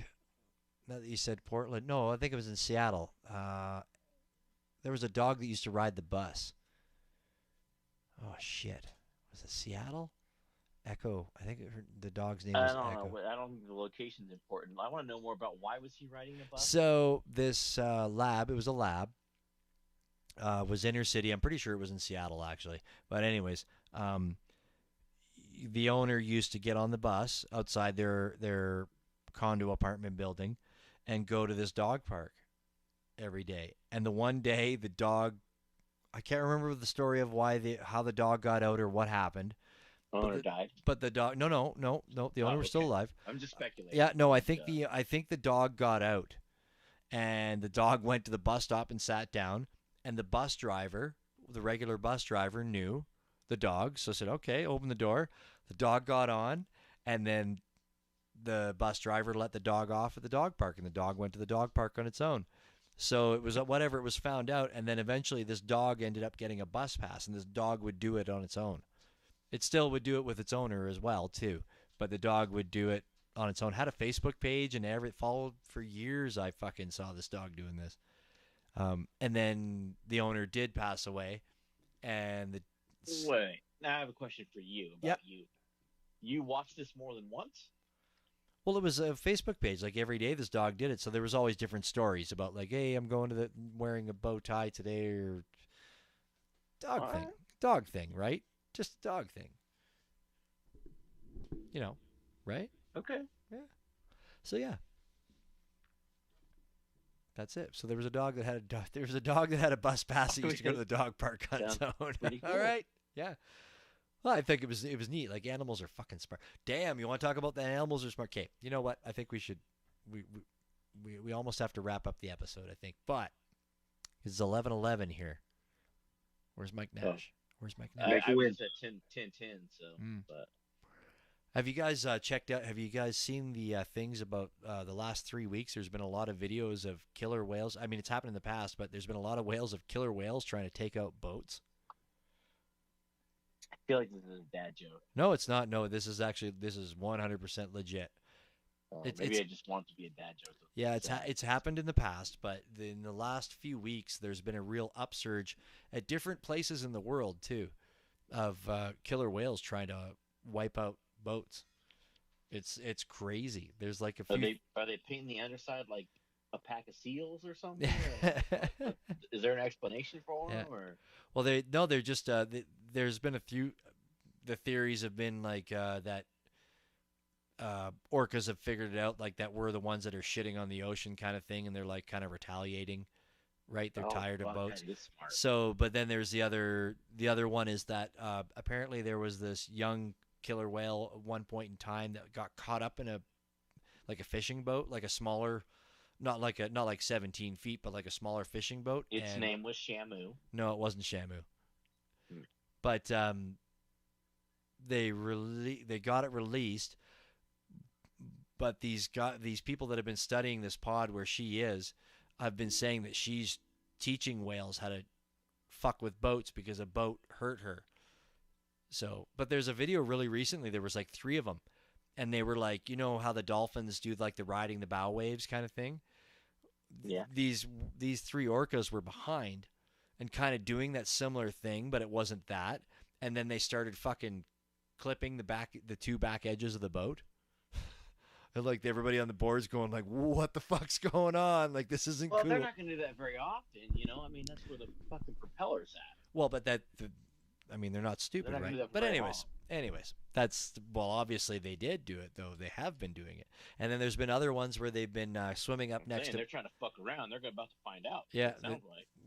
there's been other ones where they've been like knocking them on the side, like they're coming up to them and ramming them from the side. Yeah, So it that is makes interesting. sense. It's interesting. I mean, killer whales aren't stupid. I mean, orcas are like damn smart.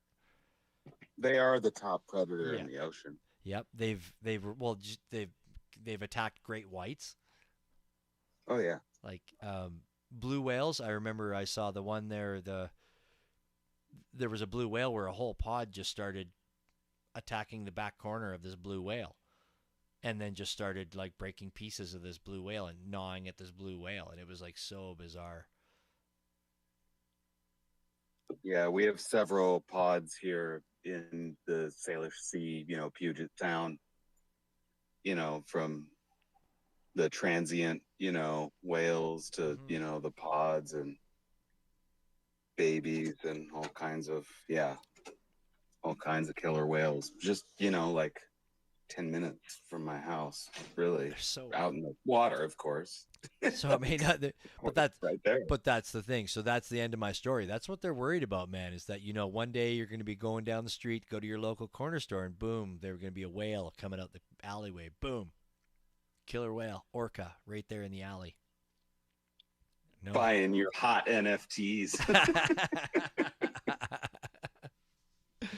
Yeah, no, they're beautiful. But yeah, no, there's just been an upsurgence of them attacking smaller boats in the last few weeks, which is interesting. But yeah, no, they're a beautiful animal. Like they are epic to see. Epic to see.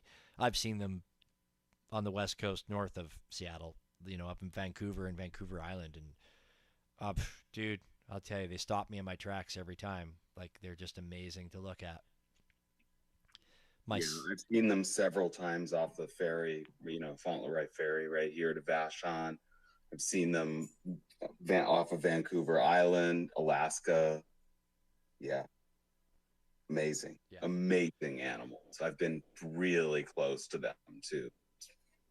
Super incredible. My sister and brother-in-law, back when they were engaged, back in the early days, and they were doing crazy stuff, they went off of Vancouver Island. They went on a seal snorkel. So they went snorkeling with the seals.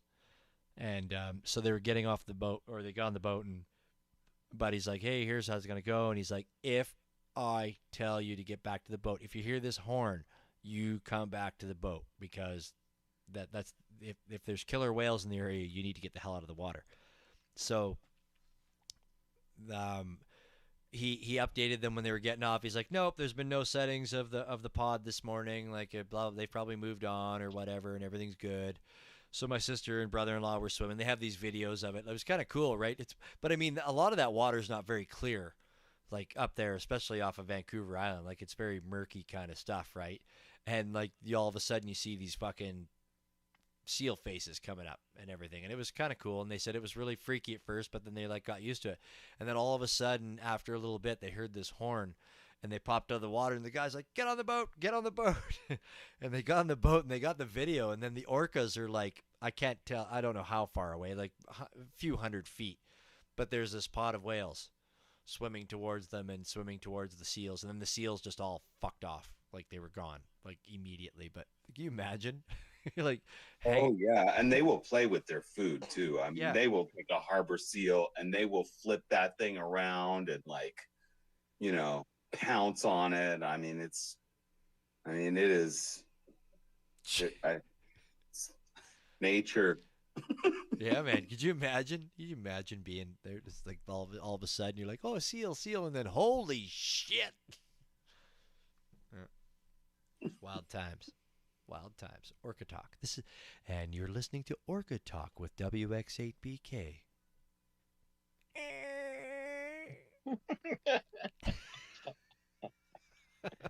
we tried. We tried. We tried. Cool. Well, what do you think, folks? You think we can call it a night? Well, thanks a lot, you guys. Great program. Appreciate you. Much love. Thank you, Fendel. Damn straight, Fendel. Thank you. Never would I thought after, hunting you down for 3 months that you would never leave, but here you are. No, just kidding. I mean that, and I mean that with love, man. Like, I don't mean that offensively at all. At all. I actually think it's very cool. It's kind of like having, like, the dude in the band is hanging out with us, for fuck's sakes. Like, Jesus.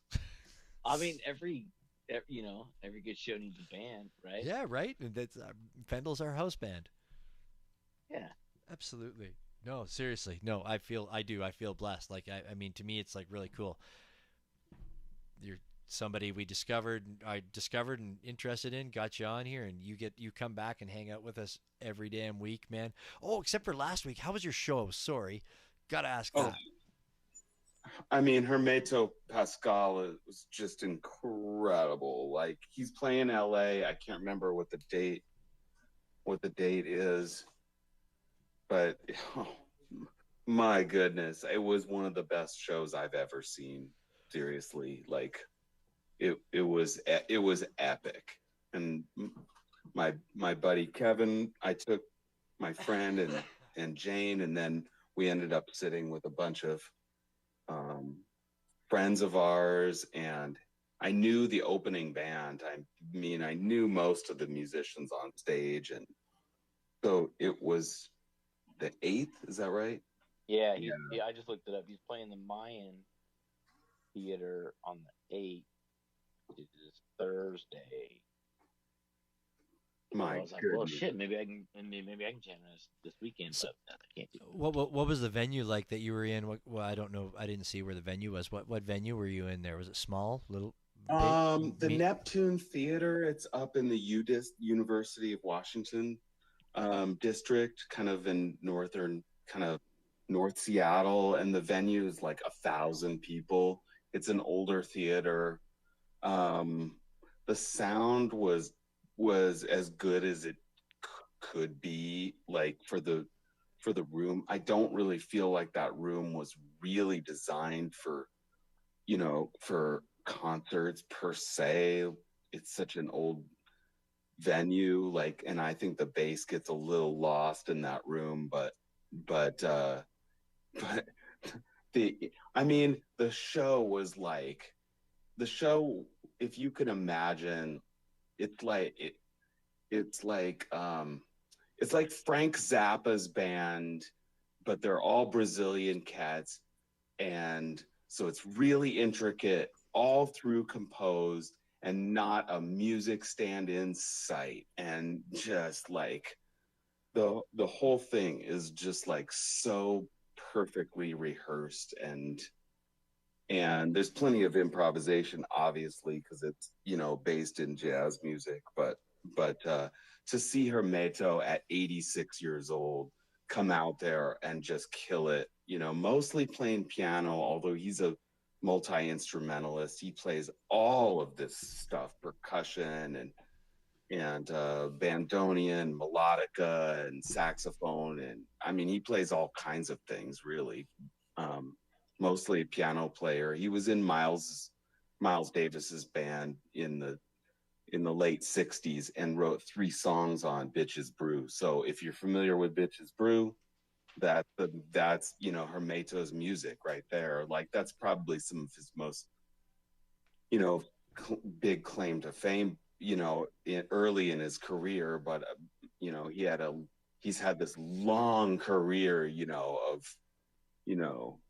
of sick bands, and recording all of these different instruments. And I mean, that was a life-changing experience for me, because I'd wanted to see him for years, and I think there's only a few other people that I really would really love to see, and Stevie Wonder would probably be the other person at the very top of the list. Well, So who else?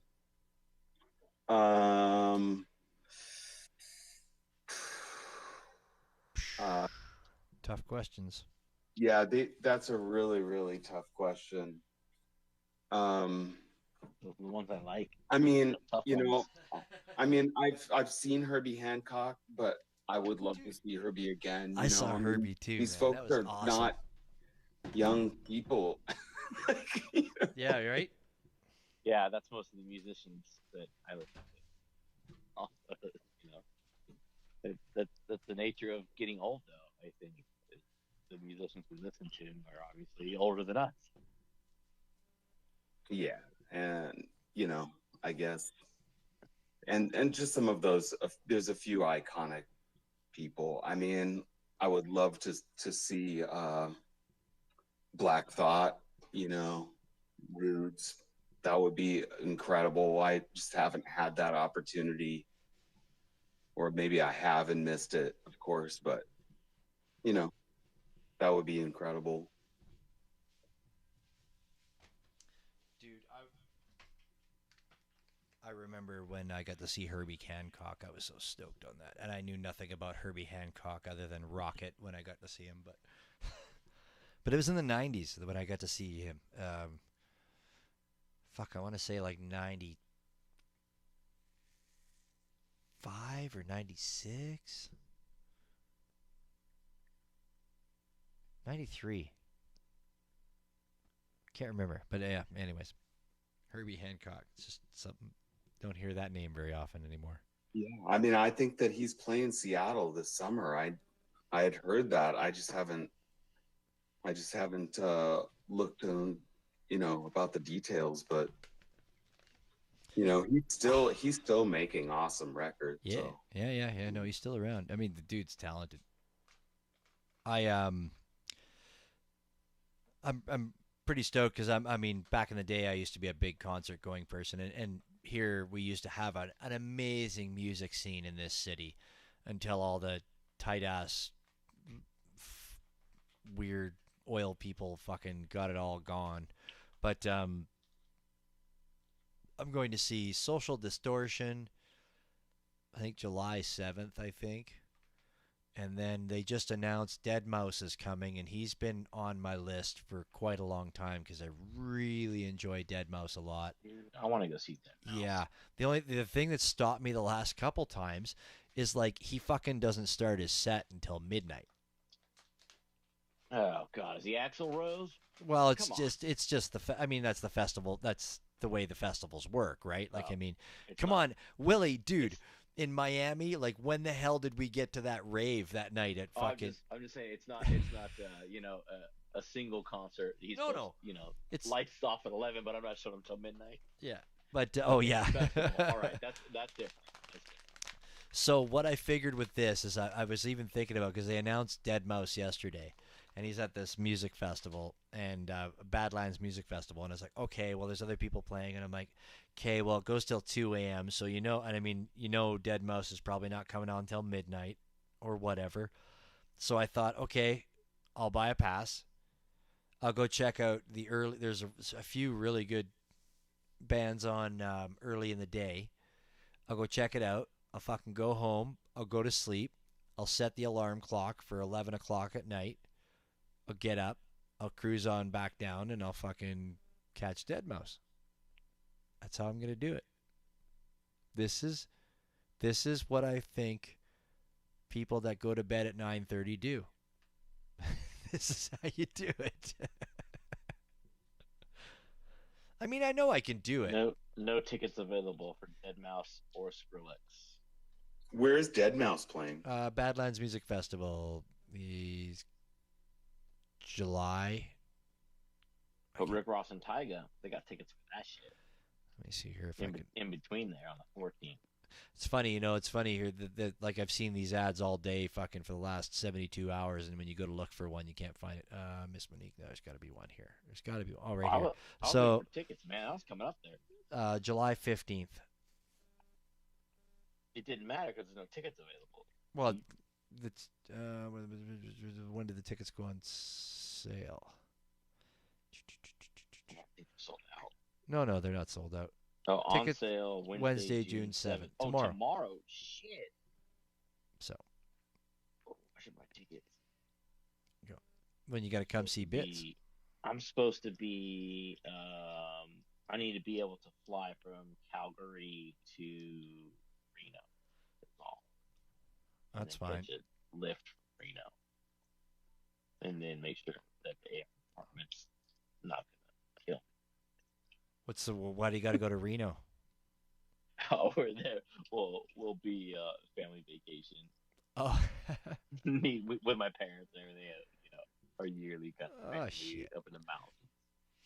Yeah, deal. so that's how I think I'm gonna do that, because I've really wanted to see him for a long time. That dude is fucking amazing, man.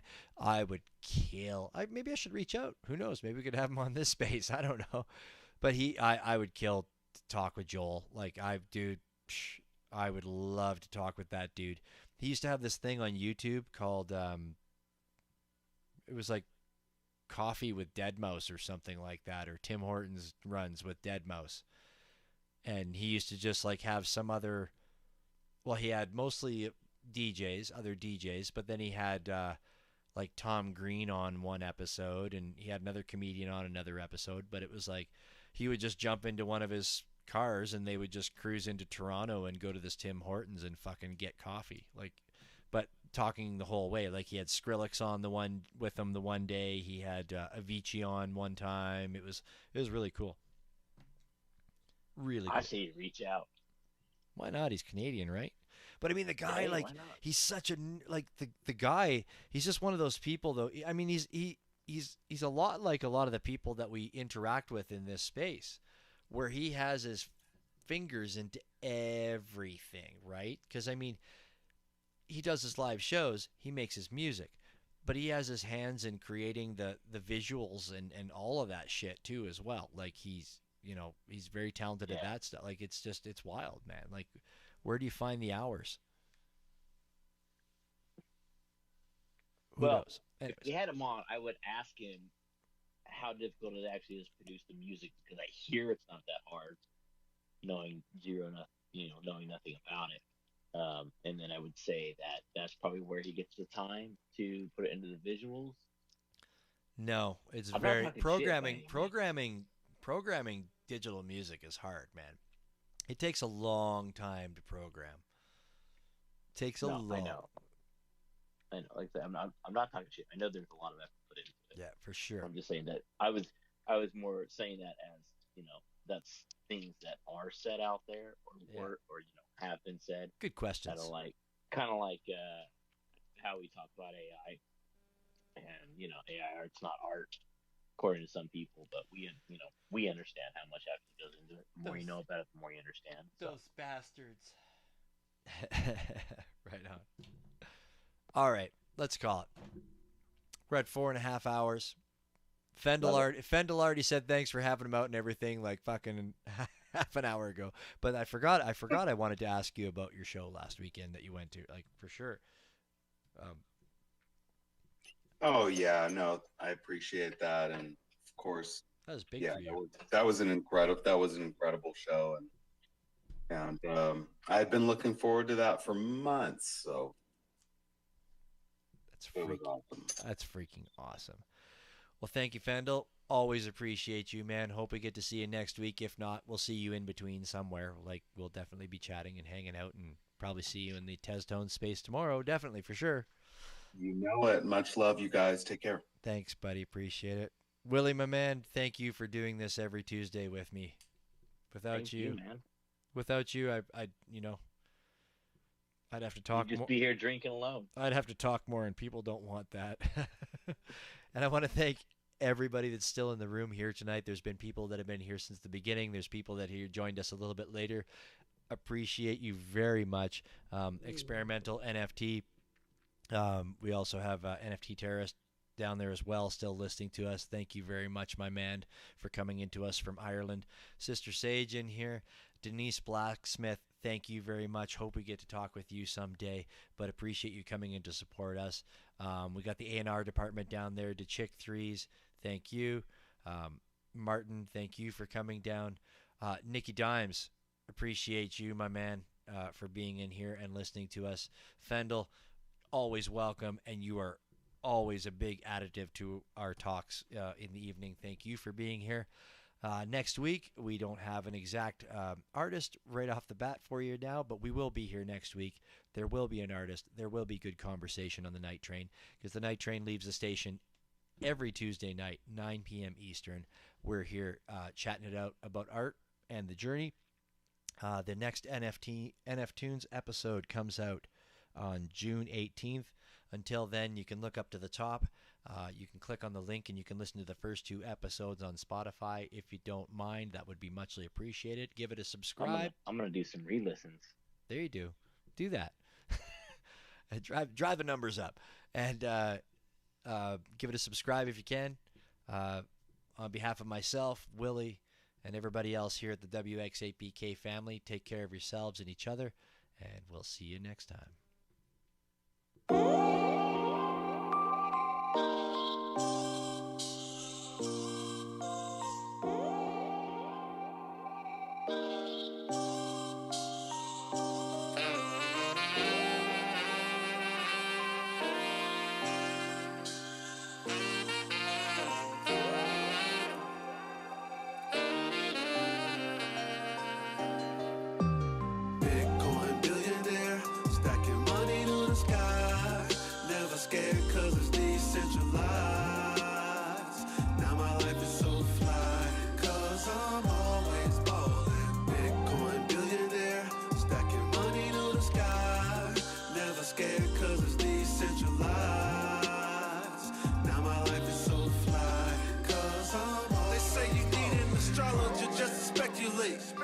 The billions that's possible stacking crypto cake. My money rise so high, I think I hit the moon. Next stop is the stars, arriving very soon. Had to trade the Bugatti in for a spaceship. Now I'm cruising for astronomical profits. Currency speed warp 9 because it's digital. New level of freedom, I call it spiritual. Universal wealth flow code is Craig Grant. I paint a prosperous picture clearer than Rembrandt. And it all got started because of blockchain. Intangible coin talk, Trevon James. Let's live it up, cause I'm a Bitcoin billionaire.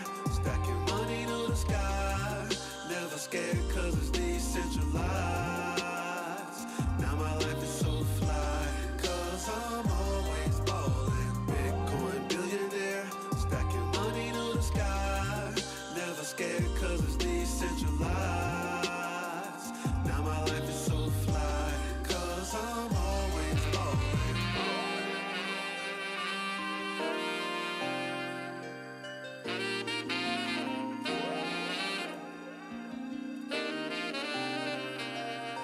It feels so good to have control of my reality. Power, provision, protection just for my family. Every day I wake up, I feel just like a king. Take hold of my queen, enjoy the finer things. Every week we flying in a different private jet. Elevation is higher, just like my mindset. And I knew it would happen like it was deja vu. This crypto life, the white sands, the water's blue. Let's live it up, cause I'm a Bitcoin billionaire.